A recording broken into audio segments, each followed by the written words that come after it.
Chapter 1 Immortal Fate. Chapter 1 Immortal Fate. In Pingyang Town, one of the many small towns under the jurisdiction of Tsanglang City that belonged to the country of Diqi, a group of cavalry gradually entered the town.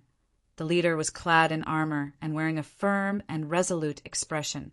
He was Chao Gang, one of the 5 wolf guards of Tsanglang City. The other individual was a young man with clear, bright eyes and delicate features. He wore a green robe and exuded a strong scholarly aura. The young man's name was Su Zimo, the second young master of the Su family in Pingyang Town. He was a famous household name, having passed the provincial examination at the young age of 17. Second young master Su is different from the other scholars that I know of. You may look frail, but you have excellent writing skills. They are as good as that of my guards. Chao Gang said, Lord Chao is too generous with your praise. Su Zimo gave a faint smile. My elder brother has been in the business of selling horses for a long time. Horses have been my companion since I was a child. I have some foundation. Moreover, Zhui Feng is quite spiritual. Having said that, Su Zimo patted the fine horse that he was riding. That horse by the name of Zhui Feng seemed to have understood Su Zimo's praise. It looked up and responded with a snort, revealing an intelligent gleam in its eye. At this moment, loud noises could be heard nearby. Someone was shouting, "Big news!" I heard that girl of the Shen family has been chosen by the immortals. She is going to be accepted into the immortal sect. The girl in the Shen family? Which Shen family? It's Shanmingqi, the one who is in marriage talks with second young Master Su. The news had spread rapidly. The people in the surrounding area were already beginning to discuss this. Many people were casting peculiar looks at Su Zimo. Immortal. Su Zimo murmured quietly. His knowledge of immortals still remained at those in the illusory legends.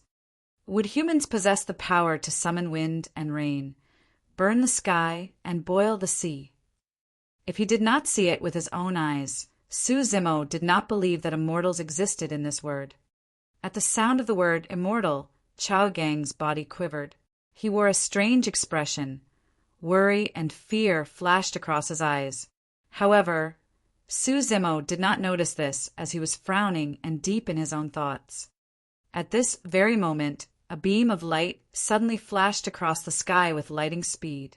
Just as it flew across Su Zimo's head, it reversed and stopped in midair. Everyone looked up instinctively. They could see 3 people standing in the air without any form of support. Seemingly, invisible powers were holding on to them. Su Zimo's expression changed slightly. Immortal. Ordinary mortals would neither understand nor come into contact with such skills. The immortal has made its presence. Immortal, please bestow us your blessings. The impenetrable and dense crowd knelt and kowtowed at the same time. They were muttering prayers, their faces full of fear and reverence. Chao Gang was extremely quick in his movement. He alighted from the horse and knelt on the ground, shouting loudly, Tsanglang City's commoner, Chao Gang pays respect to the immortal. Su Zimo was shocked by Gao Gang's action. As one of the 5 wolf guards, Chao Gang had extreme power and authority within hundreds of miles of radius from Tsanglang City. Yet, upon seeing the immortal, he knelt to him without any hesitation. In the blink of an eye, Su Zimo was sticking out like a sore thumb on his horse. He looked extremely eye-catching in the black sea of people who were all kneeling. There was pressure everywhere. Su Zimo was silent for a moment. He leaped down from Zhui Feng and looked up. In midair, the man in the middle of the trio was dressed in a long turquoise robe. He looked cold and aloof. His pair of long and narrow eyes gazed at the people below his feet, emitting an overbearing aura of arrogance from between his brows. Beside the turquoise-robed man stood a man and a woman, both from Pingyang Town. The man's name was Zhou Dingyun. He was the most infamous rogue in the town who bullied men, ravished women, and carried out all sorts of evil doings.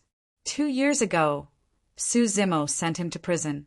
Now that turquoise-robed man had taken him out of prison. Su Zimo frowned slightly. Given Zhou Dingyun's temperament and conduct, he could have a chance to enter the immortal sect as well. If Zhou Dingyun were to become an immortal, how many people would suffer as a result? Su Zimo's gaze turned to the young girl standing midair. The young girl's name was Shen Mingqi. At a prime age of 16, her complexion was fairer than snow, and she exuded a natural and gentle charisma. Su Zimo had deciphered Shen Mingqi's intent through her eyes. Their once promise had become so vulnerable in the face of the legendary immortal fate. Su Zimo did not expect to see such a scene when the two met again. One was high and mighty in heaven, and the other was standing on mortal ground. Shen Mingqi was also gazing at Su Zimo, a man that she had once admired so greatly. Once, Su Zimo was invincible in her heart. Enlightened at 3 years old, proficient with the 4 books and 5 classics at 7 years old. Passed the college examination at 12 years old and completed the provincial examination at 17 years old. Such a talent was unprecedented in the country of Diqi. He would definitely become a giant among men in the future. Under the intervention of elder, young Master Su, Su Zimo had never learned martial arts.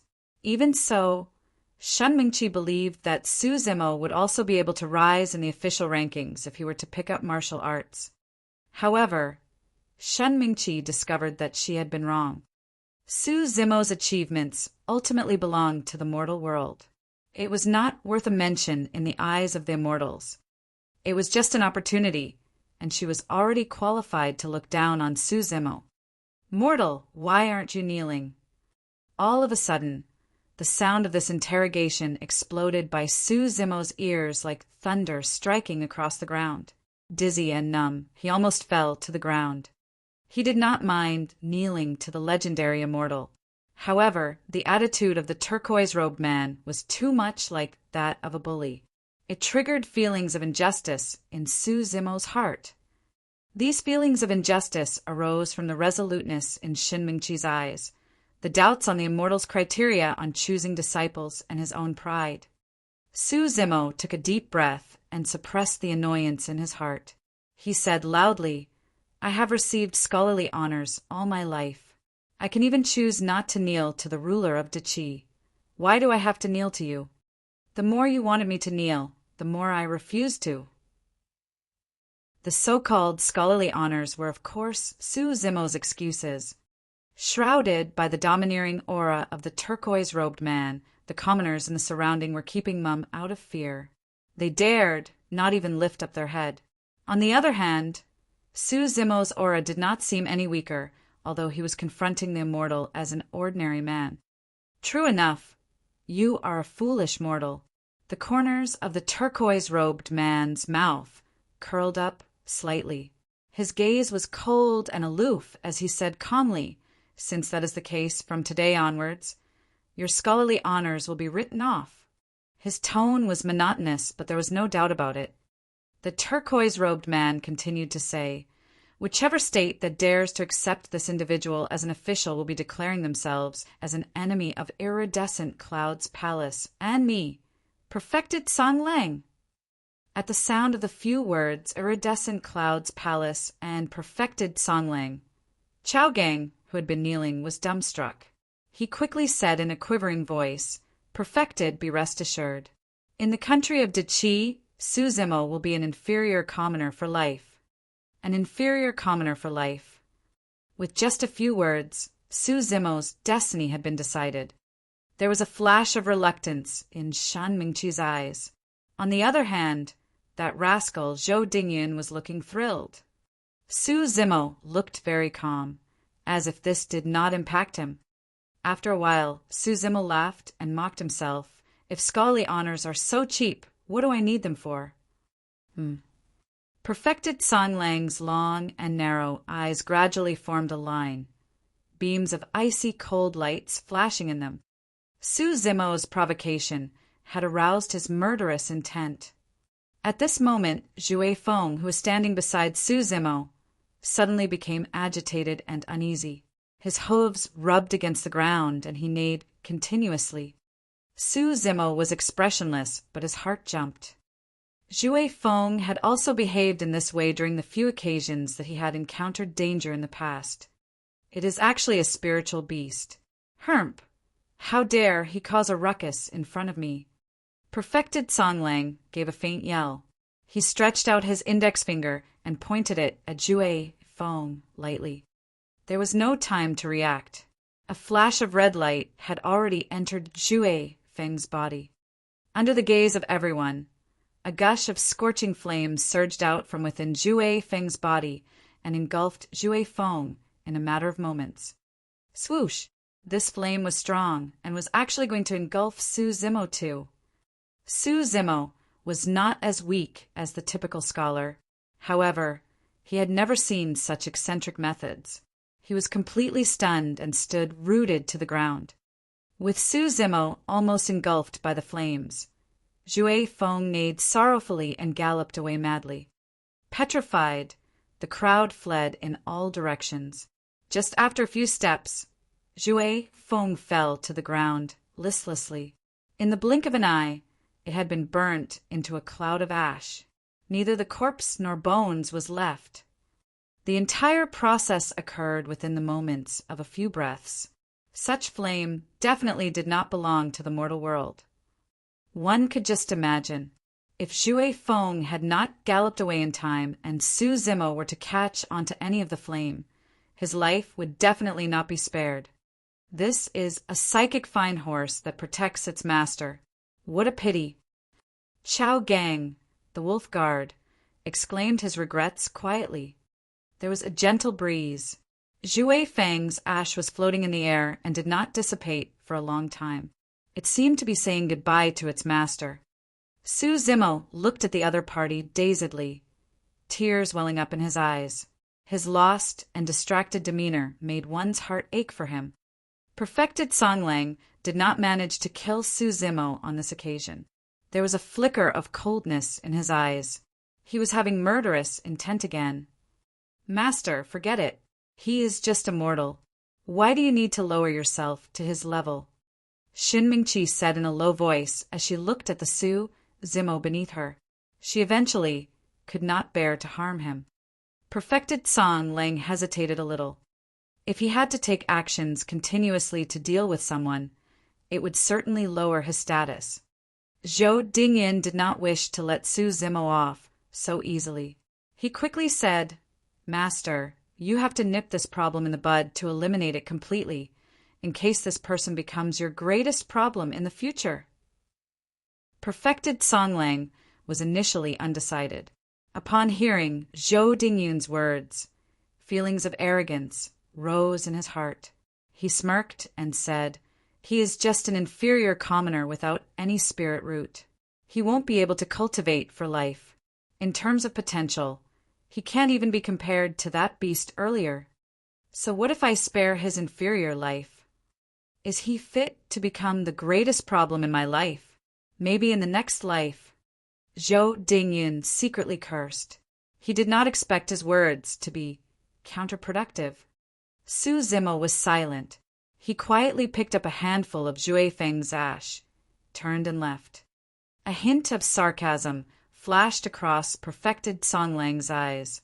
He said lightly, Although the inferior ant yearns for the sky, how can they ever touch the eagle's wings? At the sight of Su Zimo leaving unscathed, Zhou Dingyun looked indignant. If not for this person, he would not have suffered so badly in prison. At the thought of this, Zhou Dingyun, eyes turned resentful and vicious. His expression was as capricious as the weather. One was uncertain what he was scheming about. Looking at Su Zimo's lonely and sad silhouette, Xin Mingqi quietly sighed in her heart. In less than half an hour, this man had lost everything. Perhaps he was only left with that pitiful pride. However, what was the use of that? Sai, second young master, Su had lost his honors and became an inferior commoner. He is no different from a good-for-nothing now. The two young masters of the Su family, one is good in martial arts, and the other a scholar. In recent years, they have the potential to rise in power and ranks. Unexpectedly, they have been dealt with such a blow. Fortunately, elder young Master Su is a Khanate expert. What's the use of being a Khanate expert? That Lord Chow of Tsanglang is also a Khanate expert. Didn't he also kneel in fear upon seeing the immortal? Based on the immortal's words, second young Master Su is not even fit to cultivate. I'm afraid he will eventually die of depression. Su Zimo lowered his head. He walked on quietly, seemingly oblivious to the discussions of the passers-by. Zimo, wait a minute. This voice was so familiar, yet the address was somewhat strange.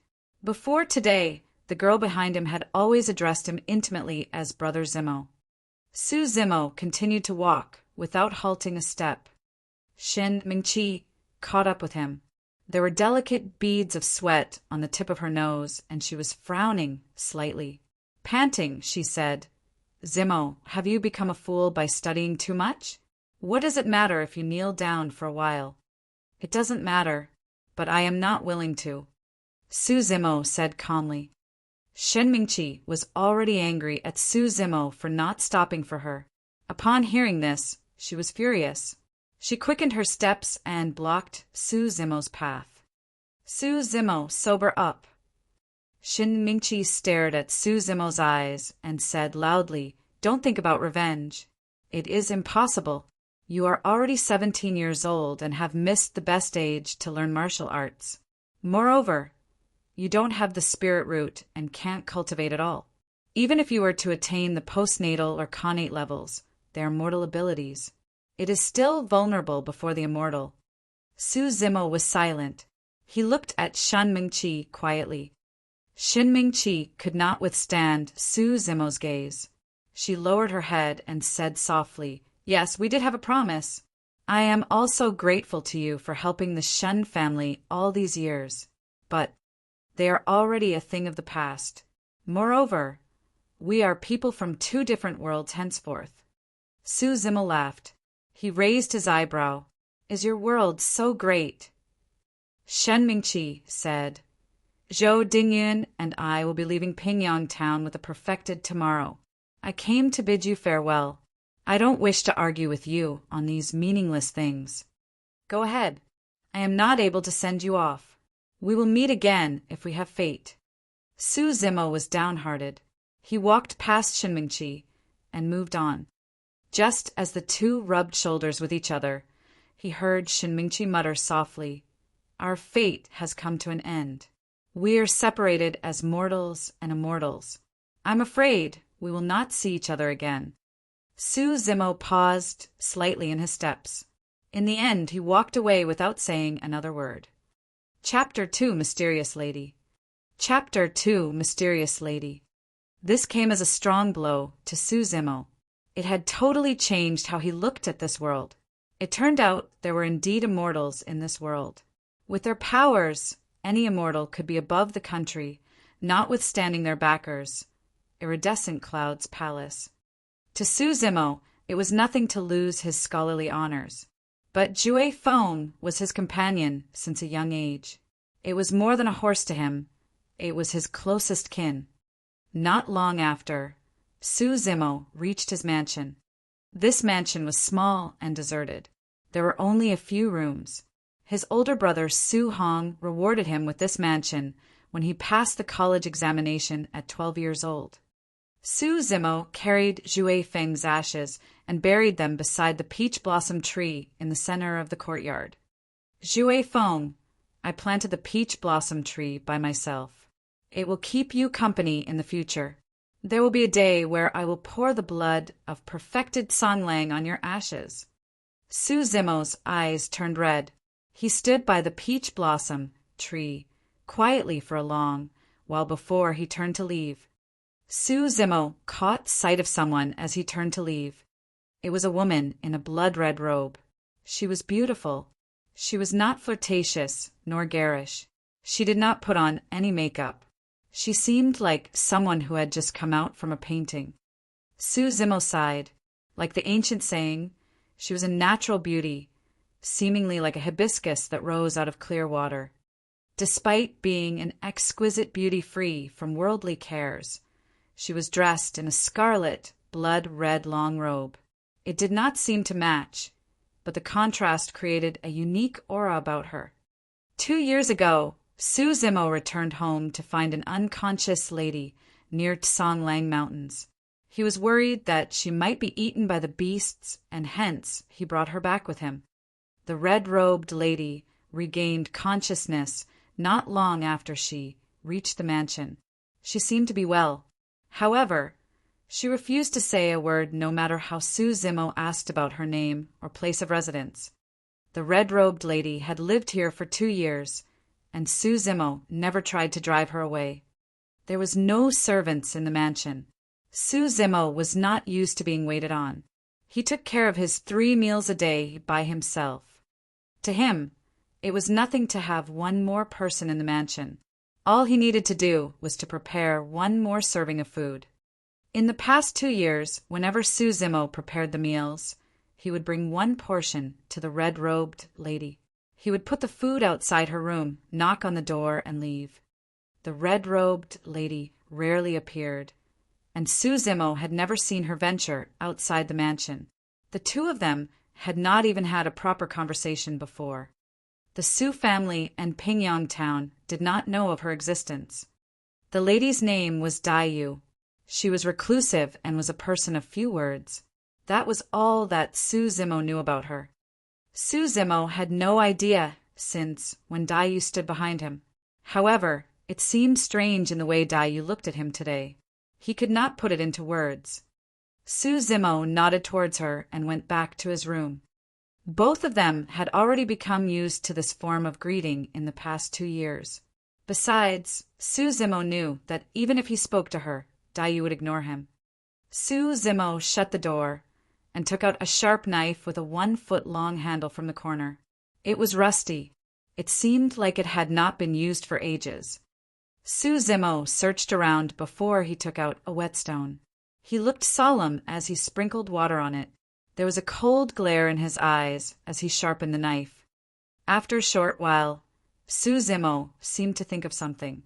He pushed the door open and looked at Daiyu, who was at the courtyard. "Miss Daiyu, have an early rest today. You must not come out of your room if you hear any sounds tonight." Daiyu made no comments. She remained cold and aloof. Su Zimo could not help but have a strange notion inside his head. Daiyu, who was right in front of him, resembled an immortal in terms of her temperament and the way she conducted herself. She was graceful and beyond worldly cares, indifferent to everything around her. A true immortal would never get angry and injure people just because a mortal refused to kneel down before him. Of course, this was just his thoughts. Su Zimo did not think too much about it. Su Zimo carried a jar of wine from the cellar in the courtyard. He dusted the mud off and deliberately spilled some strong wine on the way back to his room. Upon reaching the door, Su Zimo let go of the jar of wine, and it shattered onto the floor. The wine was spilled all over the floor, giving off a strong smell. Daiyu witnessed the entire scene. There was a vague smile in the corner of her lips. Su Zimo went into the room, but did not shut the door tightly, leaving it unlatched. Su Zimo went to the corner and continued to sharpen the knife. It was destined to be chaotic tonight. Su Zimo waited. He was waiting for a person. The dark night had come. A sneaky figure trailed along the wall and slipped into Su Zimo's mansion. He made quite a large commotion when he landed on the floor. The dark figure rushed to the corner agilely. The dark figure waited for a while in the corner. The courtyard seemed quiet, and there was not the slightest abnormality. The dark figure finally stood up and took out a dagger from his waist. The cold dagger glittered in the dark. Through the glitter of the dagger, one could vaguely tell that it was Zhou Dingyun who joined the immortal sect together with Shen Mingqi. Zhou Dingyun was one who sought revenge over the smallest grievance. Initially, he was wary of the Su family and Su Zimo, who had scholarly honors. Now that Su Zimo was reduced to an inferior commoner, while he had joined the immortal sect, soaring to new heights, he would not let Suzimo go easily. Besides, he would kill Suzimo without anyone knowing tonight and leave Pingyang Town with perfected Songlang tomorrow. Even if the Su family realized the murder, they would not dare to make trouble. Otherwise, perfected Songlang might exterminate their entire family when angered. Zhou Dingyan was not highly skilled, except that he was strong and had physical strength. He believed that it would be easy to take down a frail scholar. He treaded carefully and smelled the fragrance of strong wine. He swept his gaze across the courtyard and noticed that there was a broken jar of wine in front of one of the rooms. Ha! Zhou Dingyan felt reassured. He grinned. Indeed, you have not suffered any setbacks before and decided to drown one's sorrows in wine. You must be dead drunk now. It is just nice. I will cut off the tendons of your hands and legs and take the time to torture you. Zhou Dingyan swaggered to the door of the room. The room was unlatched. He peeped through the door and saw that there seemed to be a person lying on the bed, but the light was weak, therefore he could not see clearly. Zhou Dingyan did not stop to think, but pushed the door open with a menacing look on his face, dashing into the room. There was an even stronger smell of wine in the room. Zhou Dingyan frowned and walked stealthily toward the bed. When he was about to reach the bed, a shadow came out from behind the door like a ghost. Suddenly, there was a cold light in the dark. Zhou Dingyan had yet to react, and he could feel a cool touch to his neck. It was prickly, and there was a cold voice next to his ears. Move, and I'll kill you. Zhou Dingyan felt a chill on his back. He had goosebumps all over his body. He might be physically strong, but Zhou Dingyan was unable to exert any strength. He knew very well that the thing that was on his neck was a sharp weapon, which could easily pierce through his throat. Who are you? Zhou Dingyan panicked, feeling as if his throat had been punctured, and warm liquid flowed down from his neck to his chest. The feeling was terrifying. It was as if his life was draining bit by bit, but there was nothing he could do. All of a sudden, someone pulled Zhou Dingyan's hair by force and jerked him to the back. There was a tearing pain in his scalp. It felt as if it was close to being torn off from his head. Ah! Zhou Dingyan screamed in pain. Zhou Dingyan's legs went limp and he fell to his knees at the severe pain and life-threatening knife at his neck. Zhou Dingyan never felt so close to death. Take a look at who I am. The person behind him spoke up again. It was cold and eerie, as if the person was a ghost from hell, seeking his life. Zhou Dingyan threw his head back in an odd posture, widening his eyes to look upward. One glance at the person, and Zhou Dingyan was terror-stricken. In the dark, Suzimo did not have the scholarly aura of a scholar. His expression was grim and menacing. His eyes were sharp and scary. The expression in his eyes was colder than the sharp knife in his hands. At this moment, Zhou Dingyan could sense Suzimo's determination and strong intention to kill. Oh no! Now that Suzimo had lost his scholarly honors and been reduced to an inferior commoner, he is serious about killing me. No, I am joining the immortal sect. I can't die. Thousands of thoughts fleeted through Zhou Dingyan's mind in that split second. They all morphed into a strong desire to survive. Zhou Dingyan quivered. Why you can't kill me? If others know about it, why you can't escape death? Suzimo smiled. My life is worthless. I want to get someone to die with me. You are really down on your luck to come looking for me. You mustn't blame me. To Zhou Dingyan, Suzimo's smile in the dark seemed particularly eerie. Zhou Dingyan felt even more fear at his calm and indifferent tone. Crazy Suzimo is crazy. He had barely shouted when Zhou Dingyan felt the slight movement of the sharp knife at his throat. Zhou Dingyan had a mental breakdown at the pulsating pain at his throat. As second young Master Su, I beg you to spare my cheap life. I will never do evil in the future. Second young Master Su, I swear that even if I am lucky enough to join the immortal sect, I will never seek revenge on you. If not, I will suffer a painful death where countless of arrows pierce through my heart." Su Zimo was silent. He squinted his eyes and looked at Zhou Dingyun. Zhou Dingyun panicked further at the dead silence. Zhou Dingyun could not tell what was on Su Zimo's mind. Time trickled by.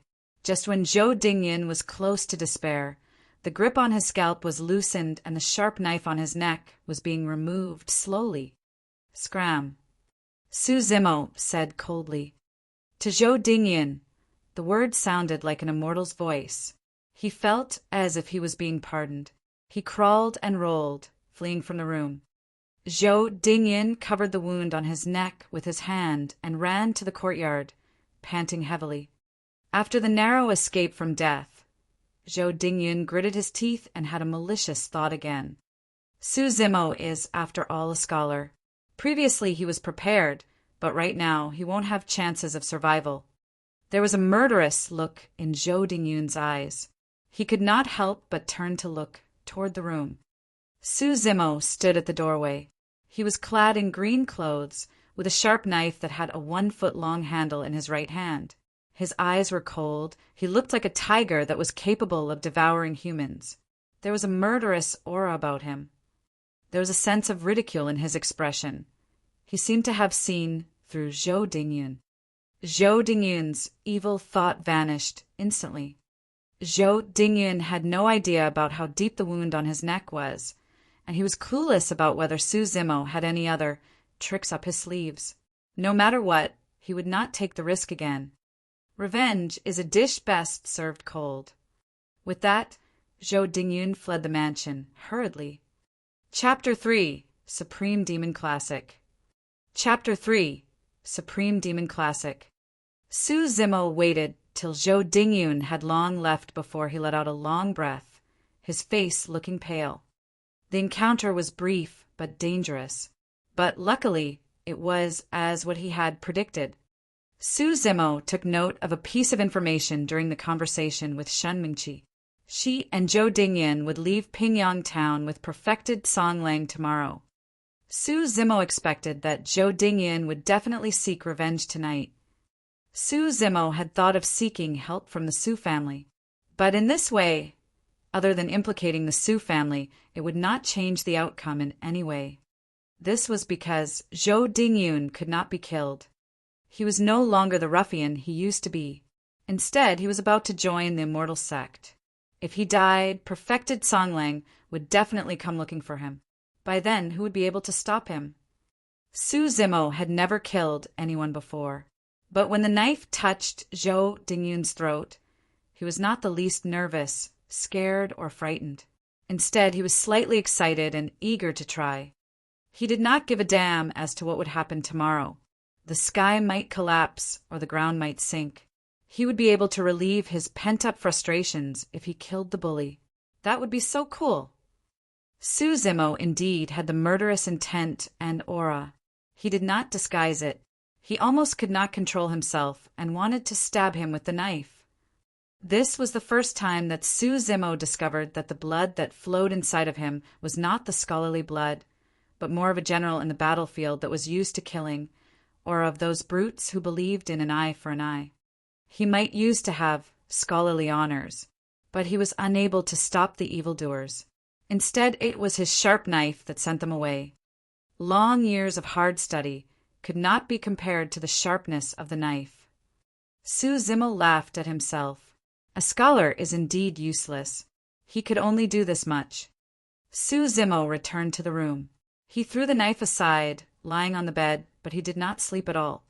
He was worried about one thing. Given Zhou Dingyun's temperament, he would definitely return to Pingyang town after cultivation and seek revenge for what happened today. He would meet his end then.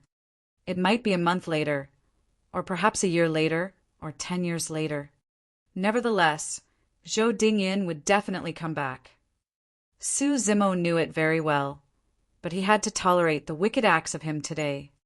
That was because if he killed Zhou Dingyun, he would definitely die tomorrow. However, if he let Zhou Dingyun off, at least there was still a glimmer of hope.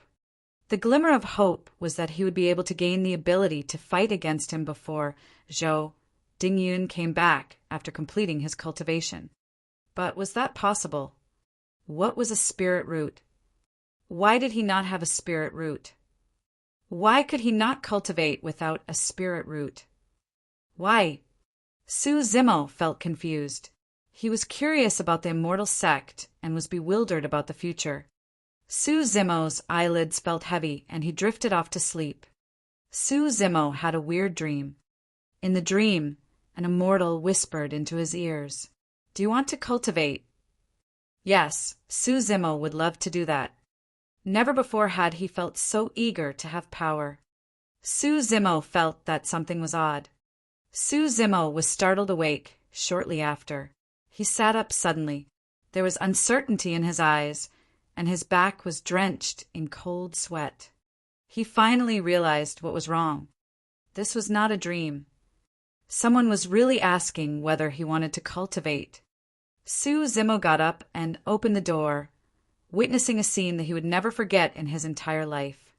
There was an exquisite beauty next to the peach blossom tree in the courtyard. She was clad in a blood-red robe.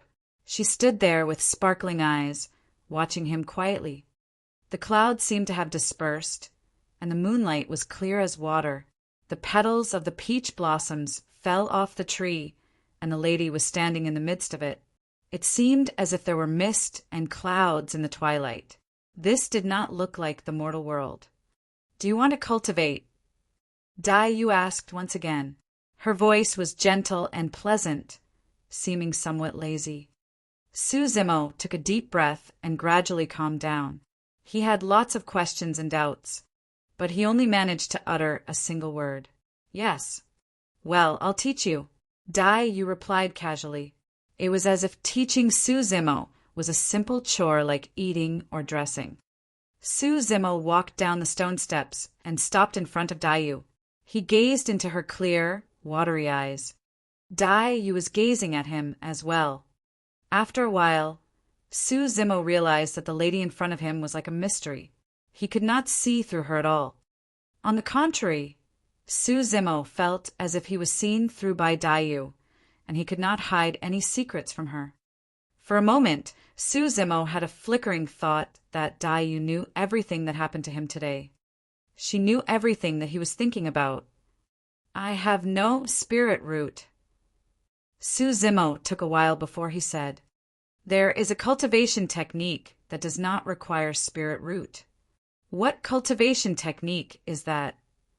Su Zimo asked automatically. "The cultivation technique of the demon clan." Dai Yu widened her eyes, and there was a special aura about her. Su Zimo's countenance changed, and he could not help but retreat half a step. Even though he knew nothing about cultivation, Su Zimo knew that human beings and demons belonged to different paths. According to legends, there were many cases where fiendish demons harmed human beings. Did he want to cultivate the cultivation technique of the demon clan and to become a fiendish demon who was bent on killing? It did not take long for Su Zimo to make up his mind. "I'll learn." Su Zimo did not know what he would become in the future, but he knew that if he did not make use of this opportunity, soon afterwards, when Zhou Dingyun returned, he would certainly die, not to mention what would happen in the future. Dai Yu was not surprised at all. It seemed she had expected Su Zimo would say yes. She continued on, "If you want to learn the cultivation technique of the demon clan, you have to agree to 2 conditions. Firstly, don't ask me about my identity or background. I will teach and you will learn. Secondly, you must not tell others of this cultivation technique." "Okay." Su Zimo nodded. Dai Yu continued on, "One more thing. If you want to learn this cultivation technique, you will experience unimaginable dangers. You may lose your life at any time. Do not expect me to save you." Su Zimo smiled faintly. "Life and death are preordained. If there are any questions, you can go ahead and ask." Dai Yu smiled lightly. This was the first time in 2 years that Su Zimo saw a smile on Dai Yu's face. He marveled at her smile and seemed to be lost in it. But Su Zimo cleared his thoughts in the blink of an eye and asked in a low voice, "What is the spirit root? What is cultivation? Why did perfected Songlang say that I can't cultivate without spirit root?" Cultivation can also be called cultivation or cultivation of Tao. There are three oldest major schools of cultivation of the human's clan: immortal, Buddha, fiend. The so-called spirit root is the immortal sect's way of calling it. For Buddhism, they called it as the root of wisdom, while the fiend sect called it as fiend seed. It is basically the same. As humans, if one doesn't have spirit root, one cannot join any of the sections. Su Zimo understood her words. What Dai meant was that demon cultivation did not need the spirit root. Dai continued, "Humans have 5 senses, namely sight, hearing, smell, taste, touch, and the spirit root is equivalent to the 6th sense. It is the key to sense the aura between heaven and earth." Su Zimo suddenly saw the light. Without the spirit root, one could not see the aura of heaven and earth, and one could not cultivate. Su Zimo continued to ask, "Are there different realms to cultivation? Which level of cultivators does perfected Songlang belong to?" The immortal sect can be divided into Qi condensation realm, foundation establishment realm, golden core realm, nascent soul realm. He is a golden core realm cultivator. There are different realms to demon cultivation, immortal cultivation, fiend cultivation, and Buddha cultivation. It is just different means of achieving the same end. But no matter what, the path of golden core is the natural chasm that everyone has to pass through. There are many cultivators, but half of them would be stuck at the path of golden core with no hope of success. Cultivation is to be in defiance of the natural order and to seize the good aura of heaven and earth. Once one entered the path of golden core, it means that one breaks the shackles of heaven and earth for the first time. One's lifespan could increase to 500 years. There is the saying that once one swallows an elixir, one's lifespan will not be decided by nature. Dai continued, "The cultivation technique that you're going to learn is divided into 9 sections. The first section is body tempering, the second section is tendons transformation, the third section is bone strengthening, the fourth section is marrow cleansing, the fifth section is organs refinement, the sixth section is orifice clearing, the seventh section is core formation. If you want to take revenge, you must cultivate to the 7th section." "What is the name of this cultivation technique?" Su Zimo asked.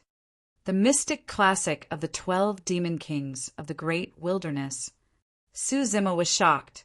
He could feel a strong, menacing aura surging toward him at the mention of the title. It was suffocating. Body tempering, the first section of the mystic classic of the 12 demon kings of the great wilderness, can be divided into 2 parts to harden and refine the skin and flesh. There are different breathing and expiration methods, techniques, and moves that correspond to it. There was a demonic glitter in Daiyu's eyes. Thereafter, there were several lengthy and profound incantations in Su Zimo's mind. There were no mountain of immortals or clear waters, grotto heaven paradise, or bejeweled jade palace. Su Zimo had started on the path to cultivation right in the inconspicuous courtyard, under the peach blossom tree that was in full bloom.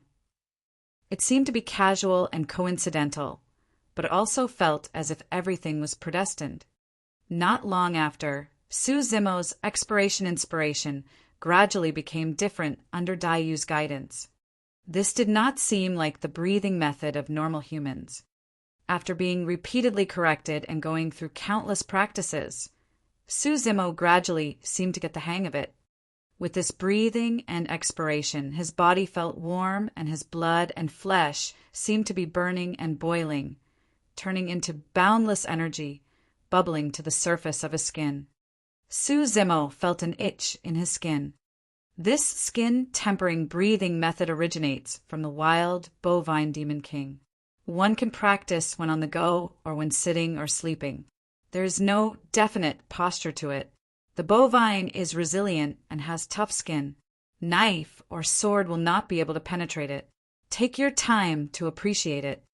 Seeing that Su Zimo's breathing was gradually on the right track, Dayu turned to go back to her room, not disturbing him. Su Zimo had long been immersed in this wonderful breathing and expiration method. He could feel that his skin had become tougher, stronger, and more powerful with every breathing cycle. The night faded. Su Zimo had lost track of time. He even forgot where he was.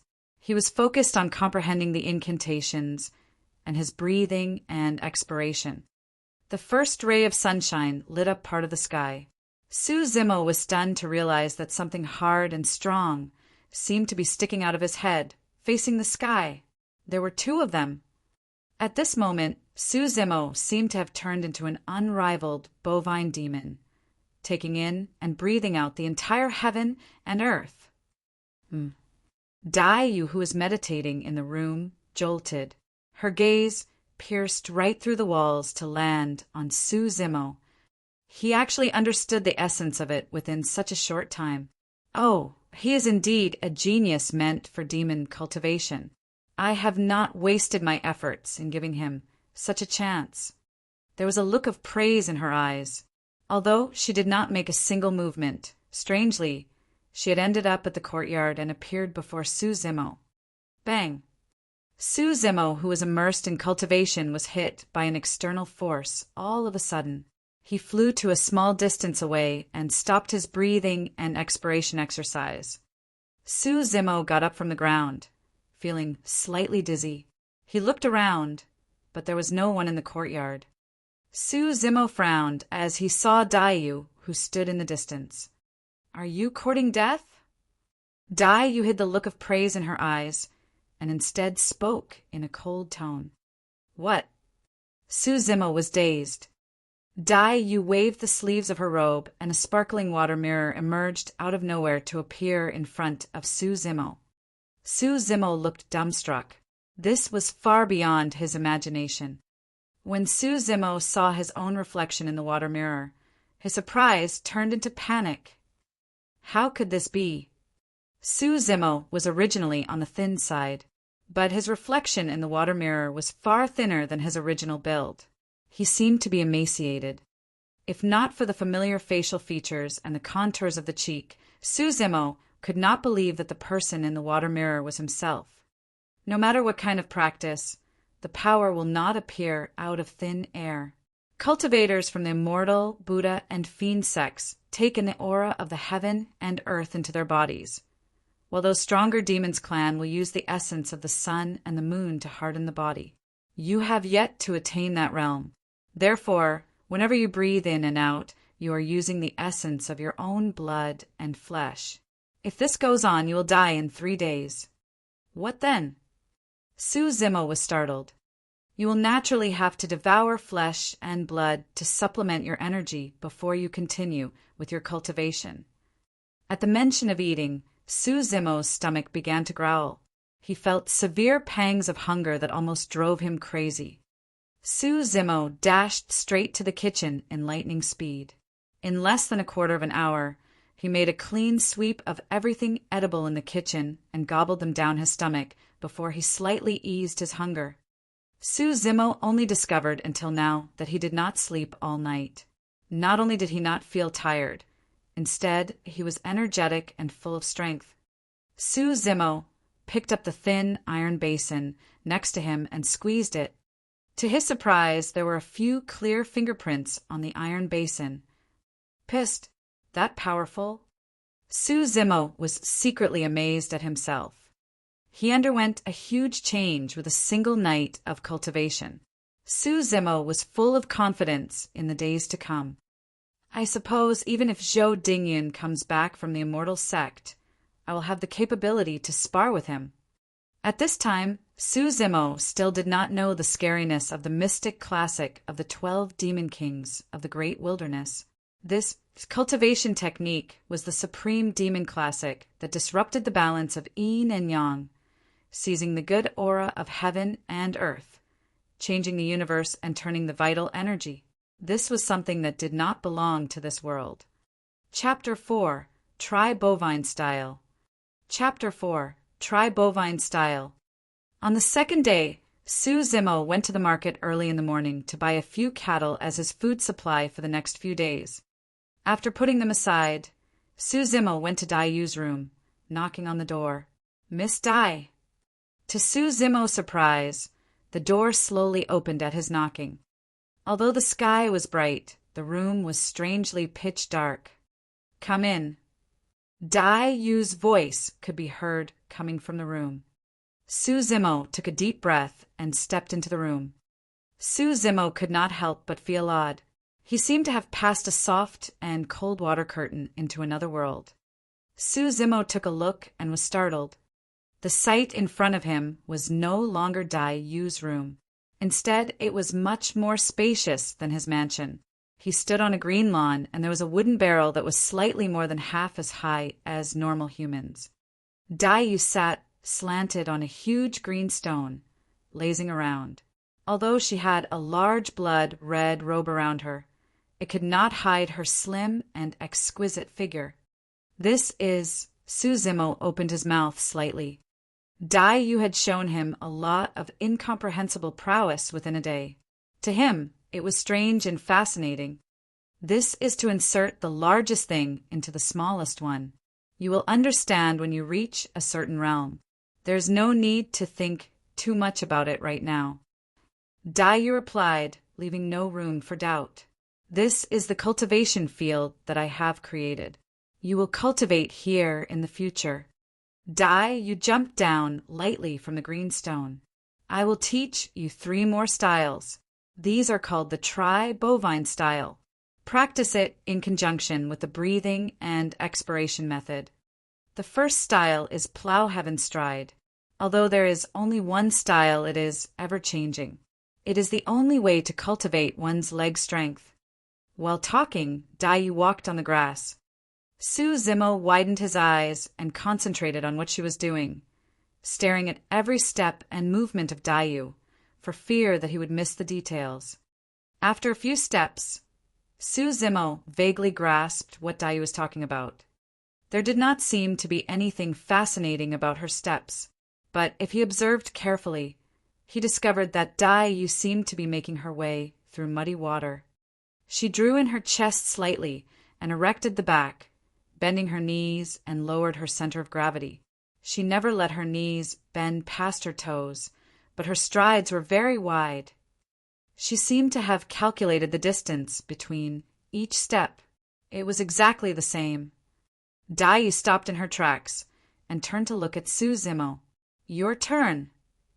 Su Zimo was not in a hurry to practice. Instead, he stood in place for a long time to ponder before he took the first step. Su Zimo had just taken the first step, and he sensed that he had made a mistake. Dai Yu came to Su Zimo's side without any expression. She extended her leg and gave a slight kick at Su Zimo's extended leg. Pissed, Su Zimo gasped. Dai Yu's kick sent unbearable piercing pain down his thigh. He felt as if someone poked his legs mercilessly with needles. "Hold this position. Continue." Dai Yu's indifferent voice could be heard in the room. Su Zimo lowered his head and realized that after being kicked by Dai Yu, the extended leg had a higher resemblance to Plow Heaven Stride. "She is helping to correct me." Su Zimo understood Dai Yu's intentions. Su Zimo pursed his lips and tried to recall the stance of Plow Heaven Stride, making another stride with his left leg. Wrong. The sole of the foot had just touched the ground, and Dai Yu's voice could be heard again, followed by a piercing pain on Su Zimo's left leg. Su Zimo automatically corrected his stances under the stimulation of the pain in his leg. Su Zimo took a breather before taking another stride with his right leg. Wrong. He could feel the familiar sting again. Wrong. Stinging pain. He continued to practice and was being corrected over and over again. In the end, Su Zimo could not even feel his legs.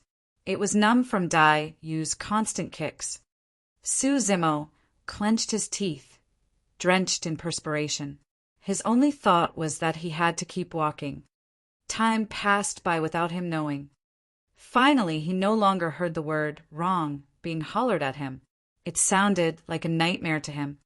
Su Zimo also realized that he had begun to understand the crux of Plow Heaven's Stride. Don't you remember what I taught you last night? Su Zimo suddenly saw the light with Dai Yu's reminder.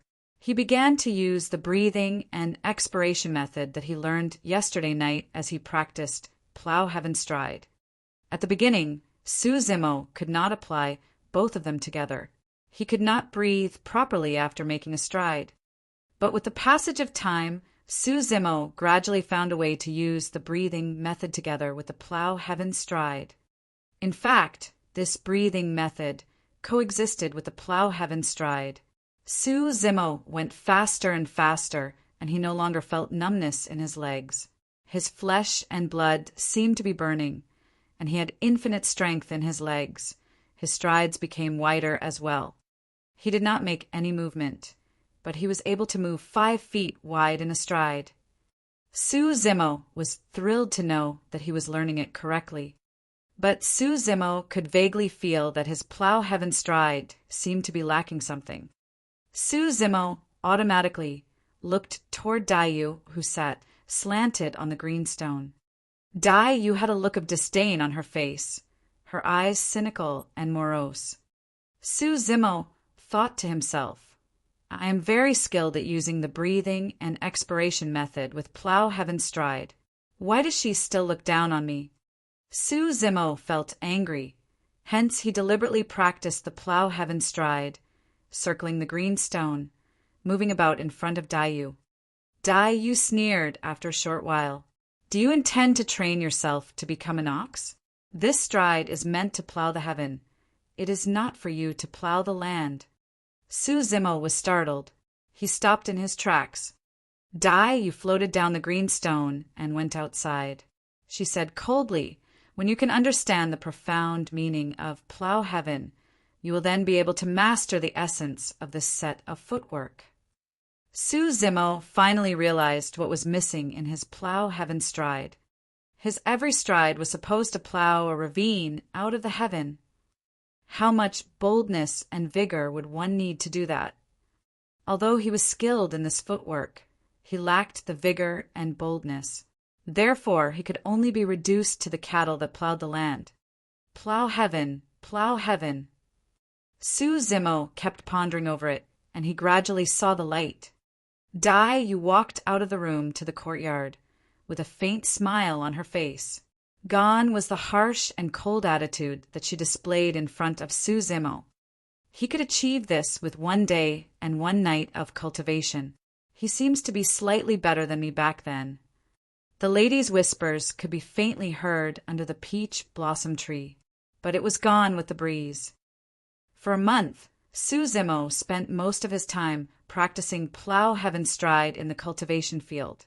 He worked hard in grasping the essence of Plow Heaven and had a deeper understanding of the footwork. During this period, Su Zimo occasionally went out to buy some cattle and sheep, and he vaguely heard some news. Success was a relative term. It brought so many relatives. The Shun family in Pingyang Town used to be an ordinary family, but many pugilistic experts worked for the Shun family during this period of time.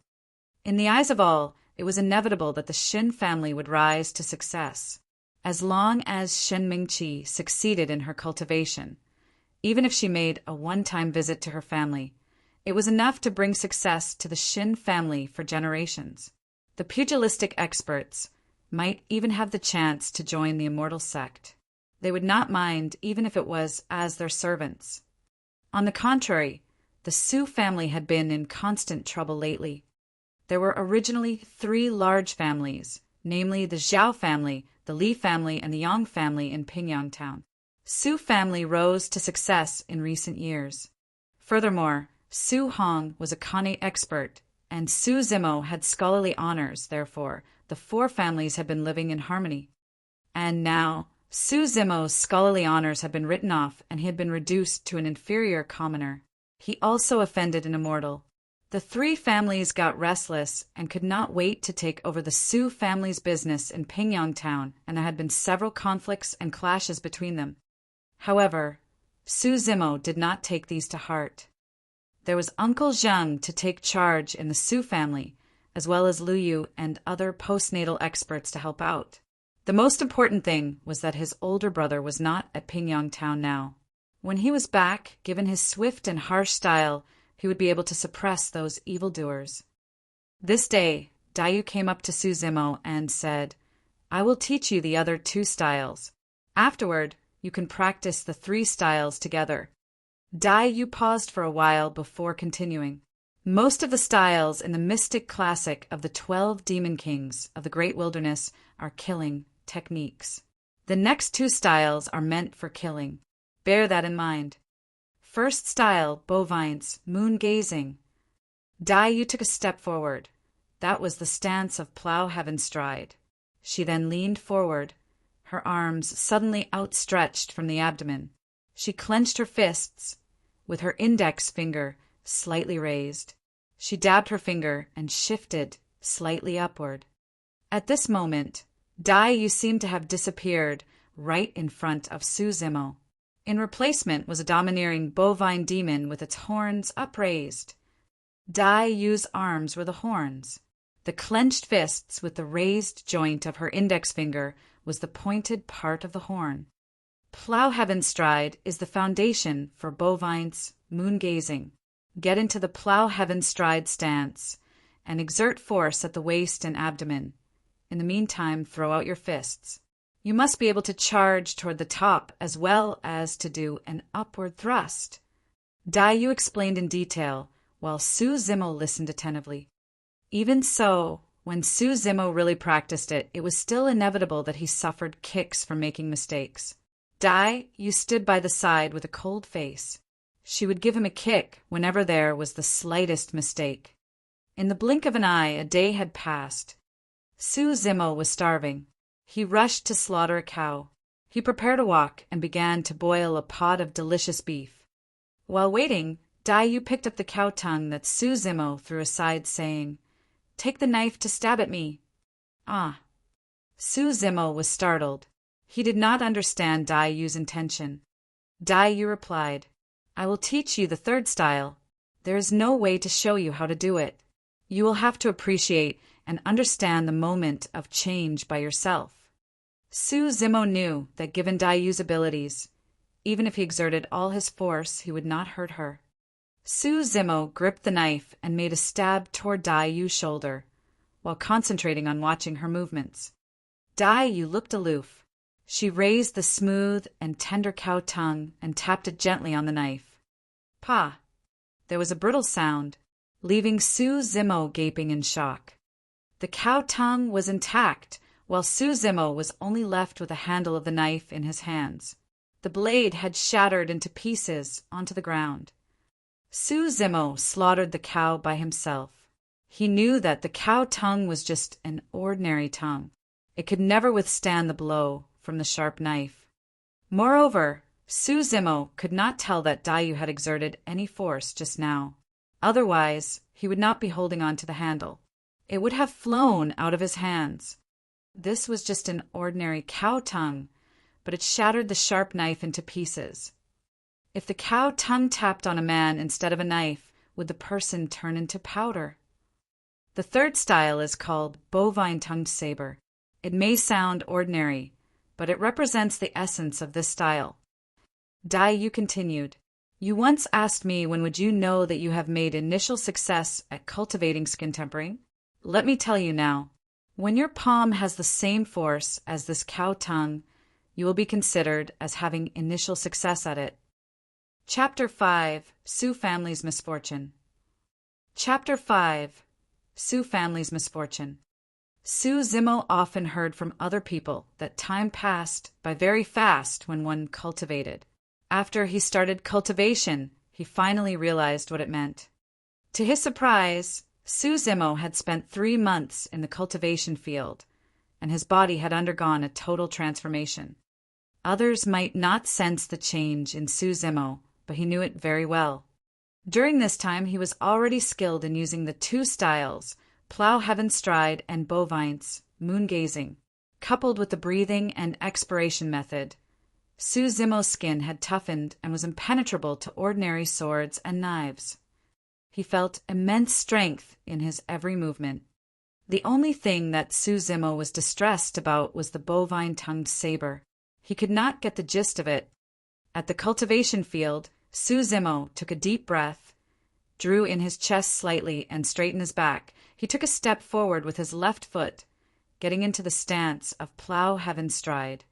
Originally, when Su Zimo stood there without moving, he looked like a frail scholar. But when he took a step forward, there was a drastic change in his aura.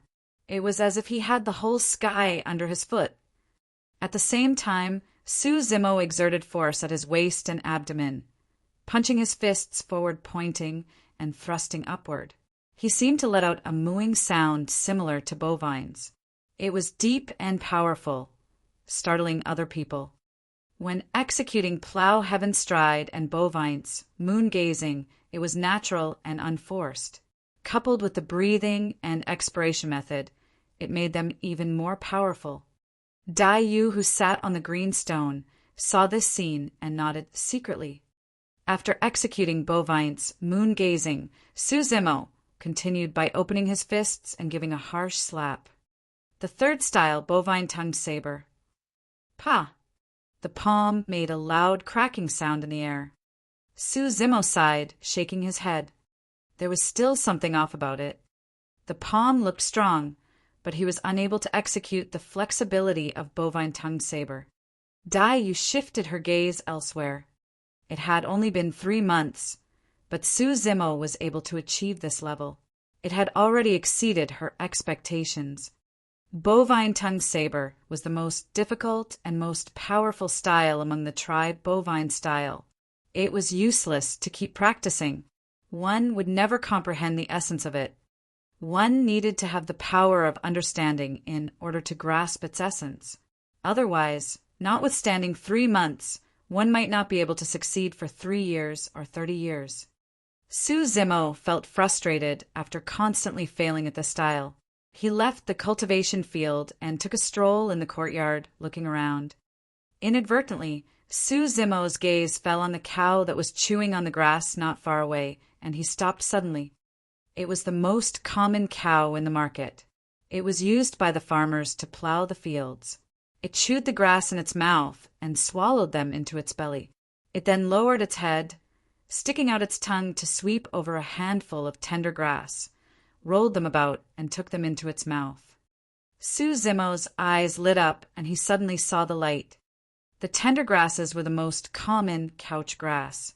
Its leaves were thin and slender, and they had serrated edges. When Su Zimo was a child, he was scratched by the leaves accidentally. The cow tongue was so tender, but it had no fear of these couch grasses. The palm was the cow tongue, while the blade was the couch grass. This was the essence of bovine-tongued saber. Su Zimo was exhilarated. The scene where the cow ate the grasses kept coming up in his mind. He tried to comprehend the changes in that instant and thought it over and over in his mind, and began to practice automatically. I heard that the Su family had suffered a misfortune. It was said that the Su family's restaurant was being smashed. I don't think it can open for business. I heard that someone died as well. Is it that serious? Su Zimo heard murmurs coming from outside the mansion, and he was startled from his cultivation. Su Zimo sobered up from his cultivation, and his heart sank at the rumors. He pushed open the door and dashed to Su family's residence. Su Zimo overheard the discussion of others along the way, and roughly knew what was the cause of the misfortune this time. Several people picked quarrels and started trouble in the Su family's restaurant. They smashed the furniture, and Uncle Zheng brought people with him to the restaurant. However, those people turned out to be postnatal perfected experts. They came prepared, and Uncle Zheng was injured instead. Damn, I can't take this lying down. Su Zimo had just arrived, and he heard angry shouts coming from the house. He was Yu Chi Hua. He was one of the guards at Su family, and he had a fiery temper. Everyone in the house was Su Zimo's trusted men. Su Zimo lost his parents when he was 2 years old. Uncle Zhang and others had been with the Su family for the longest time, and they were very fond of him. In the beginning, it was these few people who helped his older brother to gain a foothold in Pingyang town. The brothers had a close relationship with these uncles. A strong smell of medicine wafted toward him, and there was also a faint smell of blood. Second young master is back. Although he had lost his scholarly honors, everyone in Su family were very respectful toward Su Zimo. Su Zimo nodded and went to check on the elder that laid on his sides on the bed. Second young master. The old man's hair was white and his face was gaunt and yellow. He seemed to have 1 foot in the grave. Despite that, he still smiled at seeing Su Zimo. There was a tenderness in the way he looked at Su Zimo. Uncle Zhang was in charge of managing the Su household. Although he did not know martial arts, everyone in the Su family, including Su Hong, showed respect toward him. Uncle Zhang had become thin and was getting on in years. Now that he was injured, it was still unknown whether he could survive or not. Uncle Zhang, who is the other party? Although Su Zimo was boiling in anger, he appeared very calm, speaking softly at the bedside. Who else could it be? It must be the grandchildren of the 3 families, Zhao family, Li family, and Yang family. Yu Chi-hua shouted in anger. It's not that simple. The man who spoke up was over 40 years old. He looked calm and composed. He was the leader of the Su family guards. Uncle Lu, what do you mean? Su Zimo asked. Lu Yu looked at Su Zimo, swallowing back the words on the tip of his tongue. Yu Chi, who could not contain his anger, he hollered. Lu Yu, why are you being wishy-washy? Don't you know the seriousness of the situation? Mr. Zhang was wounded by them, and old Guan had suffered a terrible death. If those young lads under you were not smart and broke out of the siege, Mr. Zhang would have died. Those people wanted us dead.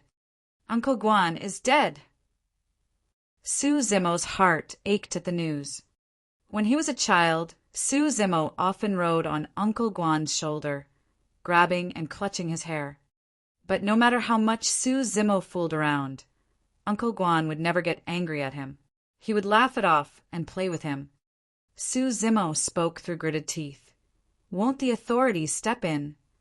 The authorities will be in charge of the affairs of the civilians. This is the conflict between several family clans. They would try all means to avoid it. Besides, whatever that is in the pugilistic society will be settled in the pugilistic way. Lu Yu shook his head. Su Zimo's voice sank. Uncle Lu, what is going on? Lu Yu gave a slight sigh. My guards followed those people and saw them entering Shen family's residence. The people from Shen family are such ungrateful scumbags. Yu Chi smashed the table next to him with his fist, breathing angrily. Due to the relationship between Su Zimo and Shan Mingqi, the Su family rendered a lot of help to Shen family these past few years. Now that Shan Mingqi joined the immortal sect and skyrocketed to a top position, the Shen family turned to target the Su family. Lu Yu continued. I have done some investigations. The Shen family has been preparing to open a restaurant these days. Our restaurant is in their way. Su Zimo was expressionless as he listened to Lu Yu's analysis, quietly. Ahem. Uncle Zheng coughed, panting slightly. Although the Shen family is the one who started it, the 3 families might have been adding momentum to it. This is the end of the matter. We shall wait until the young master is back. Do we just put up with it? Yu Chi, who gritted his teeth. Lu Yu sighed. Let's endure it for now. The fact that the Shen family has risen through the ranks within such a short period of time, I suspect that Kane experts might be working with them. If we go to them without any plan, we might suffer even more casualties. When will young master return? I don't know, but I guess he will be back soon. Su Zimo suddenly said, Uncle Zhang, have a good rest. I will go out to take a breather. That said, Su Zimo turned and left. 3 months ago, Su Zimo's scholarly honors were written off and Shin Mengqi left the town. Zhui Feng was also dead. Su Zimo had been suppressing his anger and frustration at all that had happened. That was why he almost gave in to his urge to kill the ruffian with one stab that night. During this time, under Dai Yu's guidance, Su Zimo had been working hard on his cultivation. But in fact, he had never forgotten his grievances, and he still could not take it lying down. Now that the Su family suffered this misfortune, Uncle Zheng was seriously injured, and Uncle Guan died a terrible death. All these events further sparked the anger in Su Zimo's heart. Su Zimo left the Su family's residence. This was his only thought in mind. Those people had gone too far in bullying them. Su Zimo had some vague idea of the differences between connate and postnatal in the pugilistic society. Postnatal and connate were divided into early stage, mid-stage, late stage, and perfected. His older brother, Su Hong, was an early-stage connate expert. Su Zimo had no idea which stage he belonged to. He was clueless as to which expert and from which stage could he handle. In Su Zimo's opinion, he had only cultivated for 3 months. He would not be able to defeat others who had cultivated for more than 10 years. Despite that, Su Zimo had to demand an explanation from the Shin family. After all, he had spent more than 10 years studying. He believed that everything must be based on reasons. The Shun family had to give him an explanation. Shortly after, Su Zimo reached the Shun family's residence. In just 3 months, the Shun family had undergone tremendous changes, changing from an ordinary family to the prestigious Shun family now. On the 2 sides of the vermilion-red door stood 2 majestic stone lions. If Su Zimo did not remember its location by heart, he would never believe that this was Shen Mingqi's house. Su Zimo walked up the stairs. He did not bother to knock, but pushed the door open. At this moment, many people were gathered at Shen family's residence. They were happily drinking, laughing, and chatting with each other. Now that Su Zimo suddenly barged into the residence, the crowd in the courtyard slowly dispersed. Many of them stopped whatever they were doing, staring at Su Zimo with a grim expression on their faces. These people seemed wild and uncultivated, looking ferocious. Their cold and flashing weapons were placed by the side. One of them had sharp eyes and recognized Su Zimo, speaking in a peculiar tone. "Oh, isn't this second young master Su, the successful candidate in the imperial provincial examination in country of Diqi? Why do you have the time to grace Shin family's residence?" "Haha, you must not have known. Second young master Su's scholarly honors had been written off. Right now he is a big idler." The ruffians of the pugilistic society ridiculed Su Zimo one after another. They stared at him with obvious evil intentions, and they hit their weapons against each other to send sparks flying, creating the piercing sounds of metal clashing against each other. If he was just an ordinary scholar, he would have gone limp in his legs at the current situation, where he was surrounded by menacing ruffians. However, Su Zimo maintained the same expression, and he even moved to stand in the center of the courtyard. Back then, when Su Zimo had yet to start cultivating, he was brave enough to confront perfected Songlang at the unjust treatment. Right now, the ruffians in front of him were worlds apart from perfected Golden Core. They did not exude the same vigor and aura like him. There was no way that he would be scared of them. Su Zimo maintained a calm expression while his eyes swept across the courtyard. Speaking calmly, "I want to see Shin Nan." Shun Nan was Shun Mingqi's older brother. He, second young master Su came uninvited. "Please pardon me for not welcoming you." The voice was heard first before seeing the person himself. Su Zimo turned his gaze to the direction where the sound was coming from. A man in a white robe slowly walked over from the long corridor of the courtyard. He was all smiles, but he did not make any effort to conceal the mockery in his eyes. Chapter 6, Murder. Chapter 6, Murder. Shin Nan wore a white brocade robe with a jade hanging at the waist. He seemed like a rich man's son. But everyone in Pingyang town knew of his background. Shen Nan used to be the manager of the Su family's restaurant. He was given the job on account of Su Zimo. Shen Nan took a cup of wine next to him and walked up to stand in front of Su Zimo, passing the cup of wine to him, putting on a fake smile. "Welcome, second young Master Su. No matter what, I have to serve you wine. Please accept it. Regarding what happened today, whose idea was it?" Su Zimo ignored him, but asked him softly. Shen Nan maintained the smile on his face, leaning his head to the side, pretending not to know. "I don't understand what second young Master Su is talking about. Shen Nan, I want an explanation. Who is the murderer?" Su Zimo stared at Shen Nan's eyes, but his tone remained very calm. Shen Nan raised his eyebrow, putting away his smile. He looked upward and finished the cup of wine as he said lightly, "It seems that second young Master Su wants to make things difficult." With that, Shen Nan threw the cup in his hand onto the ground, smashing it into pieces. All the ruffians in the courtyard stood up at the sound, unsheathing their weapons from their scabbards. All of them looked menacing and eager to fight. Damn, I can no longer stand this guy.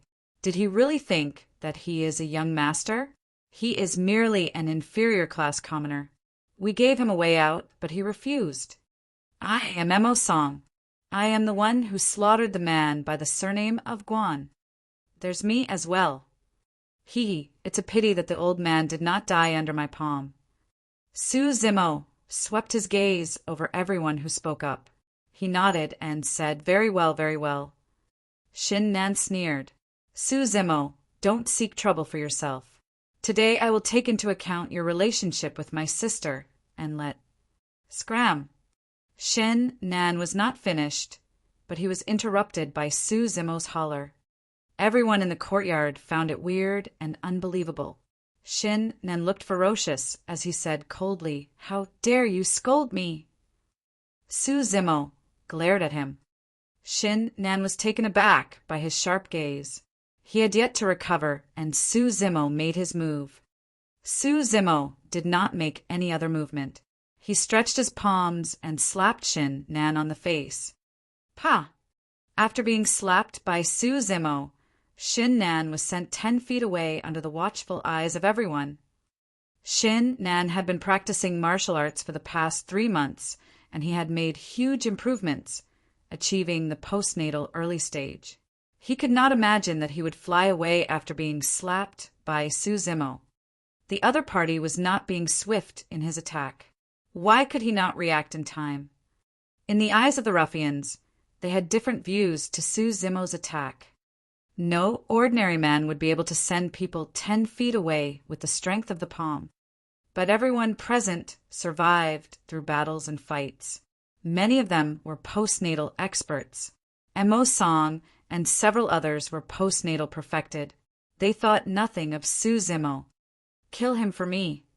Shen Nan's cheek was swollen and there was blood at the corner of his lips. He laid on the ground and hollered as he pointed his finger at Su Zimo. Without waiting for Shen Nan's orders, Emo Song already led a group of men to slash at Su Zimo. They attacked him from all sides. It was frightening. Although Su Zimo had been cultivating for 3 months, he only knew 3 styles and he had never engaged in a fight with others. Su Zimo felt a slight panic at the current situation. He automatically used Plow Heaven Stride and charged toward Emo Song. Swish! Su Zimo took 2 steps forward, covering a distance of more than 10 feet. His speed was alarming, and he managed to escape from most of the attacks directed at him. The rest of the people seemed to have blurred vision. A shadow flashed past them, and their knives and swords missed the target. No. Emo Song's eyelids kept twitching. His countenance changed. The other people could not tell, but Emo Song, who was at the front, shivered at the monstrous force that was directed at him when Su Zimo took 2 steps forward. Su Zimo was no longer a feeble scholar. He was obviously a ferocious beast that devoured humans. Mo Song had yet to recover from his shock, and therefore he was slow to react. By then, Su Zimo had already reached Mo Song's side. He stretched his arms from under his abdomen, clenching his fists with the joint of his index finger slightly raised, thrusting and pushing forward. Su Zimo was very familiar with these series of movements. He would be able to execute it with precision even when he shut his eyes. And right now, Su Zimo directed all his pent-up frustrations in the past 3 months in his attack. Poof! Everyone turned silent. Mo Song had an odd expression on his face. He lowered his head slowly and realized there were 2 bloody hollows as huge as bowls in his chest. 2 muscular arms were protruding from the hollows. The blood was gone from Mo Song's face. He slanted his head and died on the spot. In the eyes of the other people, the 2 sides had only sparred with each other for a single round. Mo Song had yet to land his saber on Su Zimo, and the latter had already driven his arms into Mo Song's chest. 2 bloody fists were seen protruding from the back of Mo Song's chest. It was a terrifying sight. Although the ruffians of the pugilistic society had been through many fights, they could not imagine the scene that they had just witnessed. How could a fist drive a hole through blood and flesh? A postnatal perfected expert was taken down by a frail scholar. Who would have believed it if they had not seen it themselves? Murder. Su Zimo was in a daze. All he could remember was that Dai Yu once told him lightly, "Most of the styles in the mystic classic of the 12 demon kings of the great wilderness are killing techniques." There were killing techniques. If he used them, he would definitely take lives. Until now, Su Zimo finally understood her words. Someone waved a knife to hack at Su Zimo's neck while he was in a daze, while another person attacked him with a sword, stabbing him in the middle of his back. Clang! Clang! Instead of the sounds made by the weapons when they pierced through human flesh, one could only hear the sounds similar to the clashing of metals. The steel knife that was on Su Zimo's neck strangely bounced up, while the long sword in the middle of his back bent into an arc. It could not stab into his flesh. Pissed, everyone present gasped. Su Zimo might have worn superior class armor, and hence the sword could not stab through his flesh. But what about the steel knife that slashed his neck? There was no way to explain why it bounced back. Corporal mortification martial arts. What kind of corporal mortification martial arts would be so powerful? Although the knife and sword did not hurt Su Zimo, he staggered from the force of it. The skin-tempering skill could block the cutting edge of the knife and sword, but it could not block the force directed at him through the knife and sword. Su Zimo felt immense pain in the middle of his back and neck. He gritted his teeth to endure the pain. "Scoundrel, you must be courting death." Su Zimo hollered, executing plow heaven stride, and charged toward the person on the left. Bang! Bang! Su Zimo plowed and made 2 deep ravines out of the ground that was made of extremely hard greenstone.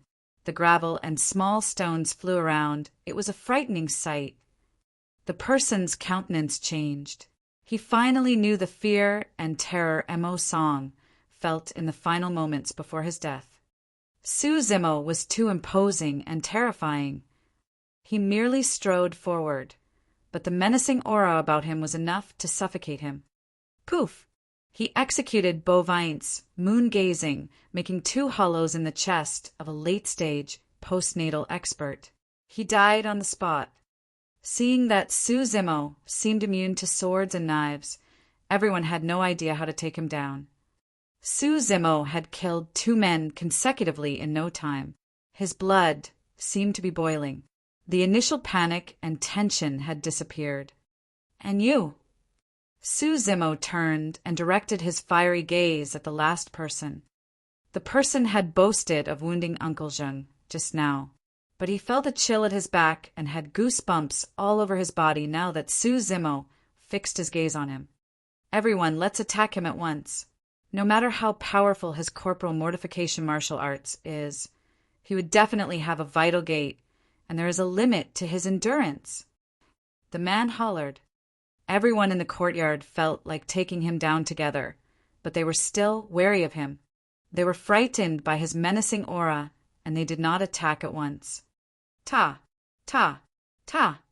Suzumo took 3 steps and had already arrived in front of the man in no time. He executed bovines, moon-gazing without another word. The man already realized that Suzumo only executed the few styles. Although he was frightened by the sheer power of Plowheaven's stride, he was able to avoid the attack by dropping to the ground agilely. He did not care to preserve his dignity, but to execute a lazy donkey roll. Bovine's moon-gazing was meant to attack one's waist and upper abdomen. The man counterattacked with the move and was able to avoid Suzumo's fists. Even so, he could still smell a strong and musty smell of blood in the air, extinguishing all his desire to fight back. Run. He is invincible. The man managed to escape from his bovines, moon-gazing. Suzumo watched as his opponent rolled about on the floor, feeling somewhat confused. This was the only movement technique that he knew. If Bovine's moon-gazing was unable to kill the opponent, Suzumo had no other way to defeat him. Right then, a thought came to Suzumo's mind, and he took big strides to catch up with the opponent. Lazy donkey roll might be a brilliant move, and when used occasionally it was quite effective. However, his speed of rolling on the floor would not be as fast as his running legs. Suzumo roared and caught up to the man in no time. The man heard Suzumo's roar and knew that he was in serious trouble, looking upward at him. His view was blocked by flying gravel and stones. Right then, an enormous force smashed right into his chest. Bang! The next moment, the man smashed against the wall, and he slowly slipped off the wall seconds later. His chest was punctured, and he died on the spot. Suzumo was able to react according to circumstances, using the brute force of Plowheaven's stride to kick at the man. Killing techniques. Plowheaven's stride was a killing technique as well. Several experts at the courtyard who were jeering at Suzumo turned silent. There was fear in their eyes. Everyone retreated slowly, for fear that they would be Suzumo's next target. It was understandable that everyone was fearful of him. Suzumo had displayed very formidable prowess. It had only been 10 minutes since he made his first move, and he had already killed 2 postnatal perfected experts and 1 late-stage postnatal expert. Suzumo sneered as he turned to walk toward Shin-nan, who had turned pale in fright. "What do you want?" Shin-nan's voice trembled. He wanted to turn and flee, but his legs were too weak. They gave way on him, and he could only sit limply on the ground, while he inched slowly away from Suzumo. Whose idea was it today? Suzumo towered Shin-nan, looking down at him, as he posed his question, enunciating each word slowly. "And no, it's not me." "Who is it?" Suzumo roared with anger. Shin-nan trembled, gasping for air. There was a flicker of malice in his eyes as he said through gritted teeth, "If you dare to wound me, Su family will be exterminated." Suzumo's expression darkened. He squinted his eyes. "Are you threatening me?" Suzumo had barely suppressed his murderous intent, but he could feel the strong urge to kill again. Right then, an eerie and sorrowful sound could be heard from the inner hall of Shin family's residence. "You are a junior. You must be courting death. How dare you behave so atrociously here?" Chapter 7, Khanate Expert. Chapter 7, Khanate Expert. The voice was still resonating, and the figure that was as fast as a ghost swooshed and appeared right before him. Suzumo took a careful look. He was a middle-aged man. His cheeks were gaunt, but he had eagle-like sharp eyes. He merely pointed his toes on the ground, and he covered the distance in no time, standing right in front of him. Suzumo was shocked. The middle-aged man was much stronger than the crowd in the courtyard in terms of his movement technique and aura. Khanate Expert. Buzz. The middle-aged man hid his hand behind his back. He suddenly stretched out his hand, and it was accompanied by a clear buzzing sound of the sword. A cold, long sword stabbed towards Su Zimo's face. The tip of the sword trembled like a flexible, poisonous snake, giving out tongue-lashing sounds. It was disturbing. The sword had yet to reach him, but a gush of cold air blew against his face. Su Zimo felt slight pain on his face. Su Zimo realized that given the strength and toughness of his skin right now, he could never stop this sword. The power of the Kane expert was enough to threaten his life. After all, Su Zimo barely had any fighting experience. He lost his focus just now and missed the chance to make the first strike. Even if Su Zimo executed bovines, moon-gazing to withstand the force from the sword, his head would already be pierced through by his sword. Retreat. Su Zimo had no time to think. He executed Plow Heaven Stride and retreated quickly. Humph! The middle-aged man sneered loudly, increasing his speed, and his sword followed Su Zimo right on his heels. There was no way that Su Zimo could escape from his advancing sword. The tip of the sword was within distances of Su Zimo's face. The situation was very dangerous for Su Zimo. Su Zimo could only see the glitter of the sword in front of him. His eyes hurt, and he could not help but shed tears. Right then, there was a look of malice in the middle-aged man's eyes. "Oh no, there is the wall right behind me." Su Zimo's heart sank. The courtyard of the Shen family's residence might be spacious, but there was a boundary as well. Both parties were advancing and retreating in a superior speed, and in the blink of an eye, Su Zimo had been forced to retreat to the wall. There was no way to retreat. Even if Su Zimo used brute force to break the wall, there would be a moment of delay. The middle-aged man was able to slash Su Zimo with his sword in that single moment. "Stop!" A figure suddenly barged in from the door, carrying a steel saber in his hand. The figure yelled and charged aggressively towards the middle-aged man. "It's Uncle Lu." Although Su Zimo could not afford the slightest distraction to check the person who arrived, he could tell from the voice the identity of the person. The middle-aged man took a glance and sneered. Lu Yu was only a postnatal perfected. Even if he was a Kane expert, he would not be able to save Su Zimo. There was only a stone's throw distance away between the long sword and Su Zimo. "It's too late, he will die for sure." The middle-aged man snarled lightly. His expression turned cold as he charged forward with his sword. In this moment of life and death, Su Zimo suddenly calmed down. There was not the least bit of panic in his eyes. He was unexpectedly calm, and his senses became sharper than usual. Su Zimo knew very well that he was the only one who was capable of saving himself. Faced with the advancing sword, Su Zimo closed his eyes instead, and the scene of cattle grazing grass in the cultivation field flashed in his mind. Su Zimo raised his palm automatically and rested it on the body of the advancing sword. Rap hit pull. Bovine tongue saber, the most powerful style among the bovine style. Pa! A crisp sound that was as loud as thunder resonated in the courtyard of Shun family's residence. The next moment, everyone froze on the spot. There were confusion, doubt, and disbelief in their eyes. The long sword in the middle-aged man's hands was shattered into multiple fragments. He was left with nothing but the hilt of the sword. The fragments scattered onto the ground. There was a strange brilliance about them. The middle-aged man opened his mouth. His pupil constricted suddenly as he looked at Su Zimo, who was not far from him. He did not advance. Instead, he retreated a few steps and looked wary. Su Zimo opened his eyes, panting slightly. He looked somewhat confused. Had he survived? Moments ago, Su Zimo finally realized what death felt like. Until now, Su Zimo still felt that everything was surreal. There was a breeze in the air. Su Zimo's back was drenched in perspiration. He was so terrified that he broke out in cold sweats. "Hurry, let's go." Right then, Su Zimo could hear Lu Yu's voice by his ear. Lu Yu pulled him by the arm, and he automatically followed Lu Yu to run out of Shun family's residence.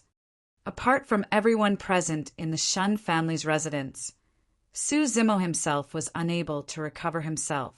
He was in a state of confusion as he hung his head and ran with Uncle Lu. Along the way, Lu Yu kept looking at Su Zimo. Before this, not long after Su Zimo left Su family's residence, Uncle Zheng told him that second young master looked odd. He was worried that he might go to the Shun family's residence to demand an explanation, and he ordered Lu Yu to protect him. By the time he reached Shun family's residence, he already saw the middle-aged man attacking Su Zimo. Lu Yu had good eyesight. He could tell that the man was a Khanate expert. He did not understand why Su Zimo, a feeble scholar, provoked a Khanate expert. The situation was critical, and he had no time to think. All he could do was to make the first move to save Su Zimo. However, the scene that Lu Yu saw thereafter was a huge shock to him. Lu Yu's eyes kept lingering on Su Zimo's palm. He had lots of doubts, and he wondered what was going on. Could it be that second young master put on an armor-like glove?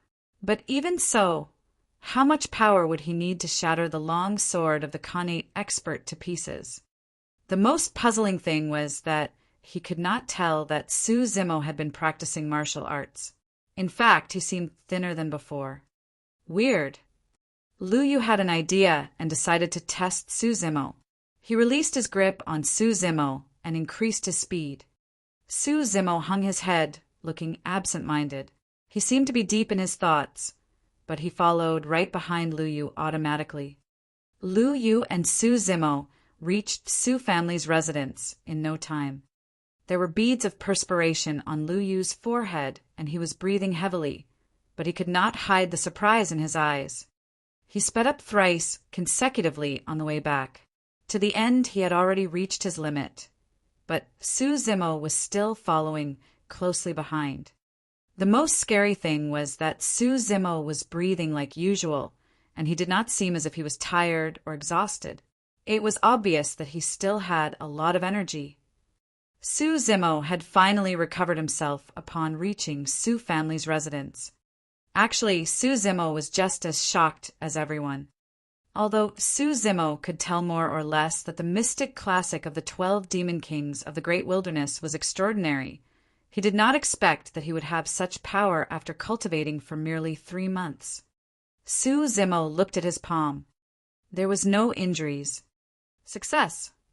Su Zimo had mastered bovine-tongued saber during the life and death moment just now. Su Zimo was overjoyed and thought of sharing the news with Dayu later and to show off to her. But then Su Zimo seemed to sense something, and he looked up to see that Lu Yu was staring at him with an odd expression. "What is wrong, Uncle Lu?" Su Zimo asked. Lu Yu said in a low voice, "Nothing, go on in. You should rest in your room. I will look for you later." Su Zimo nodded. Lu Yu sent Su Zimo away and went directly to Uncle Zheng's room, telling everything that he saw at Shin family's residence to him. Everyone in the room was surprised. If not for the fact that it was Lu Yu who told them, no one would believe it. Could it be that second young master is a Khanate expert? Yuchihua asked. Lu Yu shook his head. People who practice martial arts would have significant changes in their physique. For instance, the temple will bulge and the knuckles will be bigger. There will be calluses on the hands, and one will have a strong physique. But I don't see these changes in second young master. He does not have any calluses, and he has long fingers. It doesn't seem as if he has used a weapon before. Uncle Zheng also said, second young master has spent all his time on studying. He didn't have the chance to practice martial arts. It's impossible that we not know about it. What's more, one would need to practice for 10 years before one can advance to a Khanate. And we are referring to those who are gifted and cultivated and practice the mental cultivation method and internal power. Second young master is still so young. Lu Yu thought about it and said, on the way back, I deliberately tested second young master, and I can be certain that his movement technique is faster and above me. Ah! Everyone was shocked. As the leader of the Su family guards, although Lu Yu was not well versed in movement technique, he ranked the top 10 in terms of his speed. Uncle Zheng frowned and asked, "Did second young master cultivate some superb qigong?" There were superior qigong in the pugilistic society that were similar to chasing toad in 8 steps. After cultivation, one was as light as the swallow, and it could indeed increase the speed of one's movement technique. Unlikely. Lu Yu shook his head and said, "Second young master merely kept up with me without using any martial arts. He did not use any clever moves." Everyone was puzzled. Lu Yu said in a low voice, "If I am correct, the middle-aged man is Tang Mingjun. He is known as the soul-reaping sword. He is an early-stage Khanate expert. This does not make sense. Why will a Khanate expert attack second young master? Won't it be a disgrace to him?" Uncle Zheng frowned slightly. What Uncle Zheng meant was that if the person wanted to kill second young master, he could send anyone who had practiced martial arts. There was no need for a Khanate expert to do it. Actually, Lu Yu arrived too late in time. He did not see that Su Zimo had killed 3 people consecutively. By the time he arrived, Su Zimo was in a dangerous situation. Lu Yu had yet to take in the surroundings around him, and he brought Su Zimo to flee from Shun family's residence. No one present would have known that it was not that Tang Mingjun, the soul-reaping sword, wanted to attack Su Zimo. In fact, he was forced to do it. Oh no! Right then, one of the Su family guards pushed the door open, looking alarmed and panicked. There are many people outside. They look aggressive, saying that they want second young master to pay a life for a life. "Don't panic. Who are these people?" Lu Yu asked in a deep voice. "They are from Zhao family and Li family. Xin Nan from the Xin family also brought many people with him." The Su family guard swallowed with difficulty before he replied, breathing heavily, "A life for a life." Uncle Zheng spoke softly, deep in his thoughts. If according to what Lu Yu said, Su Zimo did not kill anyone in the Shun family, why would they demand him to pay a life for a life? Damn, this is a clear provocation. How could second young master kill someone? I will go out to meet them. Yu Chi-ho was riled up. He stood up and dashed outside. "Wait." Uncle Zheng coughed before he said softly, "Help me out." "Mr. Zheng, you must not move about, so as not to aggravate your injuries." Lu Yu hurried to stop him. Uncle Zheng shook his head. His attitude was firm. He who comes is surely ill-intentioned. Now that young master is not around, I have to take a look no matter what. The few of them from the Su family went out to take a look, and their hearts sank. There are hundreds of people outside the residence. All of them looked menacing, and most of them were postnatal, pugilistic experts. 3 of them were early-stage Khanate experts. Tang Mingjun was one of them. Given Su family's manpower and capabilities now, if they did not deal with this properly, all of them might end up dead. Chapter 8. Su Hong. Chapter 8. Su Hong. The burly chap dressed in martial arts outfit, standing behind young master, Zhao might be a mid-stage Khanate. "Everyone, try to take things lying down and don't take the offensive. We must wait until young master is back." Uncle Zheng whispered. Everyone in the Su family was shocked. "Mid-stage Khanate." Lu Yu whispered. "The man looks unfamiliar. He might not belong to Pingyang Town. Be on your guard. Where is Su Zimo? Get him to come out." Xin Nan covered his swollen face and shouted angrily. Lu Yu stepped forward and said in a deep voice with cupped fists, "What's with the crowd? Why do you want to look for second young master?" A young man in a brocade robe, who was one of the leading men, held a folding fan in his hands and smiled. "A life for a life. It's right and unalterable. Second young master, Su had to pay for killing people. The person was Zhao Yu, young master Zhao. He was a postnatal perfected. He was well known in Pingyang Town. The person next to him was Li Yuanmao, young Master Li. To hell with you. Yuchi, who pointed to Zhao Yu, ranting out loud. If you insist to pay a life for a life, you must do so first. You have taken Brother Guan's life. Uncle Zheng had a severe cough, gasping for breath. What proof do you have that second young master has taken 3 lives? Haha. Shin Nen grinned hideously. Old man, everyone in Shin family witnessed how Su Zimo killed them. With that, the people from Shen family edged to the front, carrying the corpses of Mo Song and the rest. Although they were dead, they did not shut their eyes. There were terror and fear in their eyes. It went to show that they were greatly shocked moments before their deaths. Lu Yu and the rest were taken aback when they saw the corpses.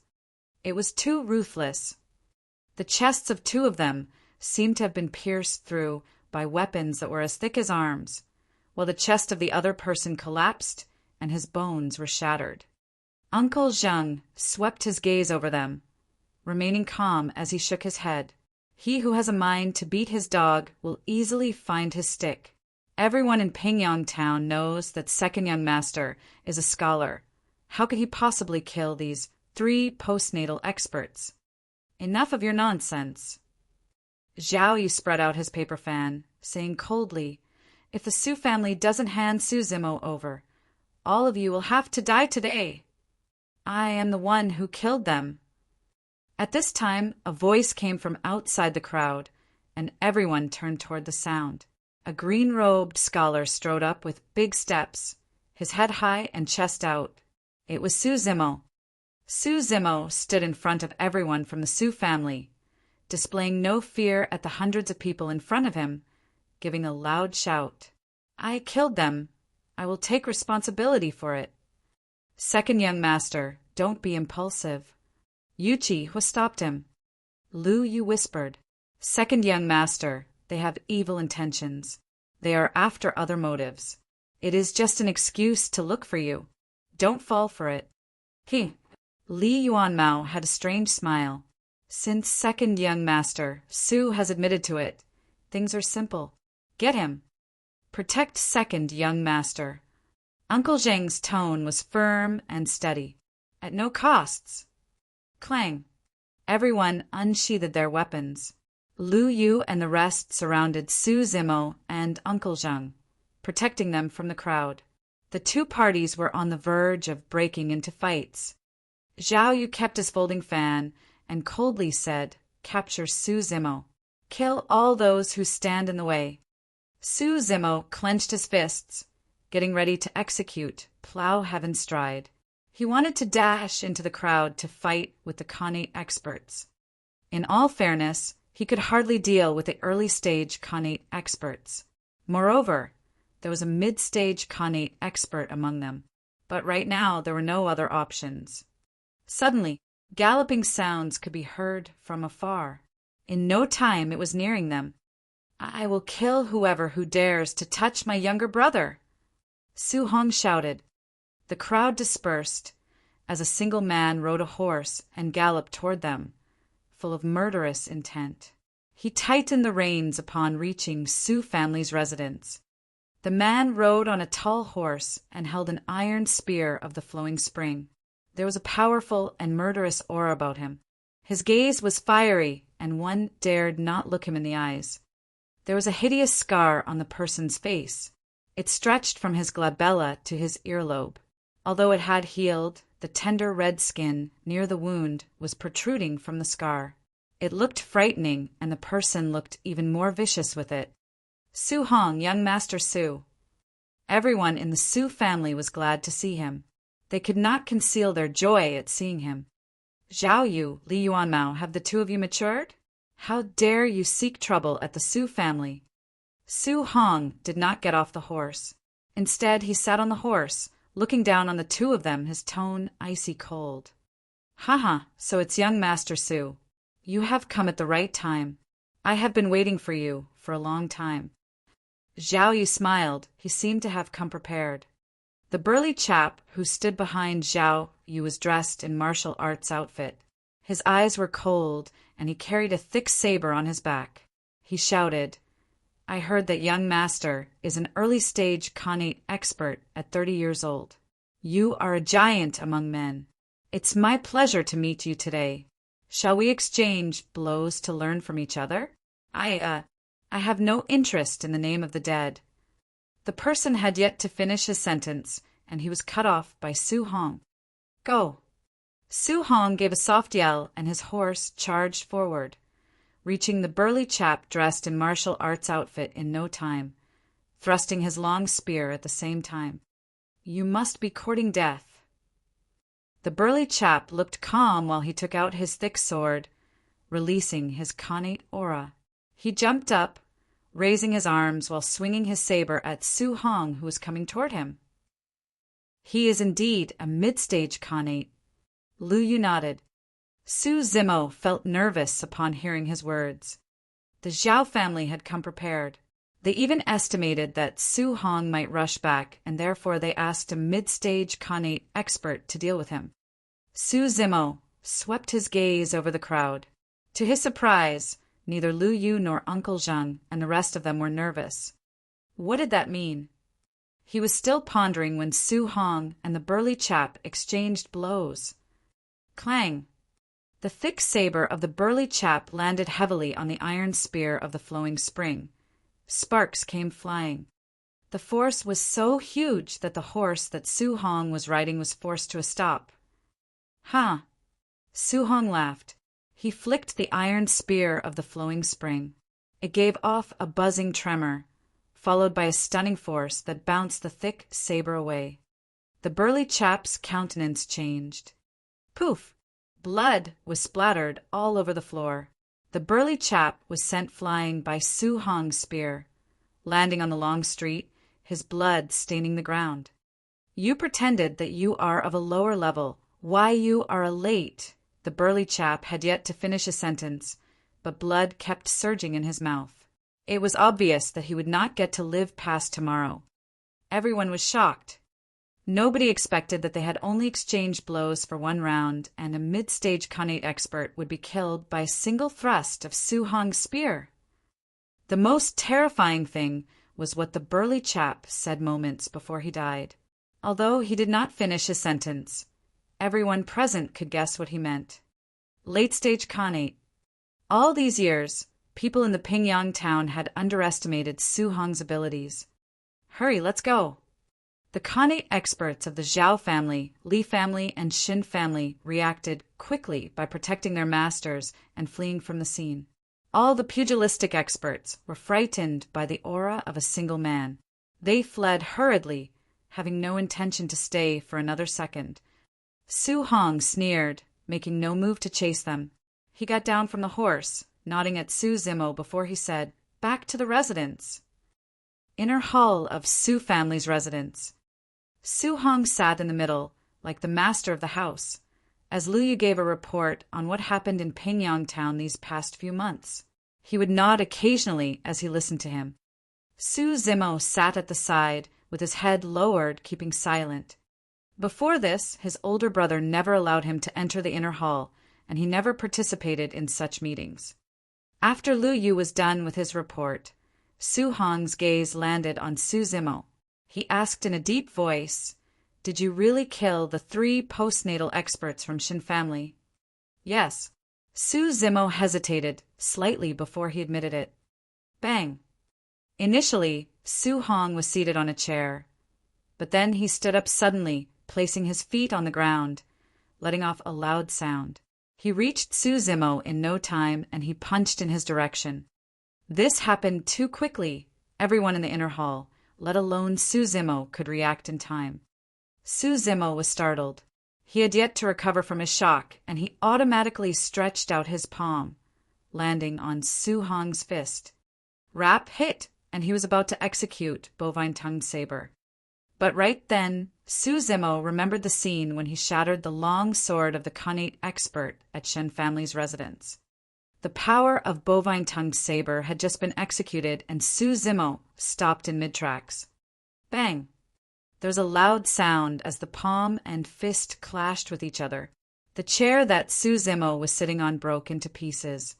Su Zimo lost his balance under the impact of the strike. He was about to sit back on the floor when he released the power of Plow Heaven's stride automatically. Su Zimo sank, and it seemed as if his entire body was lying flat on the ground. However, his legs did not move a single inch, and he was rooted into the ground. Su Zimo exerted strength at his waist and legs at the same time and stood up. His move was really brilliant, and everyone in the inner hall could not help but be amazed. There was a sparkle in Su Hong's eyes. He kept nodding as he smiled. Good, good. You have done a good job by killing them. Su Zimo knew that his older brother was testing him just now.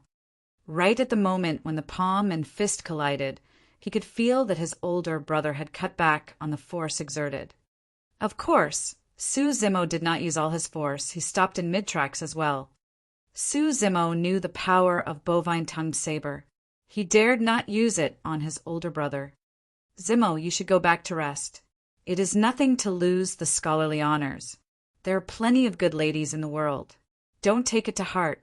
Xiaoning will be back from Songlang City soon. If you have time, do keep her company. Su Xiaoning was Su Zimo's younger sister. She was 2 years younger than him. She was sent by Su Hong to study at Songlang City as well. Su Zimo smiled as he agreed to it. He then turned to leave. Su Hong watched as Su Zimo left. He remained silent for a long while, seeming to have mixed feelings. Young master, Lu Yu asked softly. Su Hong recovered himself, speaking softly. I don't think Zimo is cultivating any internal power. He used his body strength to withstand the impact from my fist just now. I have heard from others that some people are born with immense strength. Second young master could be such people. Lu Yu was glad. Su Hong smiled. This is not just a matter of strength. When we sparred just now, I felt pain in my arm. It was as if it has been distorted. I suppose he did not use his full force. Yuchi said, since second young master is so capable, why don't we tell him about our origin and our intention? No. Su Hong shook his head. His attitude was firm. Previously, I forbade Zimo from learning martial arts, as I don't want him to be embroiled in it. I don't intend to live, but nothing must happen to Zimo and Xiaoning. This is final. I will hear no more about it. Uncle Zheng sighed. I watched second young master as he grew up. Given his intelligence, I am afraid he has already discovered something amiss. He won't know as long as we keep it a secret. Chapter 9, Body Tempering Sutra. Chapter 9, Body Tempering Sutra. The Su family came to Pingyang town 15 years ago. Their only Uncle Zheng, Lu Yu, and some other people with them. Su Hong was 15 years old, while Su Zimo was only 2 years old and Su Xiaoning was just born. Their parents died that year. According to the Su family, they encountered a lot of beasts where they passed by Songlang mountain range. Many of them died, and their parents were among those who died. Su Zimo had always been skeptical of this statement all these years. Su Zimo felt that his older brother and the rest of the Su family had been hiding many things, other than their parents' death from he and his sister. Back then when his older brother gave him the mansion, it was said that he could study hard without anyone disturbing him. But Su Zimo knew that his older brother meant to send him away. Su Zimo studied hard to get scholarly honors, so that there would be a day where he could help his brother. However, Su Zimo had finally sorted out his thoughts after reaching his mansion. Since his brother refused to tell him, he would not force him. His only hope was that he would become stronger, so that no matter how dangerous the situation was, they could survive it. Su Zimo stepped into the cultivation field. Dai Yu was lazing around on the green stone. She did not cast him a look. It was as if she did not see Su Zimo come in. I have succeeded at bovine-tongued saber, Su Zimo said. Dai Yu acknowledged him with an indifferent attitude. Su Zimo knew that it was considered as a praise to get Dai Yu's acknowledgement. Go in to cultivate. Dai Yu pointed to the wooden barrel not too far away. The wooden barrel had been in the cultivation field for quite some time. It had always been empty. Su Zimo had no idea what it was used for. Today, the barrel was filled with a thick black liquid, exuding a strong smell of medicine. So it is for my cultivation. Su Zimo jumped in without another thought. Pissed, Su Zimo sucked in a cold breath as soon as he jumped into the barrel. His countenance changed. Cold. Too cold. Su Zimo felt that his hands and limbs were turning numb in no time. His hair was covered with a layer of frost. His face had turned gray, and his lips purple. His body could not help but tremble uncontrollably. "What is this?" Su Zimo said in a quavering voice. "Dai, you spoke lightly. You can come out if you can't take it." Su Zimo could not stand it anymore. He even felt that if he continued to stay in the barrel, he would freeze to death. Su Zimo had just gotten up getting ready to jump out when he caught a glimpse of scoff in Dayu's eyes. He was riled. He clenched his teeth and sat back down in the barrel. He had only taken 10 breaths, and he felt a chill to his bones. Under the stimulation of the medicinal liquid, Su Zimo began to lose his consciousness. Su Zimo remembered what Dayu said to him in the past. If you want to learn this cultivation technique, you will experience unimaginable dangers. You may lose your life at any time. Do not expect me to save you. Su Zimo knew that even if he froze to death, Dayu would not save him. Su Zimo shut his eyes, trying to ignore the coldness that he felt. He used the breathing and expiration method of skin tempering and began to breathe slowly.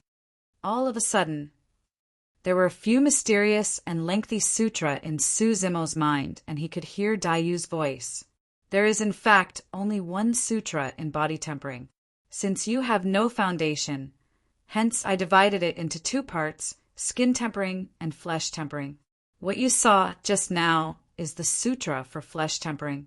From today onward, you will combine both of them when you cultivate. The breathing method of flesh tempering originates from Rock Bear Demon King. The flesh of the bear is thick and sturdy. It is slow but powerful. It has the power to erect its neck, strengthen its upper limb, come out from its cave with full force, and to fight the tiger majestically. Combine the 2 methods of breathing, and it will be the body tempering sutra. Dai-Yu explained while she taught Su Zimo the breathing and expiration method. Su Zimo began to get the gist of it gradually, and his breathing became slow and long. With each breathing and expiration, the essence of the medicinal liquid in the wooden barrel would rush into his body through the pores on his skin, supplementing the skin and nourishing the blood and flesh. This kind of cultivation method was much more direct and effective than devouring food and cultivating. Su Zimo felt that his own flesh and blood were being nourished. His skin had toughened and he seemed to have grown more muscular. If Su Zimo opened his eyes at this time, he would see an even more shocking scene. The black, viscous liquid had formed a huge vortex in the wooden barrel. Su Zimo hovered in the middle of the vortex. A cow-shaped monster and a bear-shaped monster loomed next to Su Zimo. They were hazy, but their eyes were bright and exuded a cold, eerie light. They looked ferocious, and they exuded an aura that could shake heaven and earth. With the passage of time, the chill in the body gradually dissipated. An inexhaustible amount of essence continued to cleanse his muscles and skin. Su Zimo's realm had been advancing rapidly. In the blink of an eye, the night had passed. Su Zimo opened his eyes and was surprised to find that the liquid in the wooden barrel had become transparent and was as clear as water. Dai-Yu jumped down from the green stone, saying, "I will impart 3 more styles to you. The first style is ground-rupturing palm. The angle of the palm can change as you please. All you need to remember is the technique to execute the force and to understand the concept of rupturing the ground." Dai-Yu raised her hands slightly as she explained. Su Zimo had an idea and he shut his eyes. Su Zimo had a strange thought. It was as if he was not facing Dai-Yu, but a hideous bear demon. It raised its gigantic bear paw and smashed it down suddenly. although Su Zimo knew that it was only an illusion. Under the powerful impact of the slam, he could not help but retreat. Swoosh! Su Zimo forgot that he was still in the barrel. He collapsed on the ground, looking like a mess. The water in the barrel was spilled all over the floor. The second style is mountain reliance. You have to exert all your strength and press forward, and the opponent will die. He will have no time to react. Dai Yu nudged her foot and pressed forward, her body shaking. Su Zimo's pupil constricted instantly. The air around Dai Yu froze when she executed the mountain reliance. It seemed to turn solid, then spread out thereafter. The air around them was not immune to the swiftness and impact of the pressing in movement. The third style, body petrification. Dai Yu paused before saying, "This is the defensive method of the mystic classic of the 12 demon kings of the great wilderness. It can be considered as a mental cultivation method. After you succeed, the flesh and blood will turn into a boulder instantly. One becomes indestructible, minimizing the injuries sustained." Su Zimo began practicing rock bear style while Dai Yu watched coldly by the side, pointing out whenever he made a mistake. Whenever Dai Yu pointed out his mistakes, Su Zimo would be in agony. At the end of the day, Su Zimo had not made any progress with the rock bear style, but he was already covered with wounds. He had bruises all over his body, and he was drenched in perspiration, lying down, drained of all energy on the grass, panting heavily. Of course, Su Zimo knew very well that, if not for such a harsh environment, it would take him even longer to succeed in rock bear style. At night, Dai Yu prepared another barrel of medicinal liquid for Su Zimo's cultivation. The amazing part was that, regardless of how heavily injured Su Zimo was in the day, after cultivating in the wooden barrel for a night, he would be alive and healthy in the day, and he would not have any scars on his body. In the next 3 months, Su Zimo slaughtered cattle and ate them, practicing rock bear style in the day and going into the wooden barrel at night, practicing his breathing and expiration under the stimulation of the medicinal liquid. Su Zimo gritted his teeth to endure the endless cultivation. Under such a harsh cultivation environment, Su Zimo had a deeper understanding of body tempering sutra. He was able to reach initial success at his ground-rupturing palm and mountain reliance. However, he did not make much progress with body petrification. Su Zimo's skin had changed from the rough texture when he first practiced bovine style to being smooth and delicate. It was as if he had regained the natural state. His skin looked as fair as jade, but in fact it was even tougher than before. Su Zimo had become more muscular, and his body was firm and sturdy. He seemed to become taller. Although he was only 17 years old, he was more than 6 feet tall, similar to Dai Yu's height.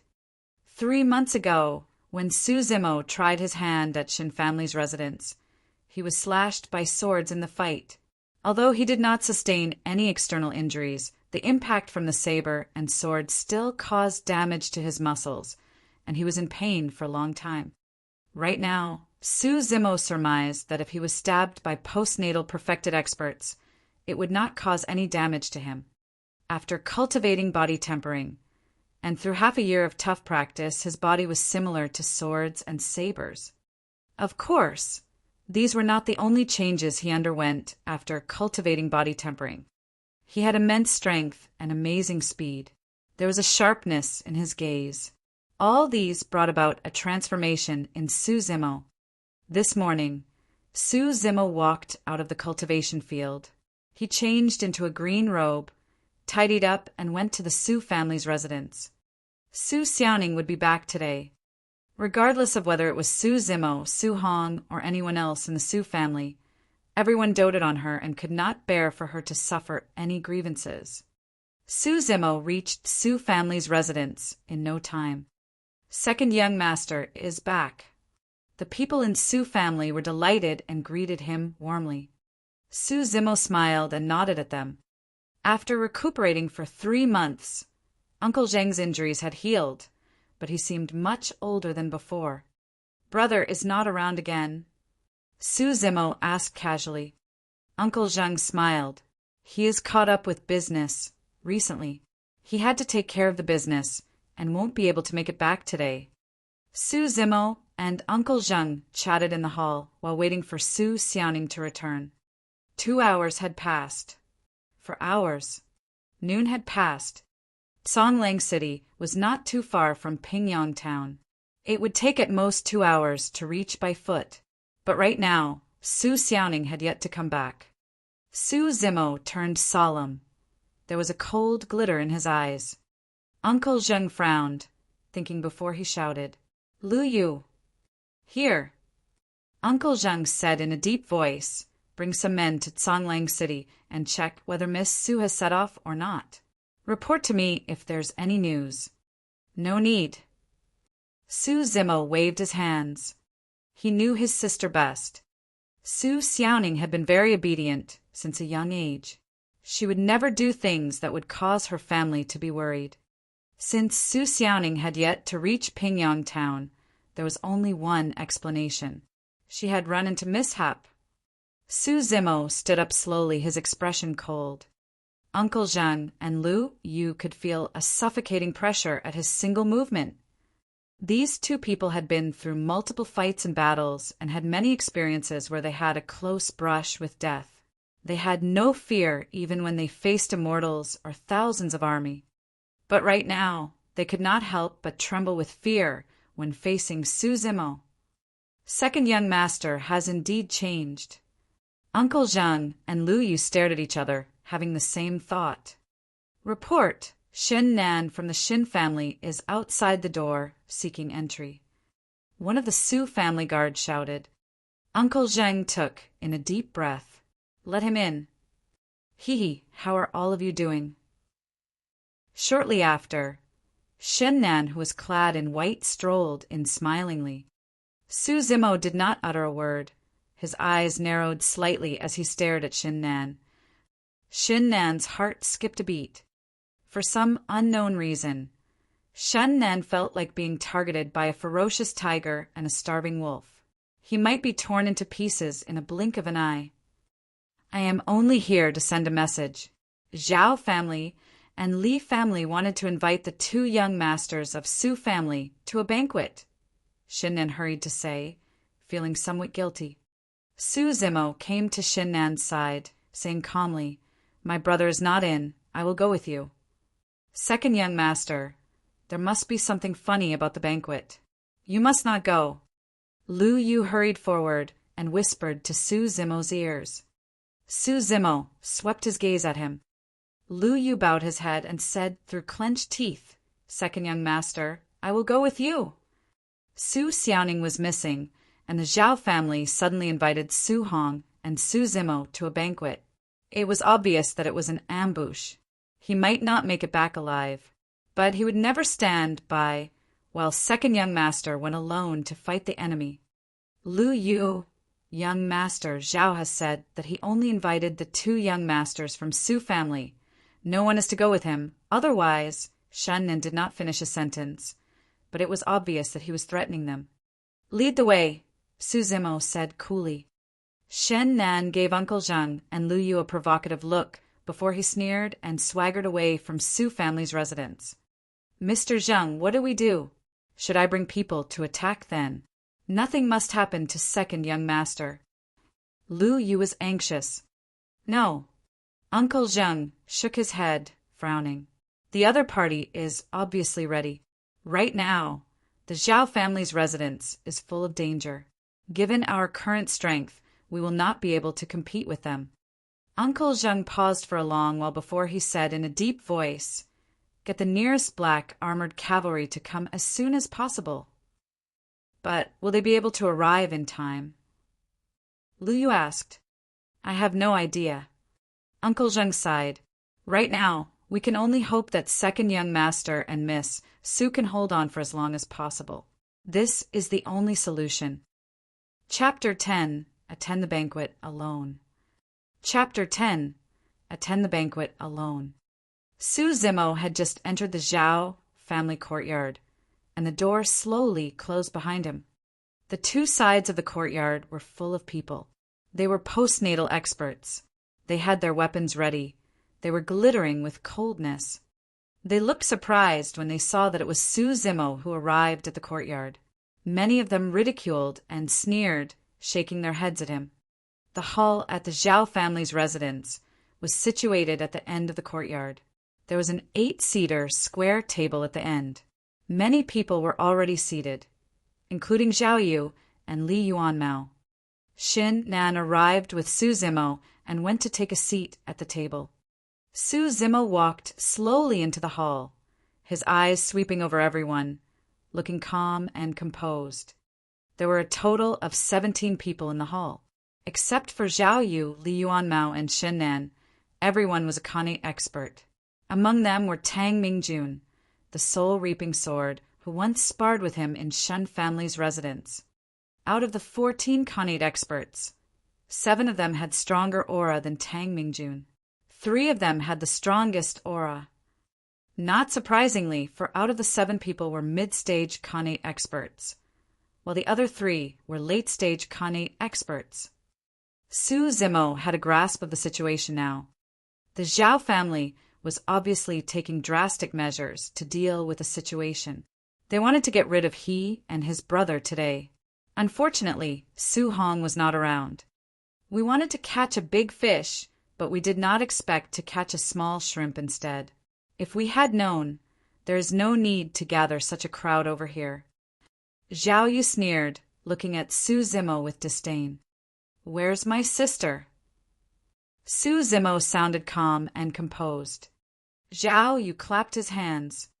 2 women walked out side by side from the back of the hall. To be exact, one of which was being held hostage. Su Xiaoning wore a green dress, looking quick-witted. She was 15 years old, and she was already beautiful and had a flawless complexion. However, at this time, Su Xiaoning had tears in her eyes, and she was trying to contain her tears. She pursed her lips as she stared at Su Zimo, refusing to say a word. Su Zimo's heart ached at the sight of her. All these years, this was the first time that he had seen his sister in such a predicament. She must have suffered a lot of grievances. Li Yuanmao smiled. The person next to her is my younger sister, Li Xiangtong. It seems like she gets along very well with Miss Su. The lady next to Su Xiaoning smiled, pulling Su Xiaoning to take a seat. She waved a sharp dagger in her hands while she spoke softly. Sister, don't cry. I'll do manicure for you. While Li Xiangtong was talking, she pulled Su Xiaoning's trembling fingers and glided the dagger gently across the fingertips. Yeah. Li Xiangtong gasped softly as drops of blood oozed from Su Xiaoning's fingertips. It was glaringly red. Sister, you must not tremble. Fortunately, I was being careful, otherwise your fingers would be cut off. Li Xiangtong had a malicious smile on her face. Su Zimo did not move a single inch. Li Xiangtong was no weak lady. She was a postnatal expert. Su Zimo and Li Xiangtong were separated by an 8-seater square table. There were 4 mid-stage Khanate experts, 3 late-stage Khanate experts seated at the table. There were also 7 early-stage Khanate experts who stood by both sides of Su Zimo. Su Zimo had no way to save her. Well. Right then, an elder in his 50s, seated at the 8-seater square table, clapped his hands slowly as he nodded and said, Faced with calamities, he is still able to remain calm and unperturbed. He is a talent. This is no small shrimp. Given his temperament, he is worthy of this banquet. Zhao Yu curled his lips. I am Zhao Qingping, the master of Zhao family. The elder in his 50s pointed to the left and said, This is the Li family's master, Li Xing. As for this, Zhao Qingping looked to the right, saying in a deep voice, This is Zhang Yao, swordsman Zhang from Songlang City. People hailed him as Thunderbolt Saber. The person who died under Su Hong's spear 3 months ago was swordsman Zhang's junior martial brother. These 3 were late-stage Khanate experts. Su Zimo remained composed as he spoke slowly, The family should not be implicated in the pugilistic affairs. Will the few of you let her go, and I will stay behind to accompany you? Hee, you are not considered as part of the pugilistic society. You are merely an inferior commoner. Li Yuanmao smiled and made a dig at him. Zhao Yu spoke in a peculiar tone. It is all right if it is your brother, Su Hong, but you are not qualified. Brother, run. Su Xiaoning had barely said a few words, and her mouth was covered by Li Xiangtong. She could only utter a few sounds, her tears rolling uncontrollably down her cheeks. Zhao Qingping sighed. I am an elder, and I don't want to lower myself to your level and deal with a junior like you. However, the Su family has been too arrogant. Su Zimo spoke with mockery. One should fight openly for any disputes between the family clans. The Su family would not shy from it. Aren't you worried that you will be a laughingstock by doing these insidious things? Huh. Li Xing, the master of the Li family, laughed and shook his head. Young lad, you are still very inexperienced. You have not encountered any sinister events in the pugilistic society. This is nothing compared to it. Is Li Xiangtong your daughter? Su Zimo raised his eyebrows slightly, asking a seemingly insignificant question. So what if she is? Li Xing snorted. Then prepare to die. A loud snarl that sounded like thunder resonated in the hall. In the meantime, Su Zimo strode forward, releasing the impact of plowing the heavens. The 8-seater square table was overturned in no time, smashing to pieces. It was too fast. No one would have thought that under such circumstances, Su Zimo would make the first move even when he was unable to save himself. Everyone except Zhao Yu and 2 other were Kane experts. They reacted quickly and grabbed their weapons, advancing toward Su Zimo, shouting in anger, "What an audacious junior!" All at once, there were glint and flash of cold steel everywhere in the hall. It was cold and terrifying. No one could pass through. Zhang Yao, Thunderbolt Saber, had a backhand grip on his saber.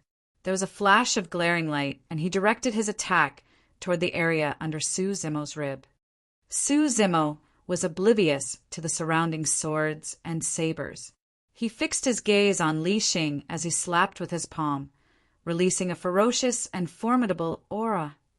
Ground-rupturing palm. Li Xing's countenance changed at Su Zimo's violent and domineering aura. His first thought was to turn and flee. His years of experience in the pugilistic society told him that if he did not flee, he would definitely die. Li Xing widened his eyes in anger, giving out a loud shout. He was not in time to draw his weapon. He could only use his arms to block the attack. On the other side, Zhao Qingping held the sword with one hand. A wicked light shone in his eyes. The sword quivered slightly as it dabbed toward Su Zimo's eyes. Zhao Qingping had long heard that Su Zimo practiced corporal mortification martial arts. But no matter what type of corporal mortification martial arts one practiced, one's eyes were still vulnerable. Snap! There was a loud, bone-cracking sound. Li Xing shrieked in pain. Su Zimo slapped his palms against Li Xing's arms, breaking his bones. The broken bones protruded from the flesh, being exposed. It was a gruesome sight. A late-stage Kane expert could not survive one single stroke of Su Zimo's. Everyone was aghast.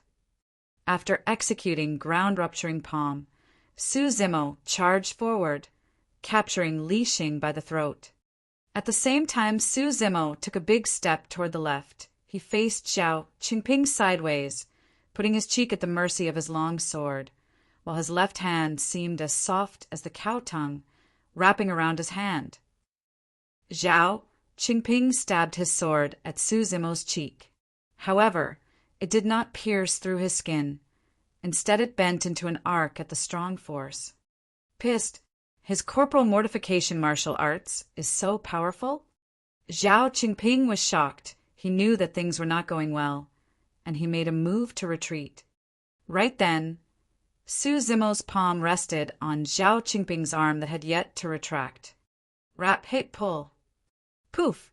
Nothing could be seen except bits and pieces of flying flesh and spurting blood. The tendons and bones of Zhao Qingping had been shattered to pieces by Su Zimo's palm. The arm was being abruptly pulled out from the shoulder.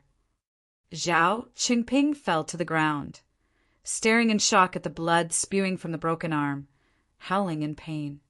Bang! Bang! Bang! At the same time, all the swords and sabers that were swinging at Su Zimo bounced back. Although Su Zimo's clothes had been chopped to pieces, there was no blood on his body. Impenetrable. All the Khanate experts could not get past Su Zimo's defense, even with their weapons. Poof! Right then, there was an abrupt sound of weapons cutting into flesh. A saber stabbed inches into the area under Su Zimo's rib. Blood oozed out and stained the clothes. Regardless of whether it was Su Zimo or Zhang Yao who grabbed the saber, both were stunned momentarily. Su Zimo did not expect that someone could break through his defense. Zhang Yao thought that he would kill Su Zimo with one stab. Instead, the saber was stuck and he could not move at all. Zhang Yao was hailed as Thunderbolt Saber in the pugilistic society, not because he is good with his saber. Instead, it was his saber that was famous. It was extremely sharp. It could cut a strand of hair and split metal as if it were made of soil. To his surprise, the Thunderbolt Saber did not stab through Su Zimo's flesh. Instead, it seemed to hit upon a boulder and was faced with a lot of resistance. In the end, the saber was stuck in between flesh. This was the power of body tempering. Zhang Yao retracted the Thunderbolt Saber and retreated a few steps. He did not continue to advance. Zhang Yao was wary of Su Zimo after seeing how he crushed Zhao Qingping's arm. Moreover, although the stab did not result in serious injuries, Su Zimo was wounded. He believed Su Zimo would be drained of energy eventually and he would not be able to walk out of Zhao family's residence alive. Stop! Stop! Li Xiangtong and Su Zimo shouted at the same time. Since Su Zimo made the first move, it had only been a short while since all the postnatal experts in the courtyard rushed to join in the fight. By the time Li Xiangtong realized what was happening, her father had already been captured by Su Zimo. Li Xiangtong grabbed the dagger and placed it against Su Xiaoning's fair neck, giving a faint shout. "Let my father go." Su Zimo squeezed Li Xing's throat. Li Xing could not resist as the bones in his arms had been shattered. His face turned a reddish purple, and he made gasping sounds. "Let my sister go, and I will let him off," Su Zimo said lightly. Su Zimo had made up his mind from the moment he ascertained Li Xing's identity. It was impossible to save Su Xiaoning right away. If anything went wrong, Su Xiaoning might die. Su Zimo dared not take the gamble. But it was relatively easy to catch everyone by surprise and capture Li Xing. "Su Zimo, don't force me. If my hands shake slightly, your sister will have a wound on her face." Li Xiangtong dangled her dagger in front of Su Xiaoning's eyes. Su Zimo smiled, revealing a row of fine white teeth. "If you dare to touch her, I will annihilate the Li family." Su Zimo sounded very calm. It did not seem like a threat. Instead, he seemed to be telling a fact. He sounded domineering, like it was unquestionable. Li Xiangtong's heart jumped a beat. She felt unsettled at Su Zimo's tone and expression. She had no doubts of Su Zimo's capability. Given what happened so far, once Su Zimo escaped from this place, the Zhao family and the Li family would never have peace. He was much more terrifying and vicious than Su Hong. Who exactly is the person that we have provoked? Why did we provoke him? Li Xiangtong was full of regrets. Chapter 11 Massacre. Chapter 11 Massacre. The two sides fell into a stalemate. Anyone could tell that Li Xiangtong was in a state of confusion and did not know what to do. Li Xiangtong looked toward her brother, Li Yuanmao, automatically wanting to seek help from him. Li Yuanmao was about to say something when there was a drastic change in his expression. There was terror and fear in his eyes. Li Xiangtong's heart plummeted at the sight of Li Yuanmao's odd expression. She exerted force in her dagger, wanting to slice Su Xiaoning's throat. "You have no chance anymore." This was the last sentence that Li Xiangtong heard. Li Xiangtong felt that someone had a death grip on her wrist. It was close to being squashed to pieces. She had no idea since when Su Zimo had reached her side. That was a pair of cold and murderous eyes, causing palpitations to whoever who saw it. Bang! Li Xiangtong was sent flying into the air by Su Zimo's kick.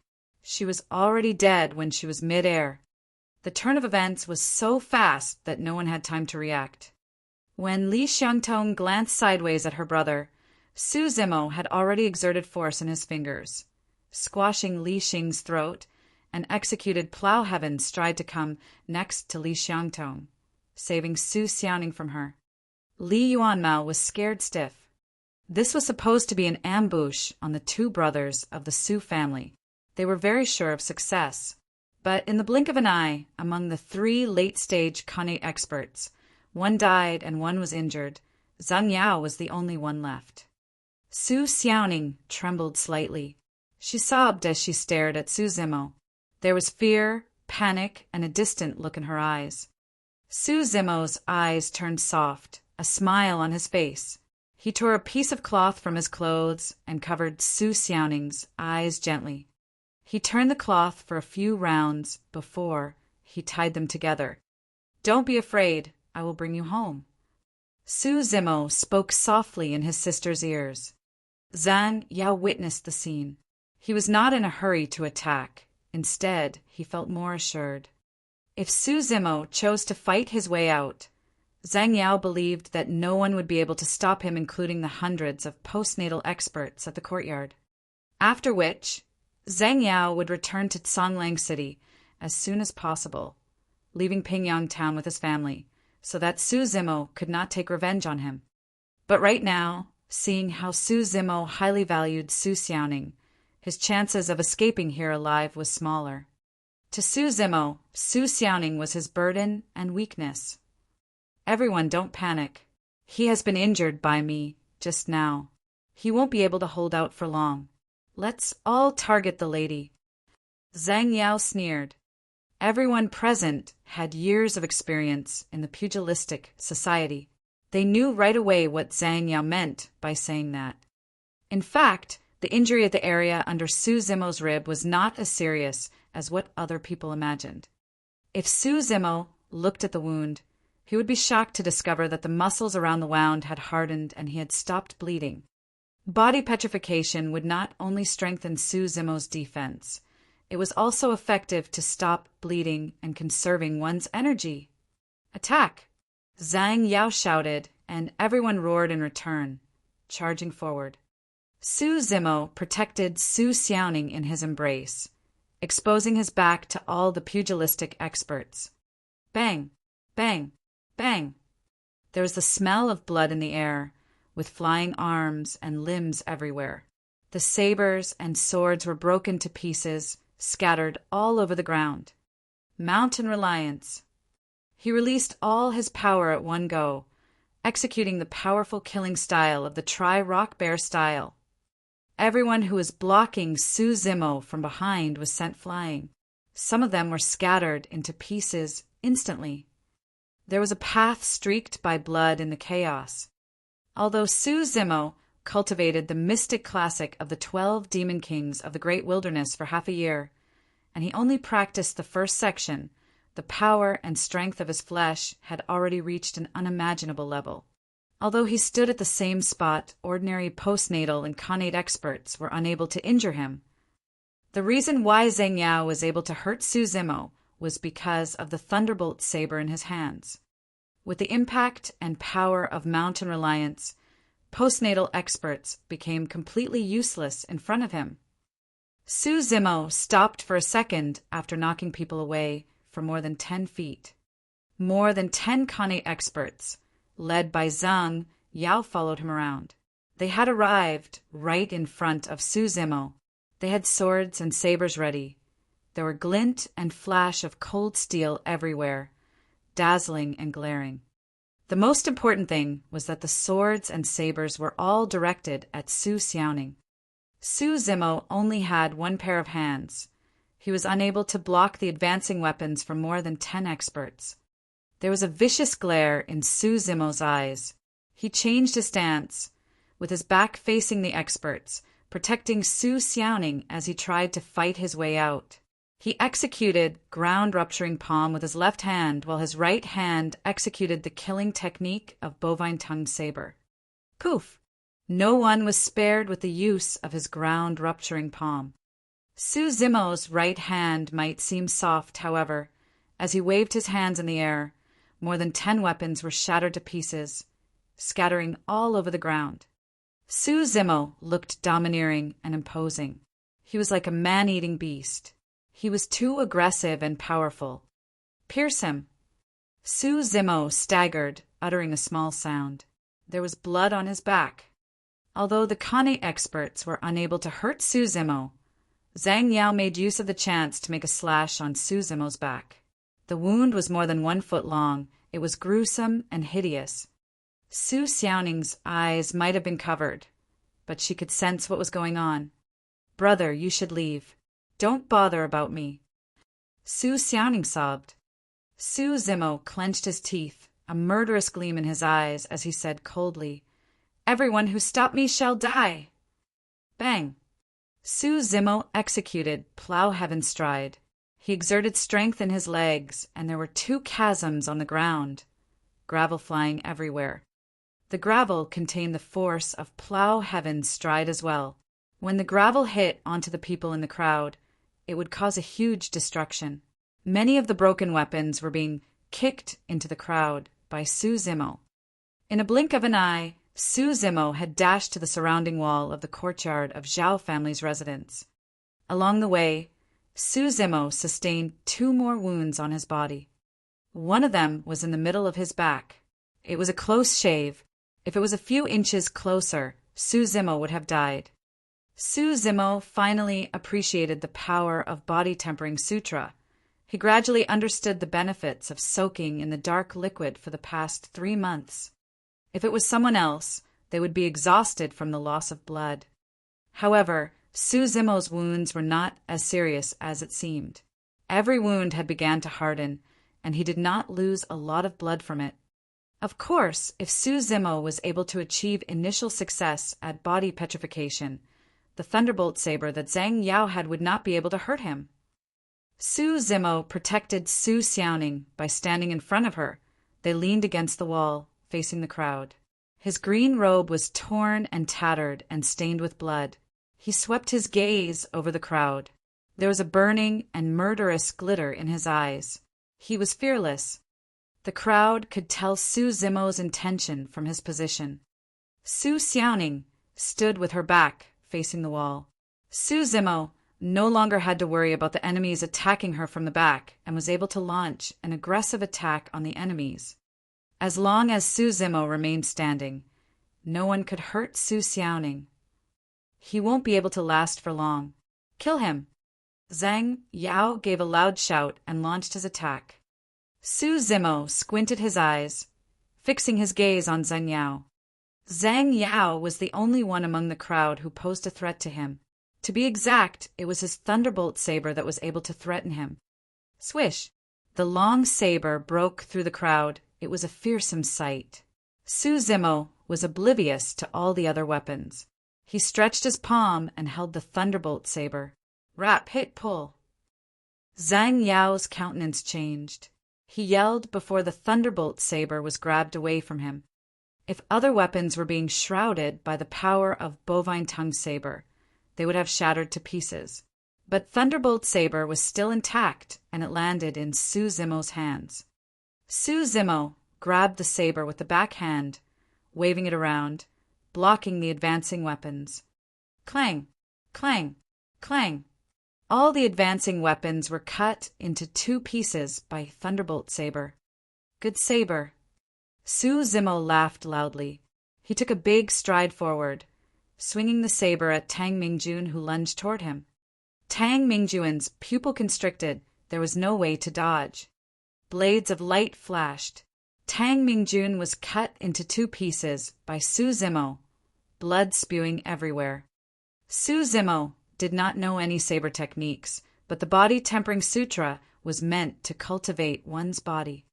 If his body was powerful and fast enough, although he did not know of any proper strokes, he would be able to cause great damage. After striking with the saber, Su Zimo returned to his spot right away, guarding Su Xiaoning. Zhang Yao lost his thunderbolt saber, but there were still hundreds of people advancing on Su Zimo. However, they could not pose any threat to him. The situation had changed subtly. No matter how the crowd attacked Su Zimo, they could not hurt him at all. Whenever Su Zimo had the chance, he would take the initiative to attack and kill 1 or 2 people. Su Zimo was invincible when he had no weapons. Now that he had Thunderbolt Saber with him, his power was redoubled. The people who besieged Su Zimo gradually reduced. Initially, there were a dozen Kane experts, but right now only 4 of them were trying their best to hold off Su Zimo's attack. The reason why they did not retreat was because they hoped that Su Zimo would be drained of his energy eventually. After all, one would not have endless amounts of energy. Moreover, everyone had witnessed it for themselves that Su Zimo had several wounds on his body. This fight had lasted for nearly 4 hours. If it was someone else, given that he had several wounds on his back and he had been engaging in intense brawls, he would have died from excessive blood loss. But Su Zimo did not seem the least exhausted. All along, Su Zimo had a ferocious gleam in his eyes. Even after engaging in the fight for 4 long hours, his gaze seemed to be burning, and he was stronger after more fights. Not knowing how long had passed, Su Zimo held Su Xiaoning's hands after chopping yet another man. Together they advanced toward the crowd slowly, looking awe-inspiring. While Su Zimo advanced, Zhang Yao and the rest retreated step by step, fear and terror evident in their eyes. All of a sudden, the crowd realized that the predators had become the prey. Su Zimo lowered his head, looking at the long saber that was still dripping with blood, saying softly, "All of you shall not leave today." Chapter 12, Night Conversation. Chapter 12, Night Conversation. The ground shook turbulently. Thunderous sounds of hooves could be heard. Under the sunset, a group of steel-armored cavalry armed with long spears charged into Pingyang town ferociously. The leader was Lu Yu, the guard of the Su residence. "Hurry, hurry!" Lu Yu urged the army constantly, his forehead perspiring and his expression full of anxiety. It had been 3 hours since Su Zimo left the Su residence. At the moment, even the calm and collected Uncle Zhang revealed great worries in his eyes. Lu Yu's gaze focused on a few people nearby with ghastly pale faces fleeing in panic towards his direction. They seemed to be terrified. These few people are the guards of the Zhao family. A murderous intent rose in Lu Yu's heart immediately. He wanted to order his troops to surround them. Uncle Zhang suddenly said, "Don't bother about them. Go to the Zhao residence to save people first." From the moment that they entered the Pingyang town and made their way to the Zhao residence, Uncle Zhang and the others saw about a dozen pugilistic experts. All of them were dashing out of the place desperately, looking panic-stricken. What is going on? Uncle Zhang and Lu Yu felt very uneasy. Not long after, Uncle Zhang and Lu Yu led the hundreds of cavalry to the doors of the Zhao residence. Just as they were about to break in, the doors of the Zhao residence suddenly opened. A man and a woman stepped out of it. The young girl's eyes were covered with a few layers of cloth strips that had been splattered with drops of blood. Her thin face looked ghastly pale and her delicate frame quivering. She looked so pitiful that one could not help but sympathize with her. The man's clothes were torn, tattered, and badly stained with fresh, red blood. He was carrying a long, blood-stained knife in his left hand and holding on to the girl with his right hand, slowly making his way out of the doors of the Zhao residence. Everyone's gaze inadvertently drifted across this pair of man and woman to the courtyard of the Zhao residence. It was a creepy scene that one would not forget for life. In the courtyard, dead bodies were scattered all over the ground. Scarlet blood was flowing quietly in between the cracks of the stones. Some people's bodies had been split into half, some of their skulls shattered into pieces, and some of the heads and bodies separated with broken limbs twitching. The deathly aura was pervasive. Smell of blood filled the air. This was simply a terrifying and sinister place of eternal hell. The man was drenched in blood, carrying a long knife. He looked like a slayer who had just emerged from hell. Nevertheless, his gaze was still bright and clear. When the afterglow of the sunset landed on the exquisite and youthful face of that man, it cast a vague and mysterious glow on it. There was pin-drop silence among the hundreds of cavalry, seemingly suppressed by an invisible and imposing aura. Even the fierce horses beneath them lowered their heads and kept quiet out of fear. To everyone, the Su Zimo at this moment was both strange and familiar. Su Xiaoning seemed to have sensed something. She could not help but tear off the strips of cloth covering her eyes and turn towards the courtyard of the Zhao residence. Su Zimo reached out his palm and blocked her sight. He said gently, "Don't look. Go home and rest. Forget about today's matter. Uncle Zhang, Uncle Lu, send Xiaoning back to the residence." Su Zimo sounded very calm, but somehow everyone present felt very nervous. Uncle Zheng nodded, and Lu Yu immediately went forward to help Xiaoning onto the horse. He then personally escorted her back to the Su residence. After watching Lu Yu and the group leave, Su Zimo strode off gradually. His strides were heavy, leaving a long trail of bloody footprints. It was a ghastly and horrifying sight. Second young master, with his back facing everyone, Su Zimo waved his hands and said, "Don't follow me." The hundreds of cavalry did not move. No one dared to question or oppose him. It was only until when Su Zimo's figure disappeared at the end of the long street that everyone heaved out a long sigh of relief.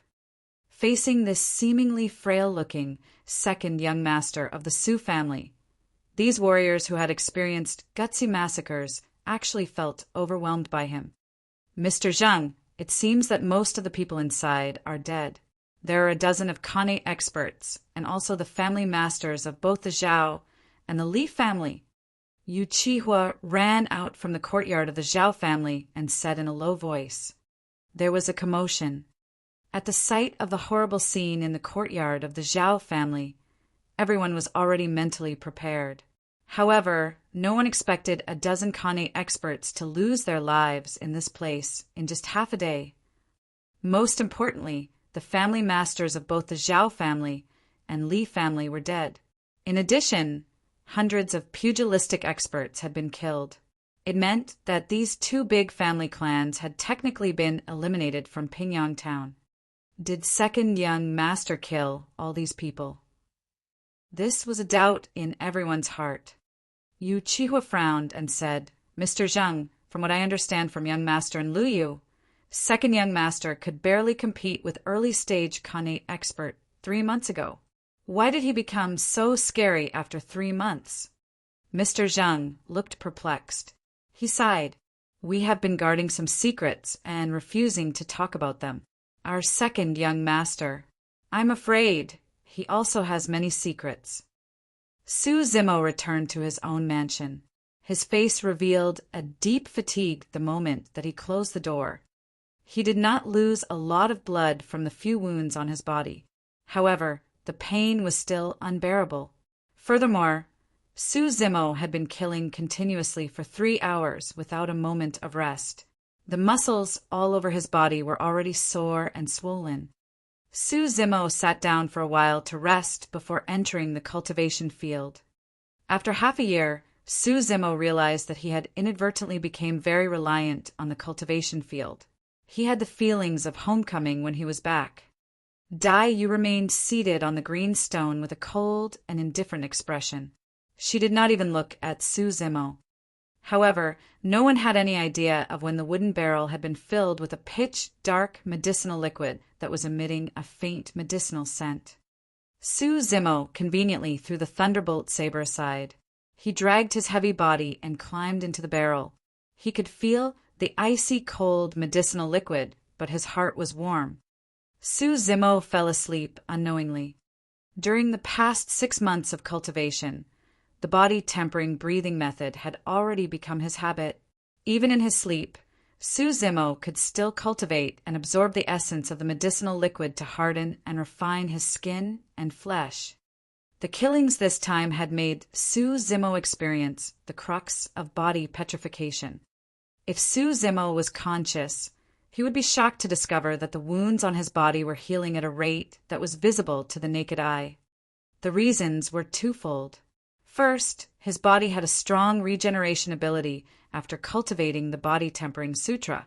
Second, it was due to the boundless essence that originated from the medicinal liquid. The first absorption was much faster than usual. Su Zimo woke up only after 3 hours of sleep. All of his previous fatigue had been swept away and he was full of vigor and energy. Su Zimo felt something was different. He touched the wounds incurred today, but did not feel any scars. There was only skin that was as smooth and fine as jade.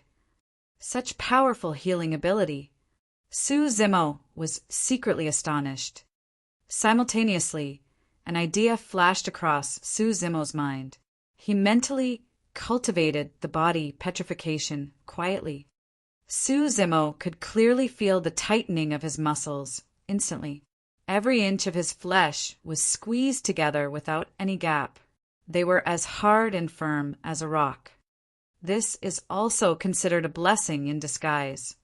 Su Zimo secretly thought and said, "Without the trigger of these external injuries, it is most likely very difficult to understand the profound meaning of body petrification in such a short time." Su Zimo got up and said to Dai Yu, "I'm going out." Dai Yu did not seem to have heard him. She seemed to be resting with her eyes closed. Su Zimo walked out of the cultivation field, returned to his mansion, and changed into a green robe. He headed to the Su residence directly. Su Zimo had pent-up frustrations in his heart regarding today's matter. However, it was not targeted at the Zhao family and Li family. Instead, it was targeted at the Su family and his older brother Su Hong. At this moment, the night was pitch dark and the streets were isolated. Su Zimo used the plow heaven stride and dashed ahead crazily. Soon after, he arrived at the Su residence. The doors of the Su family were not tightly shut. Instead, it was wide open. Su Zimo pondered for a while before heading to Uncle Zheng's living quarters. The courtyard was not big. There was a round stone table in the middle of it. Uncle Zheng was just sitting there. He seemed to have waited for a long time. "Second young master, you eventually still came." Uncle Zheng was a little emotional. Su Zimo sat beside the stone table and looked into both the eyes of Uncle Zheng.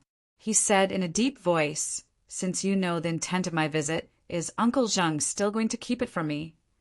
Uncle Zheng bitterly smiled and shook his head. "Since a young age, older brother forbade us from learning martial arts. He sent me away to study and forbade us from intervening in the family business. There are too many things. Older brother had intentionally or unintentionally distanced Xiaoning and me from the Su family. Xiaoning is simple and innocent and doesn't sense it, but I have long noticed this." Su Zimo said softly, "If Xiaoning had learned martial arts since she was a child, today's matter might not have happened. I can tell that those people behind Uncle Zheng today are all postnatal experts who had been through countless fights and battles. Since our family clan has such strength and power, why didn't we reveal them earlier? What business is older brother into? Is he only selling horses? Why did he go to the country of Yan and not country of Deqi to do business?" Uncle Zheng looked like he was in a difficult position. He wanted to say something, but held back his tongue. The two faced each other in silence. The atmosphere was becoming increasingly stifling. Su Zimo's words were startling when he spoke suddenly, Were my parents murdered by someone? Uncle Zheng's countenance suddenly changed. However, it reverted to normal in the next moment. Uncle Zheng, Zimo is not the once frail and weak scholar. I believe you have also seen it yourself. What exactly is the Su family afraid of? Who is the Su family's enemy? Tell me. Su Zimo held onto Uncle Zheng's arm, his eyes shining sinisterly and coldly. Uncle Zheng gave a long sigh. Second young master, it is not that I don't want to say it. It is just that telling you won't do you any good. Certainly, you are different from before. You have become stronger and can even kill many Kane experts. But, after pausing for a while, Uncle Zheng shook his head and said, After all, these are still just the strength of mortals. These words seemed familiar. Half a year ago, before she left, Shin Mingqi had told Su Zimo that even if he were to attain the postnatal or Khanate realms in the future, they are only of mortal strength and could not withstand even a blow of the immortals. Su Zimo understood what Uncle Zheng was implying. However, he did not expect that the enemy of the Su family had been the legendary immortal cultivators since a long time ago. In addition, Su Zimo himself had incidentally offended a perfected golden core. All these events seemed to be part of destiny. After numerous twists and turns, they still could not get out of it. At what realm is the enemy of the Su family at? Qi, refinement warrior? Foundation, establishment cultivator, or perfected golden core? Su Zimo asked calmly. He had long heard from Daiyu that mortals at the Qi condensation realm were called Qi, refinement warrior. There were 10 levels, and the 10th level was the perfected level. Those in the foundation, establishment realm could be called a cultivator. Only those in the golden core realm were qualified to be called perfected. Obviously, Uncle Zheng was surprised that Su Zimo actually knew the terms of cultivation. His expression was full of shock. After some time, Uncle Zheng said, The foundation, establishment cultivator, and perfected golden core are far beyond our reach. Ordinary mortals are certainly not a match for even the Qi, refinement warrior. You may be able to kill the Kane experts now. However, even a level 1 Qi, refinement warrior can kill you. Su Zimo furrowed his brows slightly. Naturally, Su Zimo did not believe Uncle Zheng's words.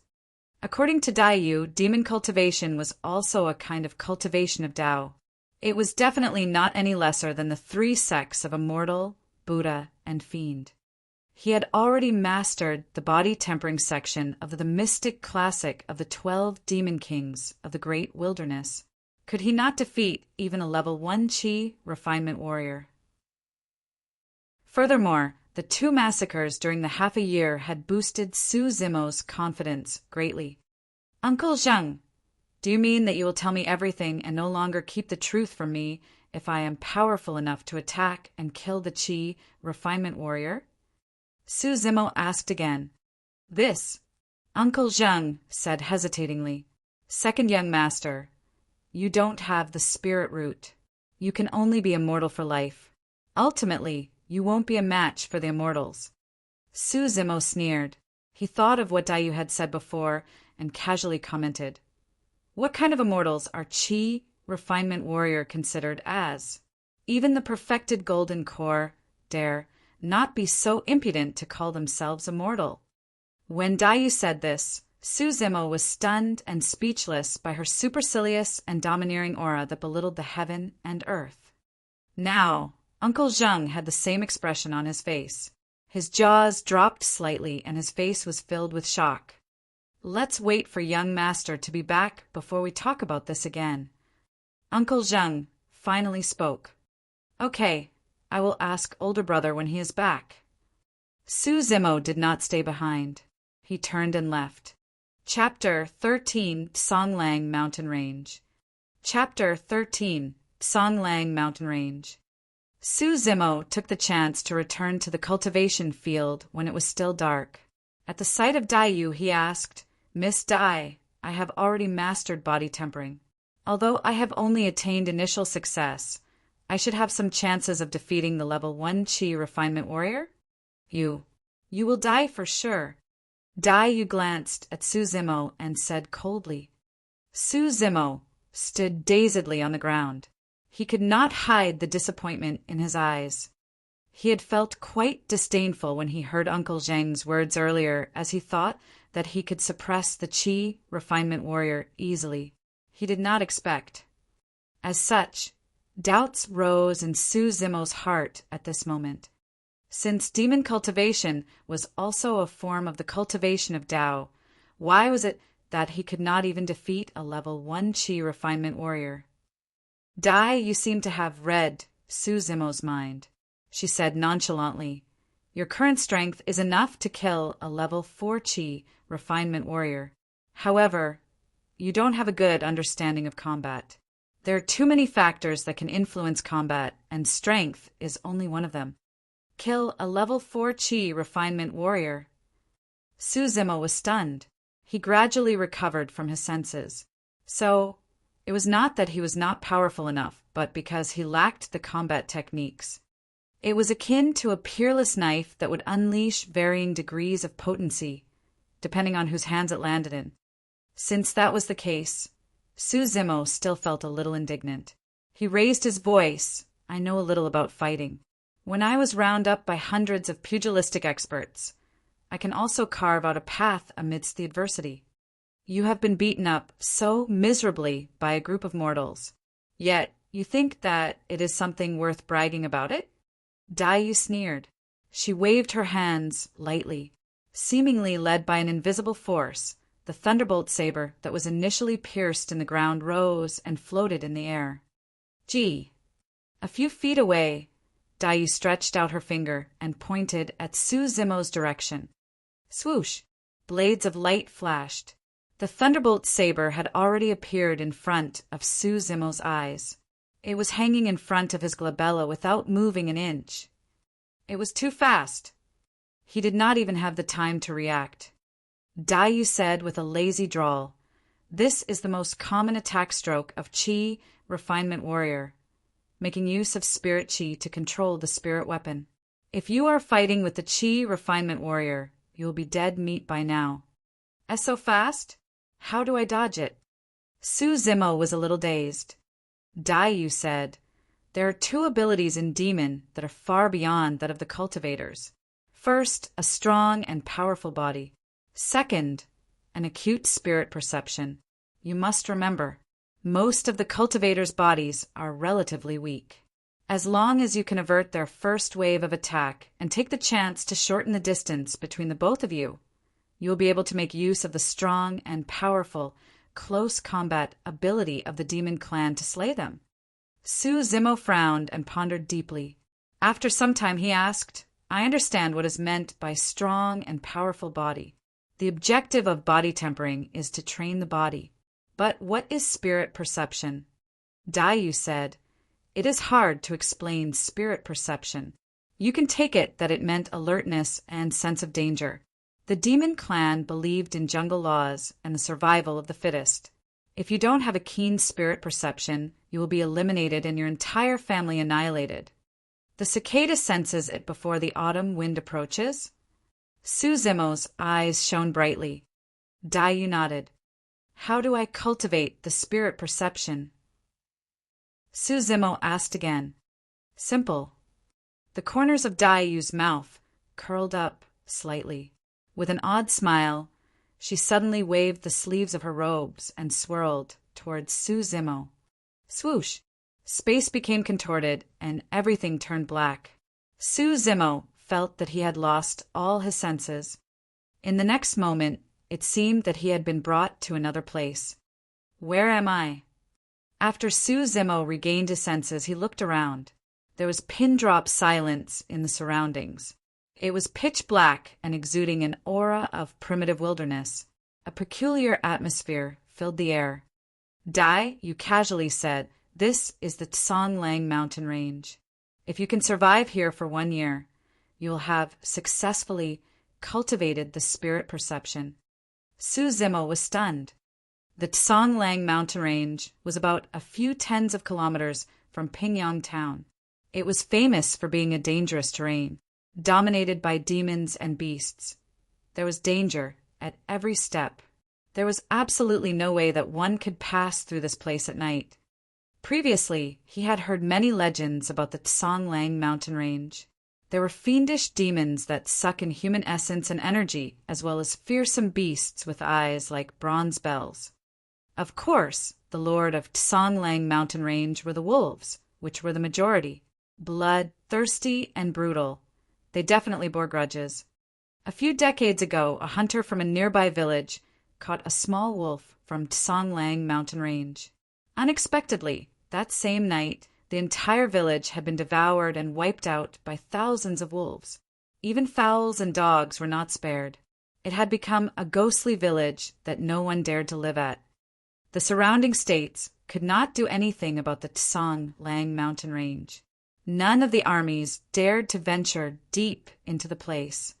Not to mention surviving in it, it was as difficult as reaching the sky just to pass through it safely and unscathed. Dai, you continued to say, there is a difference in realms between the demons too. Those at the lowest realm are not even qualified to be called a demon. They are termed as spirit beasts in the cultivation arena, meaning they are beasts that can understand humans. There are weak and strong spirit beasts. That Zhui Feng of yours is considered the weakest kind of spirit beast. Its spirit intellect had just been activated. For powerful spirit beasts, their ability is comparable to a perfected Qi refinement warrior. Above the spirit beast is the spirit demon. There is an even greater gap between the weak and strong ones. The strong ones are comparable to perfected golden core. The weak ones are equivalent to foundation establishment cultivators. Su Zimo frowned and asked, "Are there spirit demons in Tsanglang mountain range?" According to Daiyu, he could not even defeat the most commonplace Qi refinement warrior, let alone the spirit demons whose abilities were equivalent to the foundation, establishment, and golden core realms. "I don't know."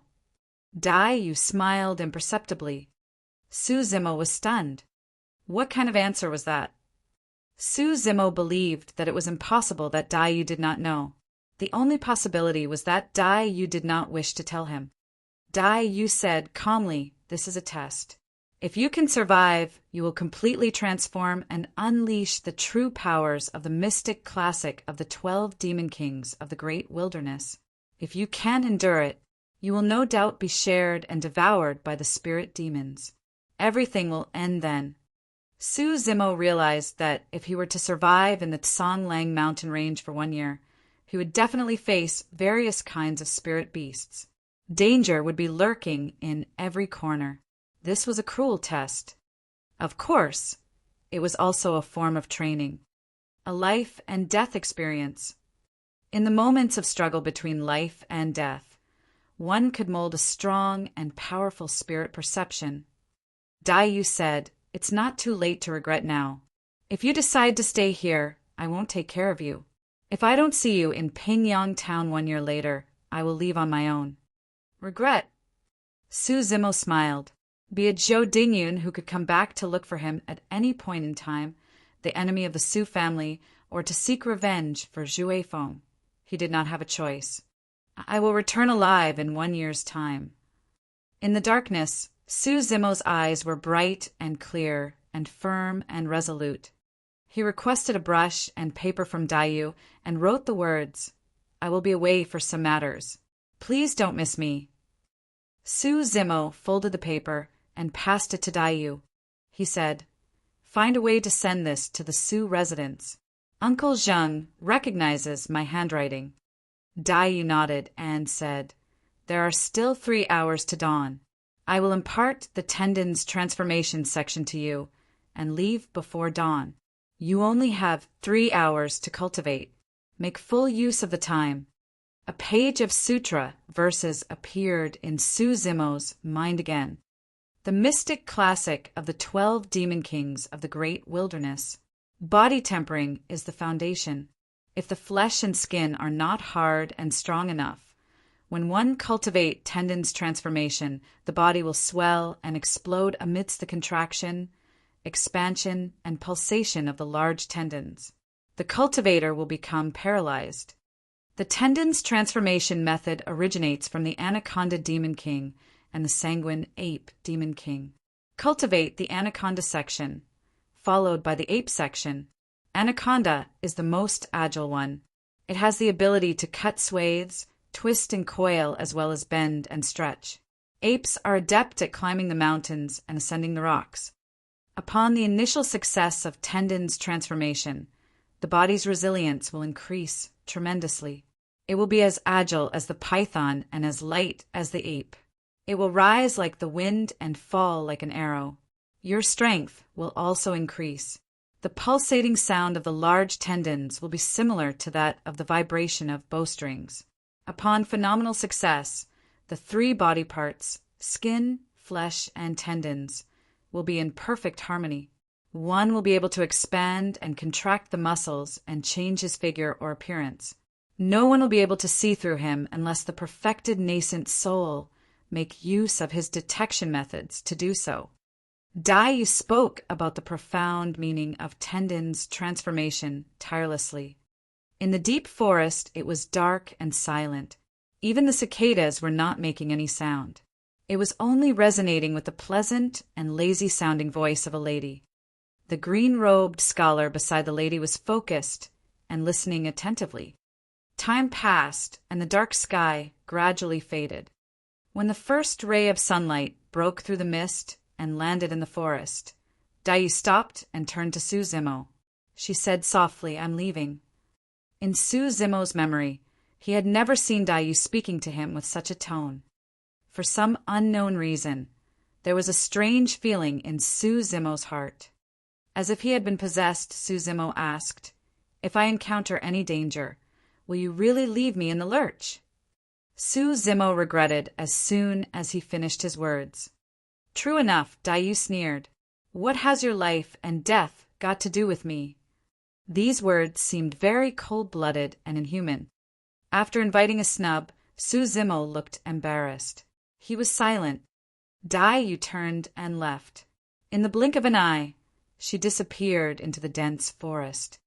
Su Zimo's lonely figure remained rooted to the ground just as Su Zimo was feeling a little disappointed. Dai's voice rang again. It became increasingly distant and gradually faded off. Songlang mountain range is the world of demons, especially at night. If you can tide over the first month, you will have 30% chances of leaving it alive in 1 year's time. Su Zimo was stunned. No matter what, Dai was not completely unconcerned about him. Otherwise, there was no need for her to impart the tendons transformation to him last night. There is only a 30% chance of survival after enduring the first month. Su Zimo was secretly shocked. He assessed the surroundings with vigilance.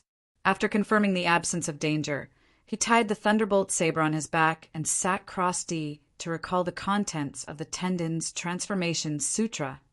If he wished to survive in the Songlang mountain range, he would have to master the Tendons Transformation as soon as possible. According to Daiyu, his ability would be of a threat to the level 8 Qi refinement warrior upon attaining the initial success of Tendons Transformation. This also meant that he could slay most of the spirit beasts in the Songlang mountain range. His chance of survival would increase tremendously. Su Zimo constantly used the breathing and expiration method and diligently tried to comprehend the tendons transformation. It could be due to the foundation of the body tempering or the pressure of being in danger. Not long after, Su Zimo managed to master the initial stage of the tendons transformation breathing method. He did not need Dai's reminder this time. Su Zimo combined the sutras of both body tempering and tendons transformation and cultivated them simultaneously. With each breathing and expiration, Su Zimo was hardening and refining not only his flesh and blood, but also his large tendons. He had become more flexible and powerful. Su Zimo was immersed in the cultivation and had forgotten his whereabouts.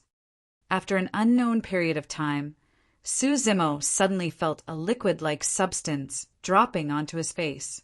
It felt a little warm and sticky. "Is it raining?" Just as this thought arose, Zimo opened both his eyes immediately. His countenance changed greatly. Wrong. How could raindrops feel warm and sticky? Zimo was instantly jolted awake. He finally realized that he was in the danger-filled Songlang mountain range and not the original cultivation field. There was danger. Chapter 14, Fiendish Appearance.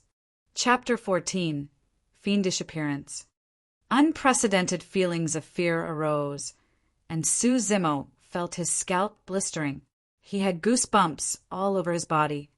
Zimo's reflexes kicked in, and both his lower limbs moved to flee before he even stood up completely. Swoosh! A malicious and stinking breeze attacked in his direction, and Zimo dodged it just in time. He could not help but look back. Zimo's pupils contracted violently. Instantly, his heart was in his throat. This was an anaconda that was beyond Zimo's recognition. Its humongous body was as thick as a water barrel, covered tightly with scales. Its body shone with a cold and metallic luster. It was glaring at Zimo with greenish, squinted eyes and big, predaceous mouth. Saliva was continuously dripping from in between its teeth. He was too careless. Zimo still had some lingering fear. He had been approached by such a large species, and he actually did not sense it at all. The anaconda curled itself around an old tree that was as tall as the clouds and looked down at Zimo from the great heights. There was a flash of contempt in his eyes. This was a spirit beast.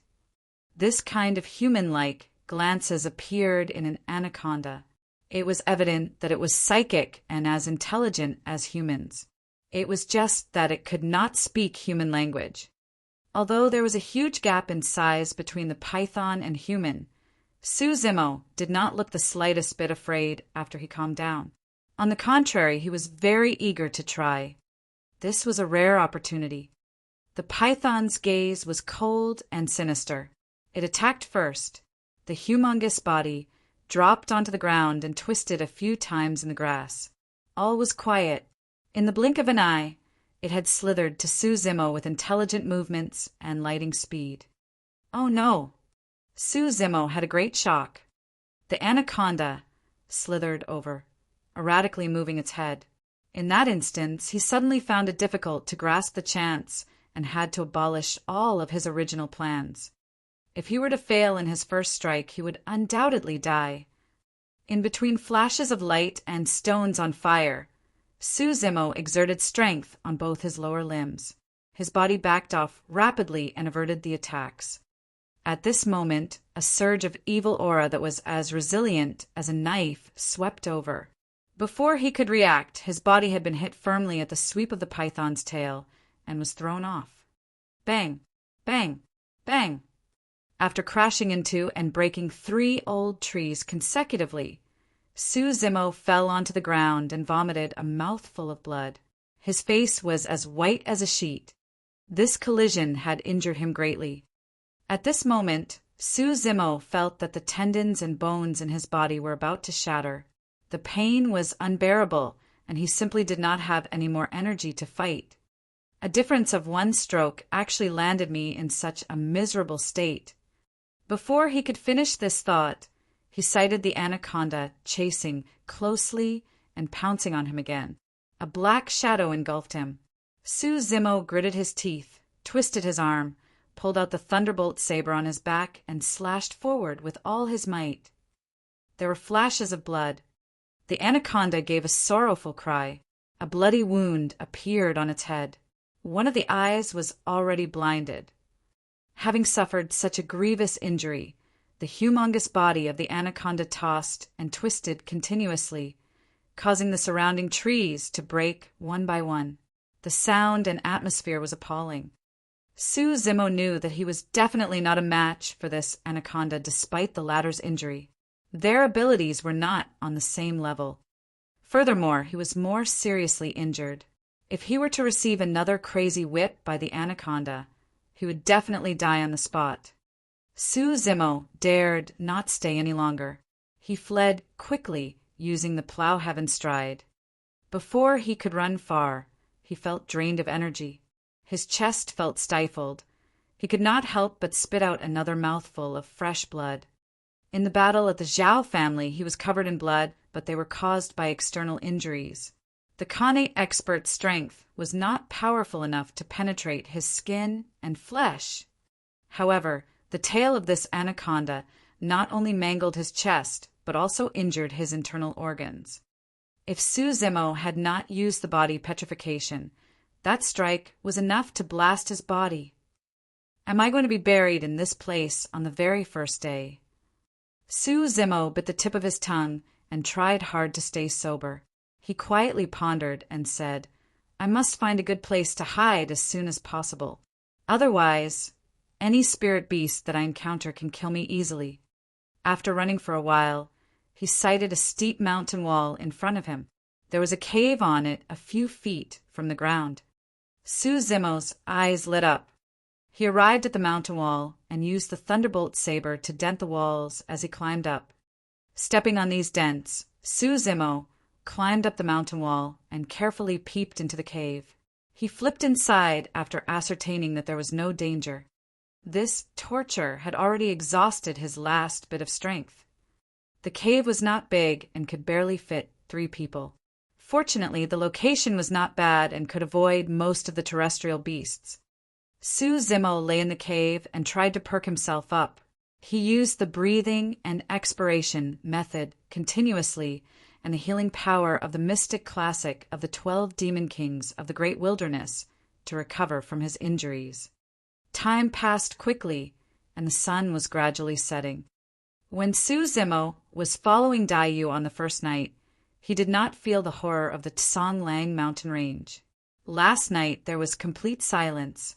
It was as if all the living things had gone into hiding. Today, the night had just arrived and spirit beasts were already beginning to appear. Sounds of roars shook the wilderness. From time to time, giant birds would fly past the mountain wall, casting their shadows and blocking the moon. In the forest, the spirit beasts prowled fearlessly. The old trees swayed, and an eerie atmosphere filled the air. There were constant sounds of terrifying roars. This was the true colors of Tsonglang mountain range. If Daiyu was not accompanying him last night, he could not even tide over it. Earlier on, Su Zimo saw for himself a spider with a human face as big as a basin. It moved at lightning speed as it climbed towards this wall mountain. To his surprise, a black figure suddenly appeared on the wall. Mountain rolled into the spider's body and disappeared in between the cracks of the rocks. When Su Zimo was fear-stricken, he heard a ferocious roar from the sky. Immediately after, a divine eagle with a pair of purple wings appeared out of nowhere. Its super-sharp claws were shining coldly like daggers. It dug into the cracks of the rocks on the wall mountain and crushed a big piece of rock. Roar! A miserable cry could be heard from the crack of the rocks. The purple-winged eagle had already captured a crawling spirit beast. Its claws pierced deeply into the body of the spirit beast, and fresh blood splattered out. This spirit beast was huge. It was 100-fold bigger than the purple-winged eagle. However, it could not escape no matter how it struggled. The purple-winged eagle carried it and soared into the sky. Before it left, the purple-winged eagle had obviously discovered Su Zimo. It even glanced back at the cave on the wall mountain with a chilling glare. It could be that Su Zimo seemed too frail and weak in comparison to that spirit beast. Hence, the purple-winged eagle did not bother. It spread its wings and flew away. That one gaze was enough to land him in trepidation and send chills up his spine. This was a spirit demon. This purple-winged eagle was definitely a spirit demon. It is too powerful. Just the aura that it exuded could make me feel defenseless. I don't know if it is a spirit demon at the Foundation, Establishment Realm, or Golden Core Realm. Su Zimo swallowed the lump in his throat. He shifted himself deeper into the cave. In the forest under the wall mountain, there were killings everywhere. The air was moist and filled with a bloody stench. The earlier scene was just the tip of the iceberg. This was the Tsonglang mountain range, bloody, brutal, and filled with the most primitive slaughters. After surviving the second night with much difficulty, Su Zimo discovered that there was another test awaiting him. One night had passed, but his injuries had not completely recovered. Hence, he dared not continue to cultivate. In Pingyang town, he did not need to worry about food. However, food had become his greatest problem in Tsonglang mountain range. Su Zimo was injured and dared not act rashly. However, without food, each time he breathed in and out, he was using the essence of his own blood and flesh to cultivate. His hunger would increase, and he would not be able to endure for too long. It was a vicious cycle. Without food, there was no energy source, and he would not be able to cultivate. It would be difficult to heal the injuries on his body and advance to another realm. It was even harder to obtain food. Henceforth, every step that he took would determine his destiny. Su Zimo moved his body and used the thunderbolt saber to dig and deepen the cave. He placed some leaves and branches near the entrance of the cave to camouflage it and hide himself. 1 day, 2 days. Despite the torture of starvation and pain arising from his injuries, Su Zimo waited patiently and did not leave the cave. On the 3rd day, he finally received an opportunity to turn the tides. Last night, there were many killings below the mountain wall. One of the spirit beasts died, and a lot of flesh and blood were left on its dead body. Su Zimo stared at the remains of the spirit demon for a long time. After much consideration, he finally made up his mind and walked out of the cave, carrying the thunderbolt saber. Worried that he would attract other spirit beasts, Su Zimo dared not start a fire. He bore with the disgust and devoured the flesh and blood mouthful by mouthful. His eyes surveyed the surroundings continuously, and he was high-strung. He dared not bring this spirit beast back to the cave, for fear that the bloody stench would expose the location of his cave. Only 3 days had passed, and his scholarly aura and inexperience subsided.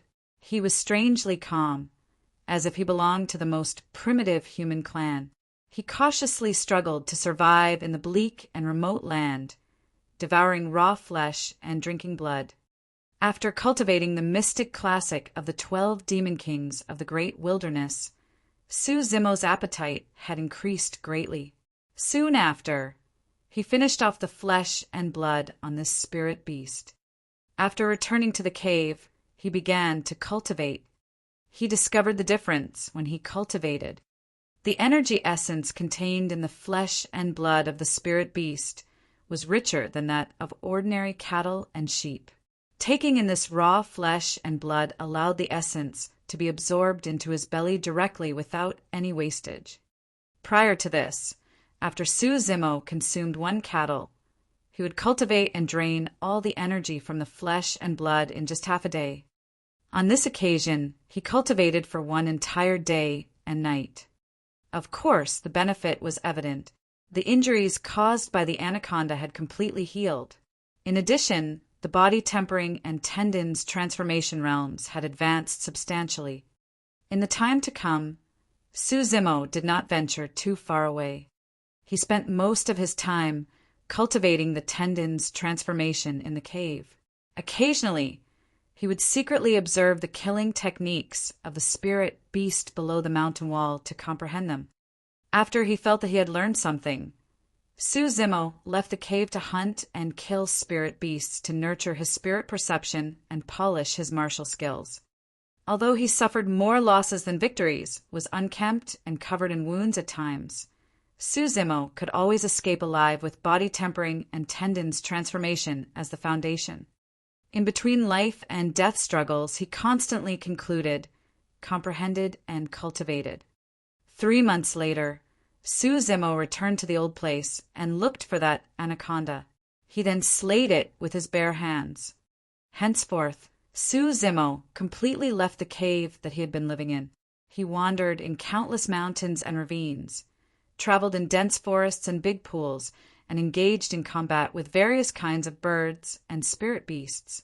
This was a bloodshed world about the survival of the fittest. The so-called most powerful one did not exist. In one moment, one was proud and majestic. In the next moment, he could possibly end up as a prey in the belly of other spirit beasts. There were countless miserable and intensive bloody battles, countless narrow escapes from death, constant vigilance, and constantly on tenterhooks. As time passed by, Su Zimo acquired a unique and indescribable sense of danger. That was spirit perception. In this mountain range that no one paid attention to, a young boy from the human clan, without spirit root, was undergoing a thorough transformation. A fiendish appearance was taking root. Chapter 15. A Bloody Battle with the Wolves. Chapter 15. A Bloody Battle with the Wolves. 6 months later, in the residence of the city lord of Tsanglang City, Luo Tianwu, the city lord of Tsanglang City, leaned on his chair. Holding on to his chin, his eyes were closed. He was frowning and deep in thought. "City lord, did you request for my presence?" Shortly after, Chao Gang, one of the 5 wolf guards, walked in, cupped his fists, and bowed to him respectfully. Luo Tianwu opened his eyes. A beam of light streaked across them, but only lasted for a moment. He asked, seemingly casual, "What are your thoughts on the Su family of Pingyang Town?" Chao Gang pondered and said, "The Su family's background is mysterious. Most likely, they are not from our country of Dachi. I suspect that they are from the country of Yen. In addition, the Su family is not as weak as they appear to be. Young Master Su had hidden his ability for many years. He is a figure not to be underestimated. He is most probably hatching a major ploy. As for second young Master Su..." Chao Gang paused for a while. Luo Tianwu revealed a look of curiosity. He smiled imperceptibly and asked, "What about second young Master Su?" "1 year ago, I witnessed second young Master Su offending the immortal." Chao Gang shook his head. "This lad is an inexperienced and aggressive youngster. He is initially quite clever and has also attained scholarly honors. His honors have been written off now, and he is reduced to an inferior commoner. We don't need to bother about him." "Quite clever? Haha." Luo Tianwu smirked. "Chao Gang, your judgment is off this time." "Huh." Chao Gang was stunned for a moment. "This is the information from my subordinate's spy. Take a look." Luo Tianwu passed a few confidential papers on the table to Chao Gang. Chao Gang swept his gaze across them. His expression gradually changed. Luo Tianwu said in a low voice, "6 months ago, Su Zimo almost destroyed all the pugilistic experts of the Li family and Zhao family relying on his own strength. These 2 families have virtually been wiped out, although their names still exist. The Yang family avoided the disaster and took the chance to fawn on the Su family. Now, the Su family is holding the power in Pingyang Town. This individual is not a frail scholar. He is a character who is more terrifying than Su Hong. How can this be possible?" Chao Gang was dumbstruck. Luo Tianwu said, "There are 2 possibilities. First, Su Zimo transformed from a frail scholar to a top-notch expert in 6 months' time. Second, Su Zimo concealed his abilities and lied to everyone. Regardless of the possibility, this individual is not a mediocre character. What exactly is this Su family plotting at?" Chao Gang drew his brows together. Luo Tianwu snarled, "People from country of Yen. 15 years ago, by the last name of Su. Combining these few pieces of information, can't you guess? Lord Wooding of the country of Yen, Su Mu." Chao Gang said, his voice trailing off. Luo Tianwu nodded and said regretfully, "Su Mu is considered an outstanding hero. He led tens of thousands of armored cavalry and dominated the battlefields, sweeping up victories wherever they went. How famous and majestic was he then? Which of the surrounding states dared to launch attacks and take over the glory? Unfortunately, he was too foolish. In the end, his outcome was akin to casting the bows aside once the birds are gone and slaying the lackeys after they have outlived their usefulness. After pausing shortly, Luo Tianwu closed both his eyes, exuding a sharp and imposing aura. He gradually said, "Since there is a lesson drawn from others' mistakes, we can't follow the footsteps of Su Mu. Although the great Zhou King is ruling the 4 states, there are signs of chaos. The dukes are rising in power. It is time to invade the city, seize the territory, and declare ourselves as the king. Chao Gang is willing to obey the city lord, obey the king." Chao Gang was quick to adapt to the circumstance. He changed his address immediately. Luo Tianwu nodded satisfactorily. He said, "Chao Gang, I also have Qi refinement warriors as my backers. I won't act without confidence." At the sound of the 3 words Qi refinement warrior, Chao Gang's eyes lit up and his mood livened up.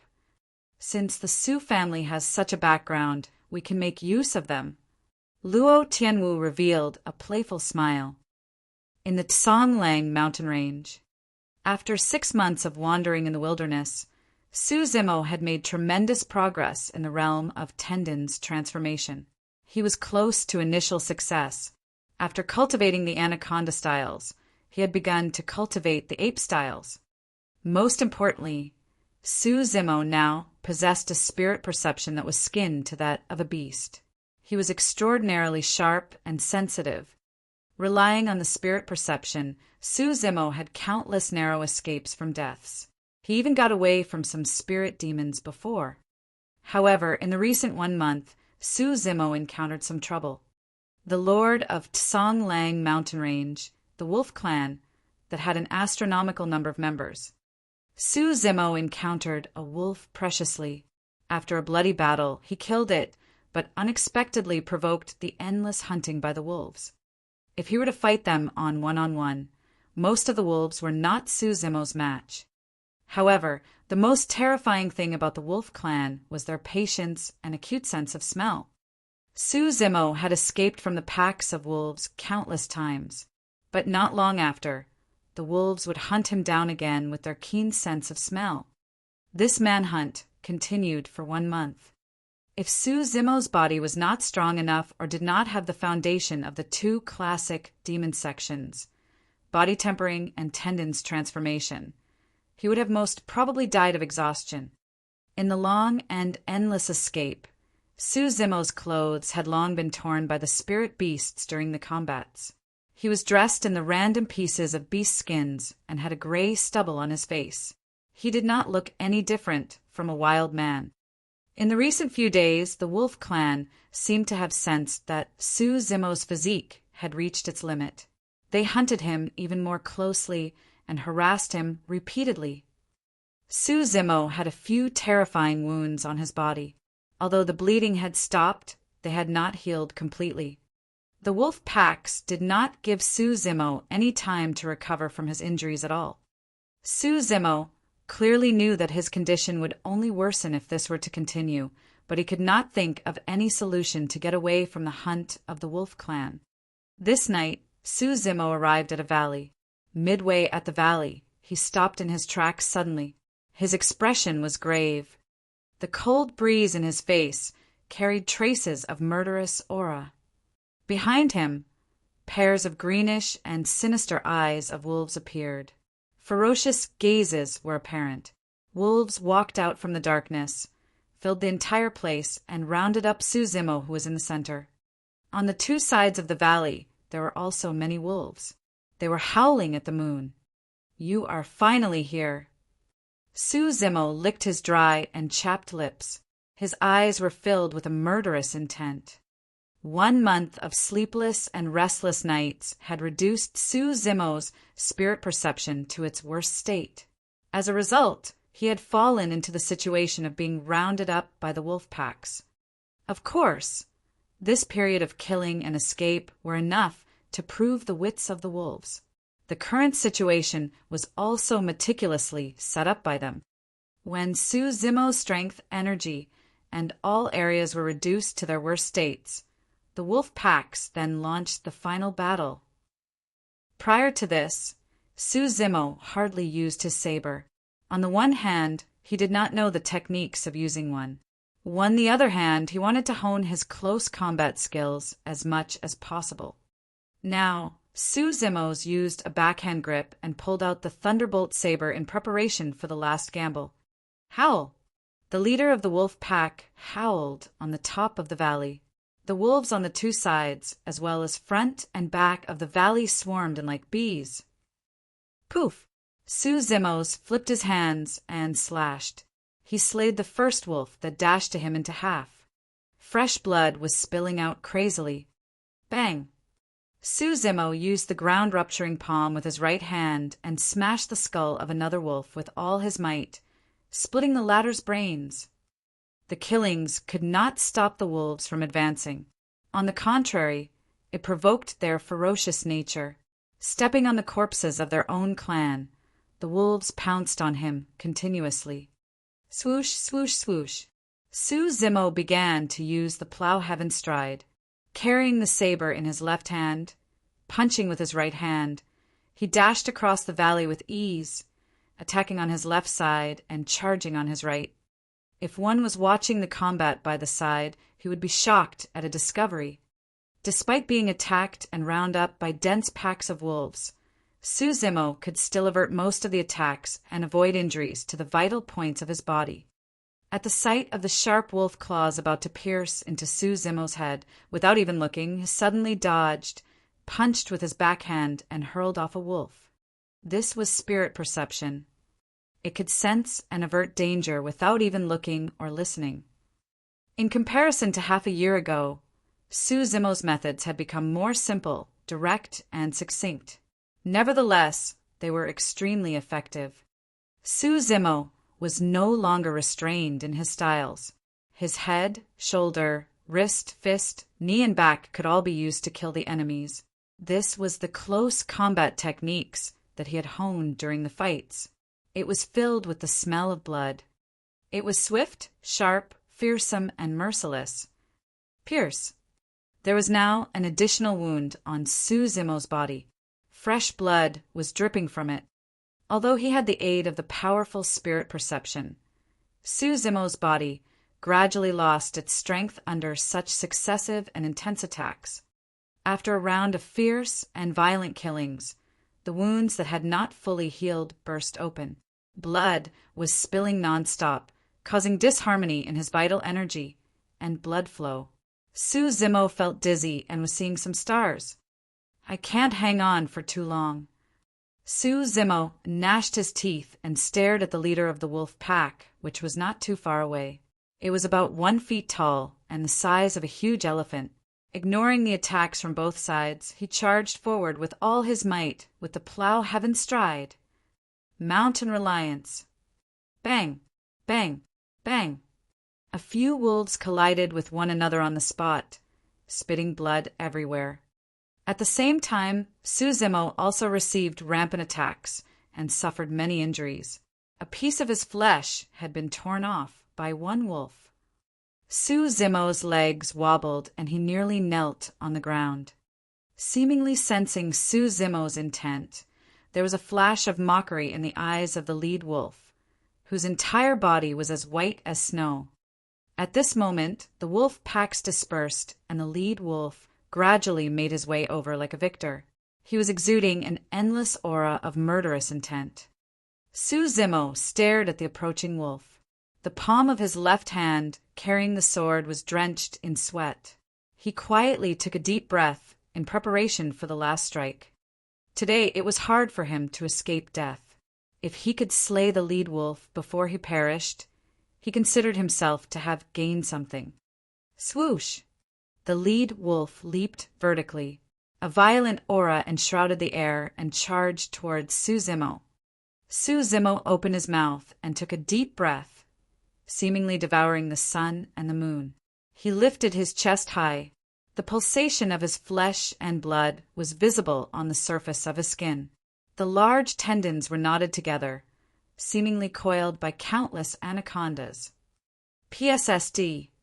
Flows of air surged into his lungs crazily, giving out a strange noise. Anaconda eclipse. This was one of the styles of the tendons transformation section.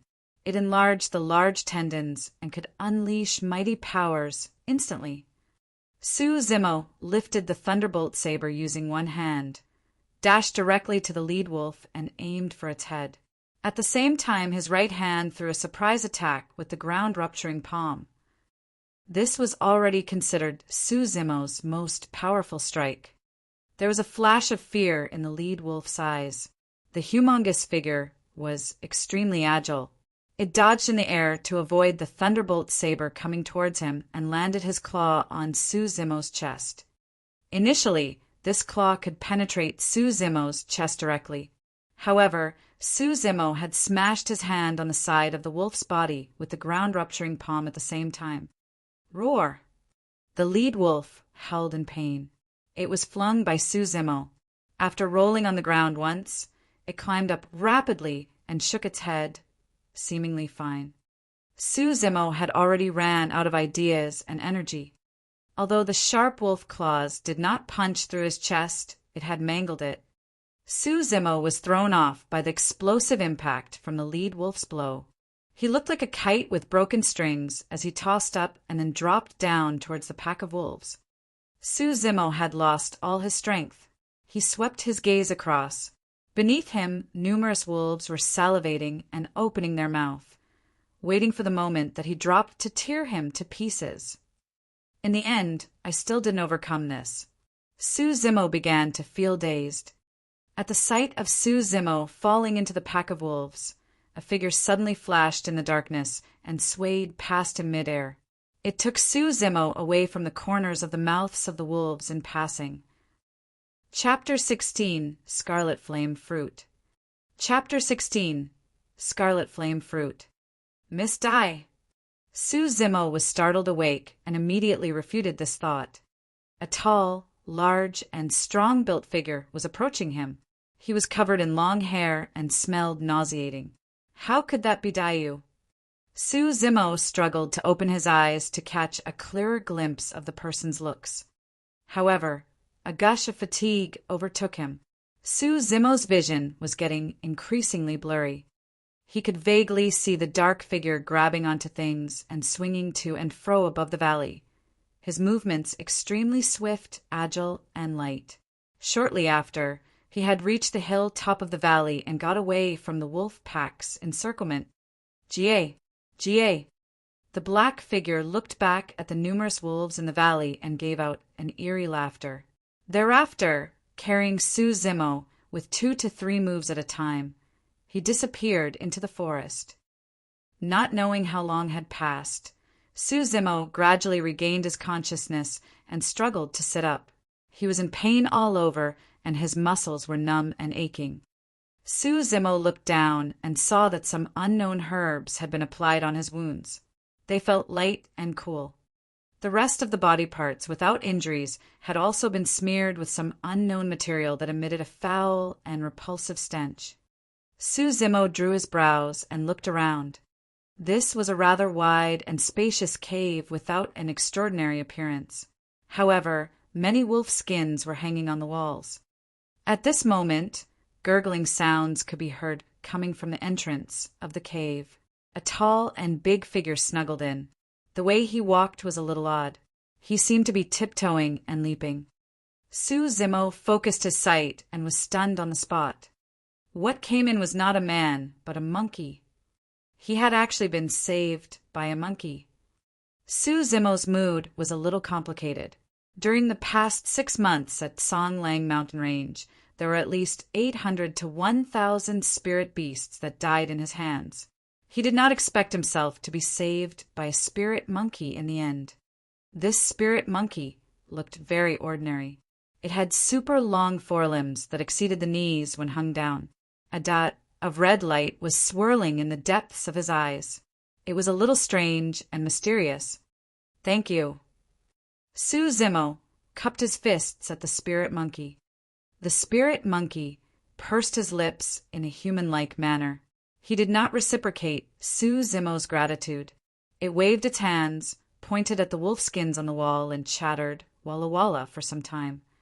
Lastly, The spirit monkey pointed at Suzumo, extended one of its fingers, and swaying it from side to side in a mocking manner. It was spiritually enlightened. Besides not knowing how to speak, this spirit monkey was no different from an ordinary man.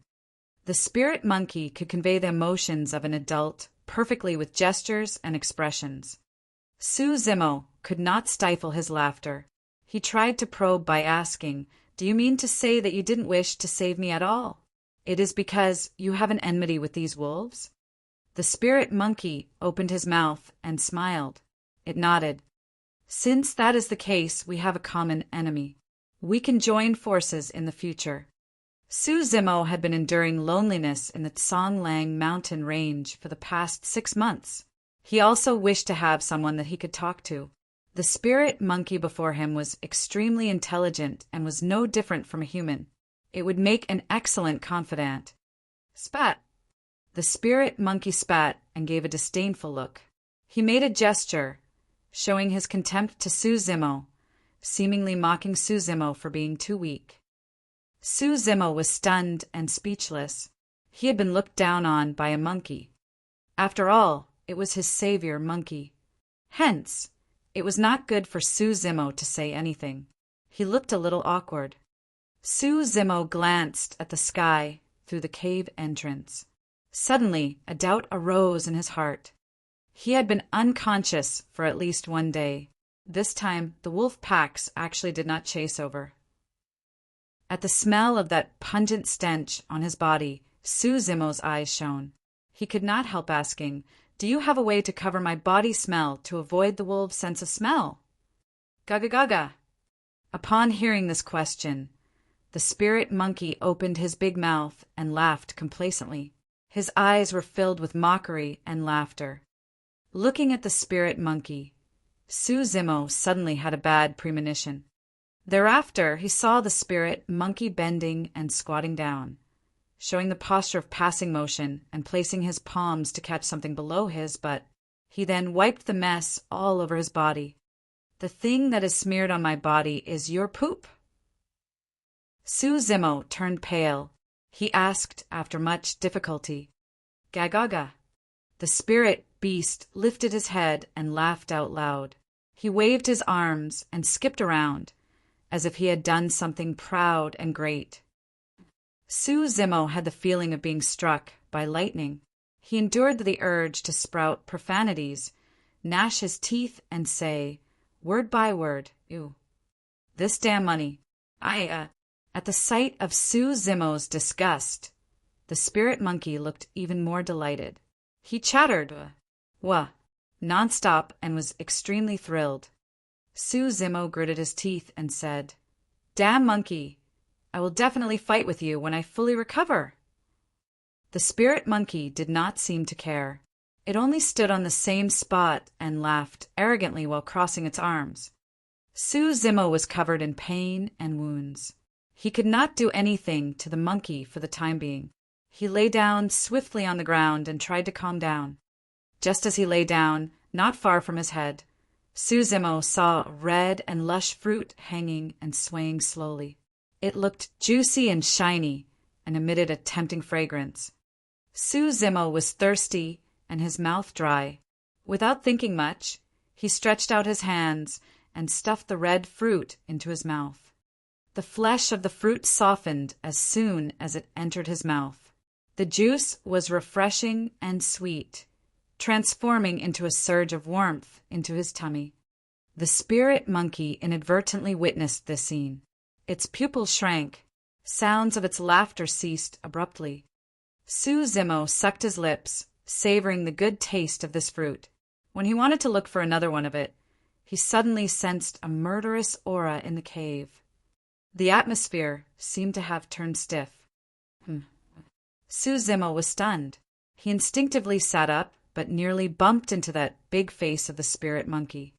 The spirit monkey glared at Suzumo with bloodshot eyes, gnashing and clenching its teeth, panting heavily. It looked like it could not wait to tear Suzumo apart alive. Suzumo's heart stirred. He vaguely guessed that the fruit that he had eaten earlier was probably not ordinary. Hey, you disgusted me once. I ate your fruit. We are even now. Su Zimo felt a little guilty. Oh, oh. At the sound of Su Zimo's words, the spirit monkey was fuming with anger. He was so furious that he jumped up and pounded his chest, making deafening guang, guang sounds. The spirit monkey dashed towards the mountain wall beside him and hit his head against the wall. Rocks shattered and flew all over. The sound was terrifying. Su Zimo was secretly shocked. This spirit monkey was very powerful. He might not be its opponent even if he were to recover fully and was in his best condition. Fortunately, the spirit monkey did not vent its frustration on him. He continued to pound the mountain rocks and almost punched through the mountain walls.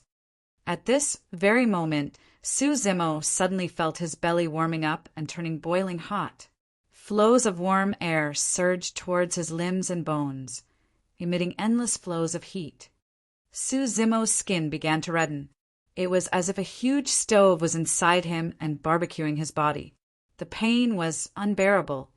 Pissed, Su Zimo exhaled and looked down. He saw the flesh and blood surrounding his wounds throbbing, integrating and healing at a speed that was visible to the naked eye. Only the scars remained thereafter. In the blink of an eye, the scars came off and the skin was rejuvenated to be like before. Even the piece of flesh on the thigh that had been torn by the wolves was repairing itself rapidly at this moment. Ah! Su Zimo hollered at the sky. He felt like he was exploding. This is bad. This energy is too strong. My body will burst if this continues. Su Zimo did not have the time to think. He circulated body tempering and tendons transformation immediately and carried out the breathing and expiration techniques.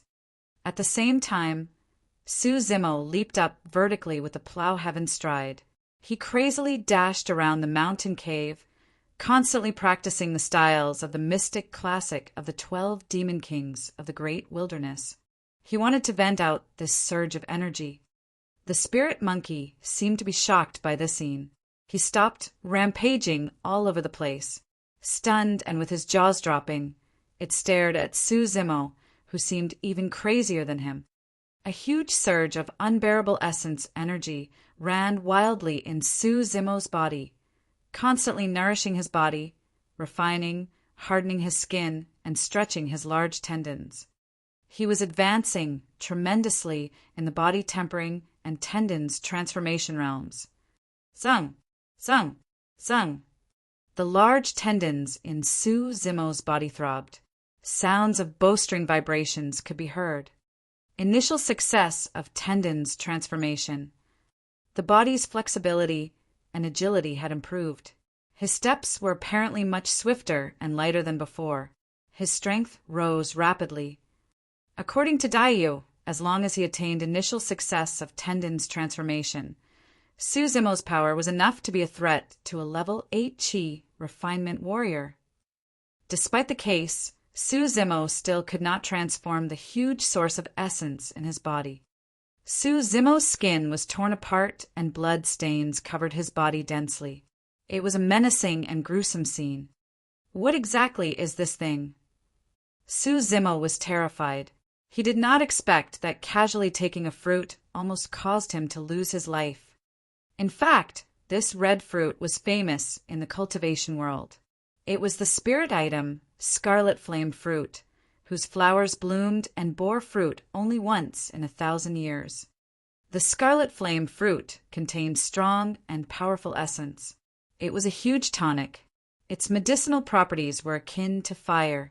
It was heaty, dry, and explosive.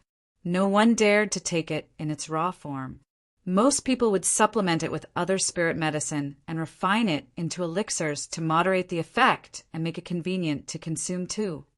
If not for the fact that Su Zimo was cultivating the mystic classic of the 12 demon kings of the great wilderness and had a strong and powerful physique, he would have been consumed by the heat in the fruit and burnt to ashes the moment that he swallowed the scarlet flame fruit. The spirit monkey had guarded the scarlet flame fruit for many years. He was waiting for the scarlet flame fruit to turn ripe in these few days. It initially intended to pick a date and consume this scarlet flame fruit. Unexpectedly, it had been devoured by Suzimo in one gulp. Neither the fruit nor skin was left.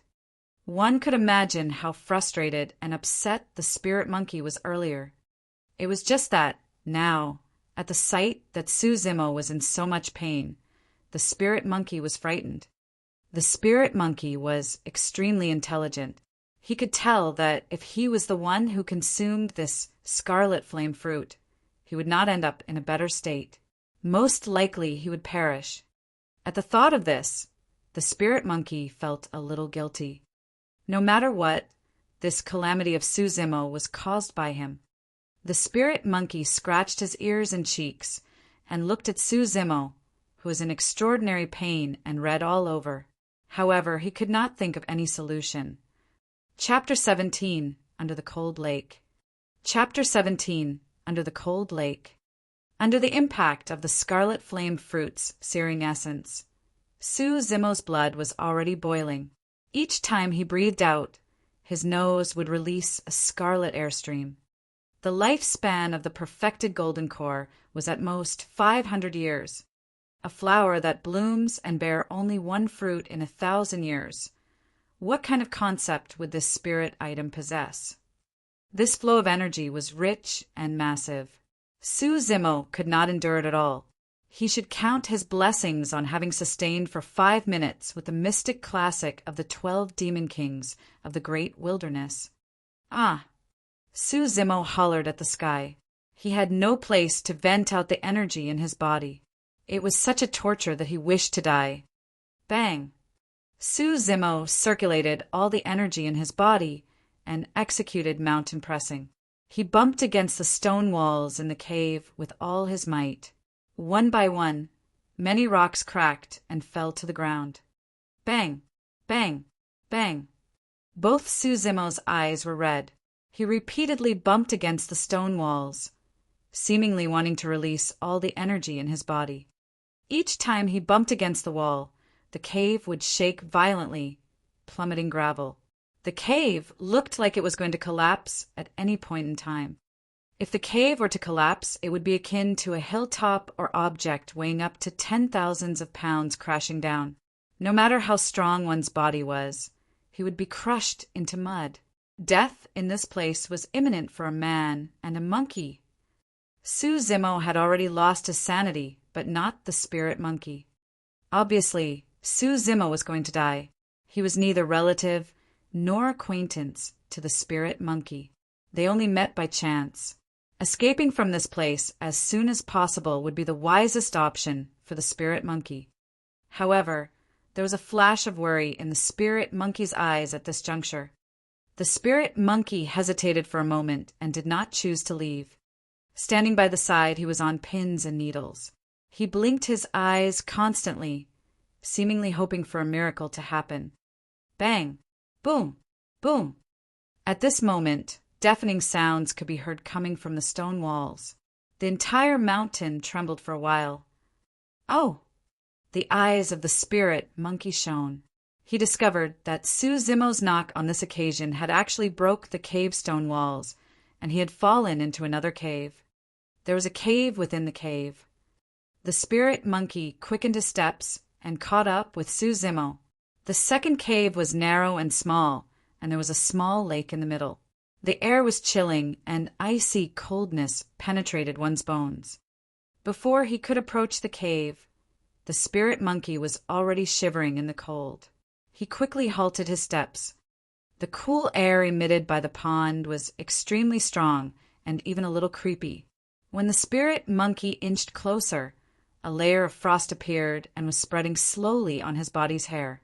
Coldness penetrated him, as if countless steel needles were piercing through his blood and flesh. At this moment, Suzimo was burning all over. When he sensed the bone-chilling coldness, he did not resist. Instead, he stepped towards the cold lake. The coldness was overwhelming and unbearable. However, Suzimo, who had eaten the scarlet flame fruit by mistake, seemed to have innumerable flames burning in his body that could coincidentally offset the effect of the cold. Suzimo jumped directly into the cold lake. Thereafter, sizzling sounds could be heard as if a striking hot iron bar had been immersed into the icy water.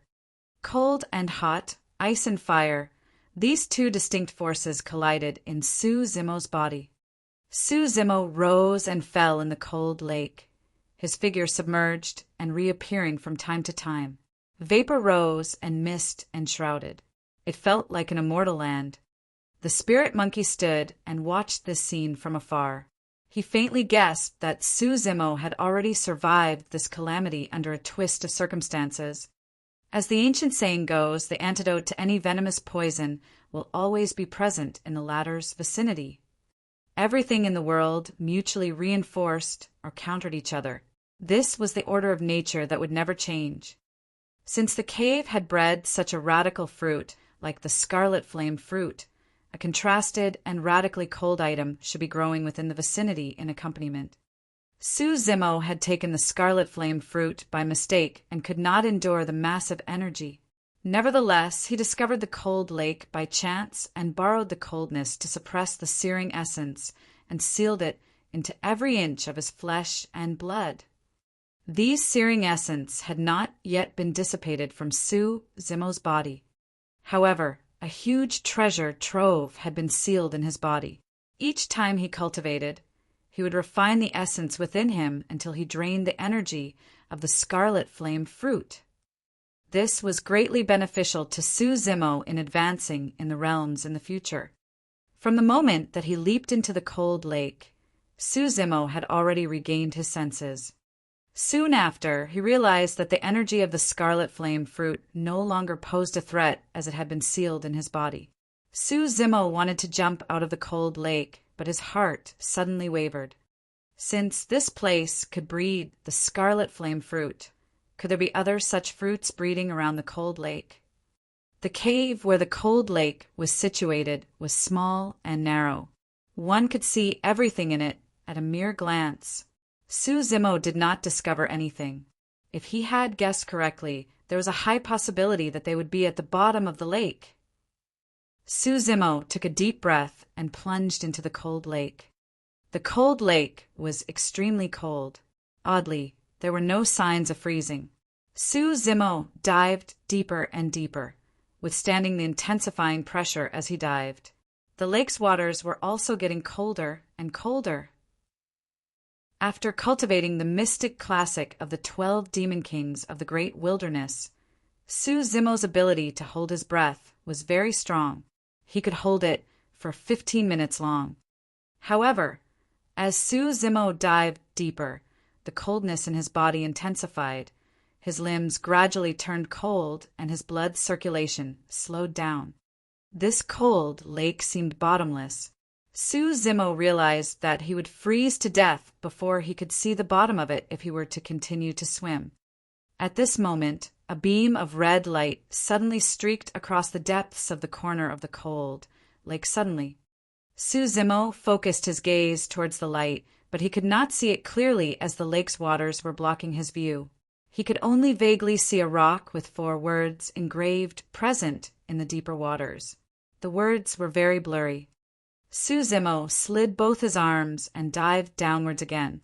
After covering some distance, he had already reached the limit of his physique.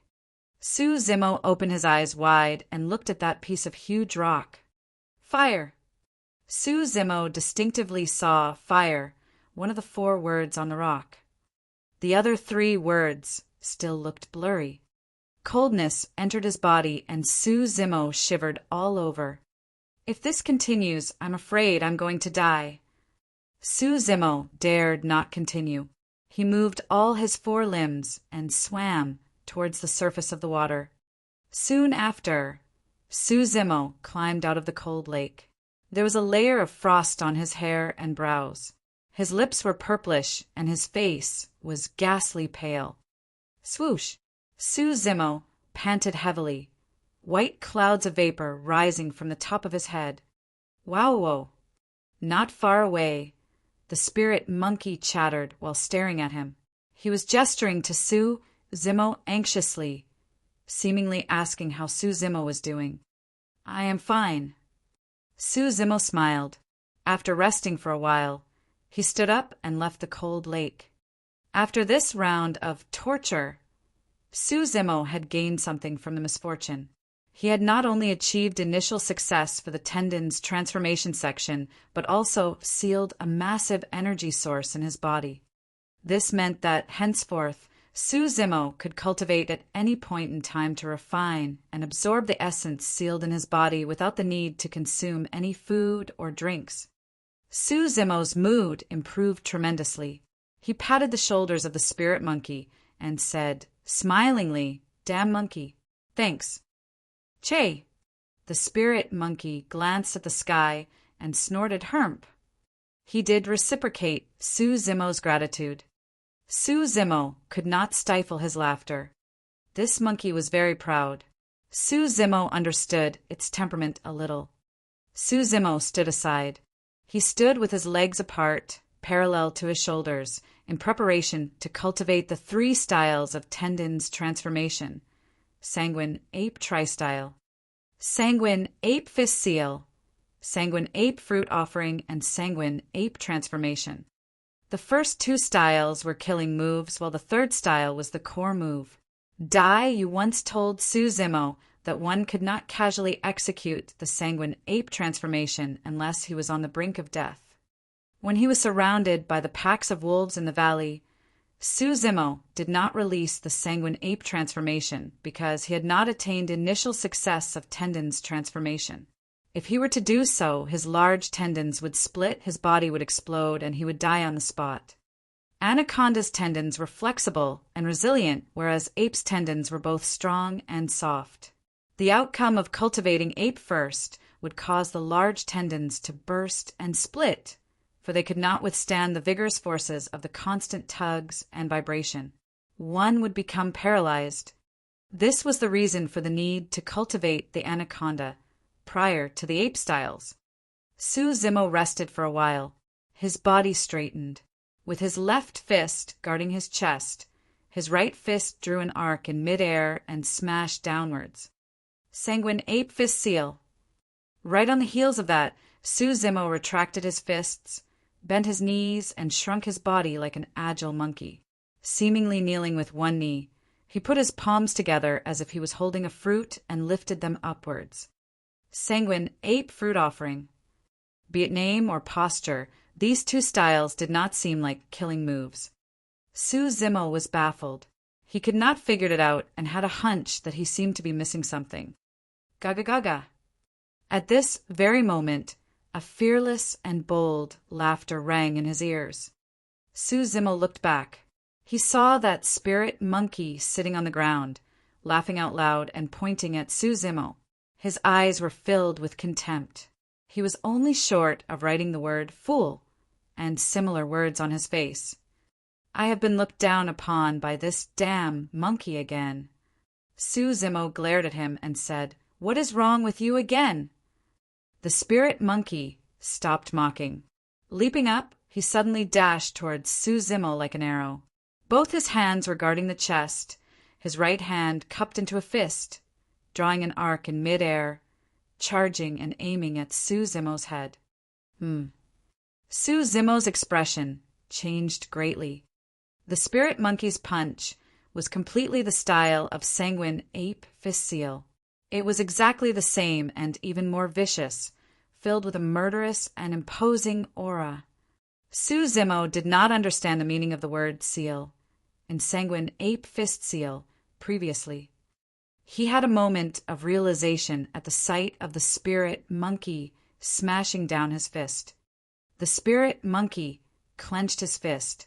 Its greenish-black large tendons protruded, its flesh and blood expanding.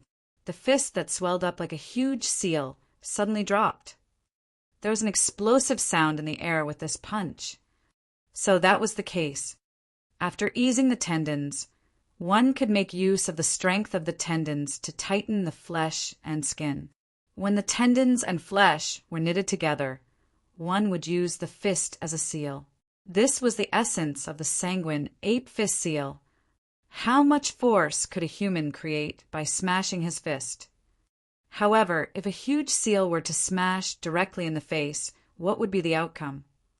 Both Sue Zimmo and the Spirit Monkey used the same style, but at two completely different levels. There was a world of a difference in impact.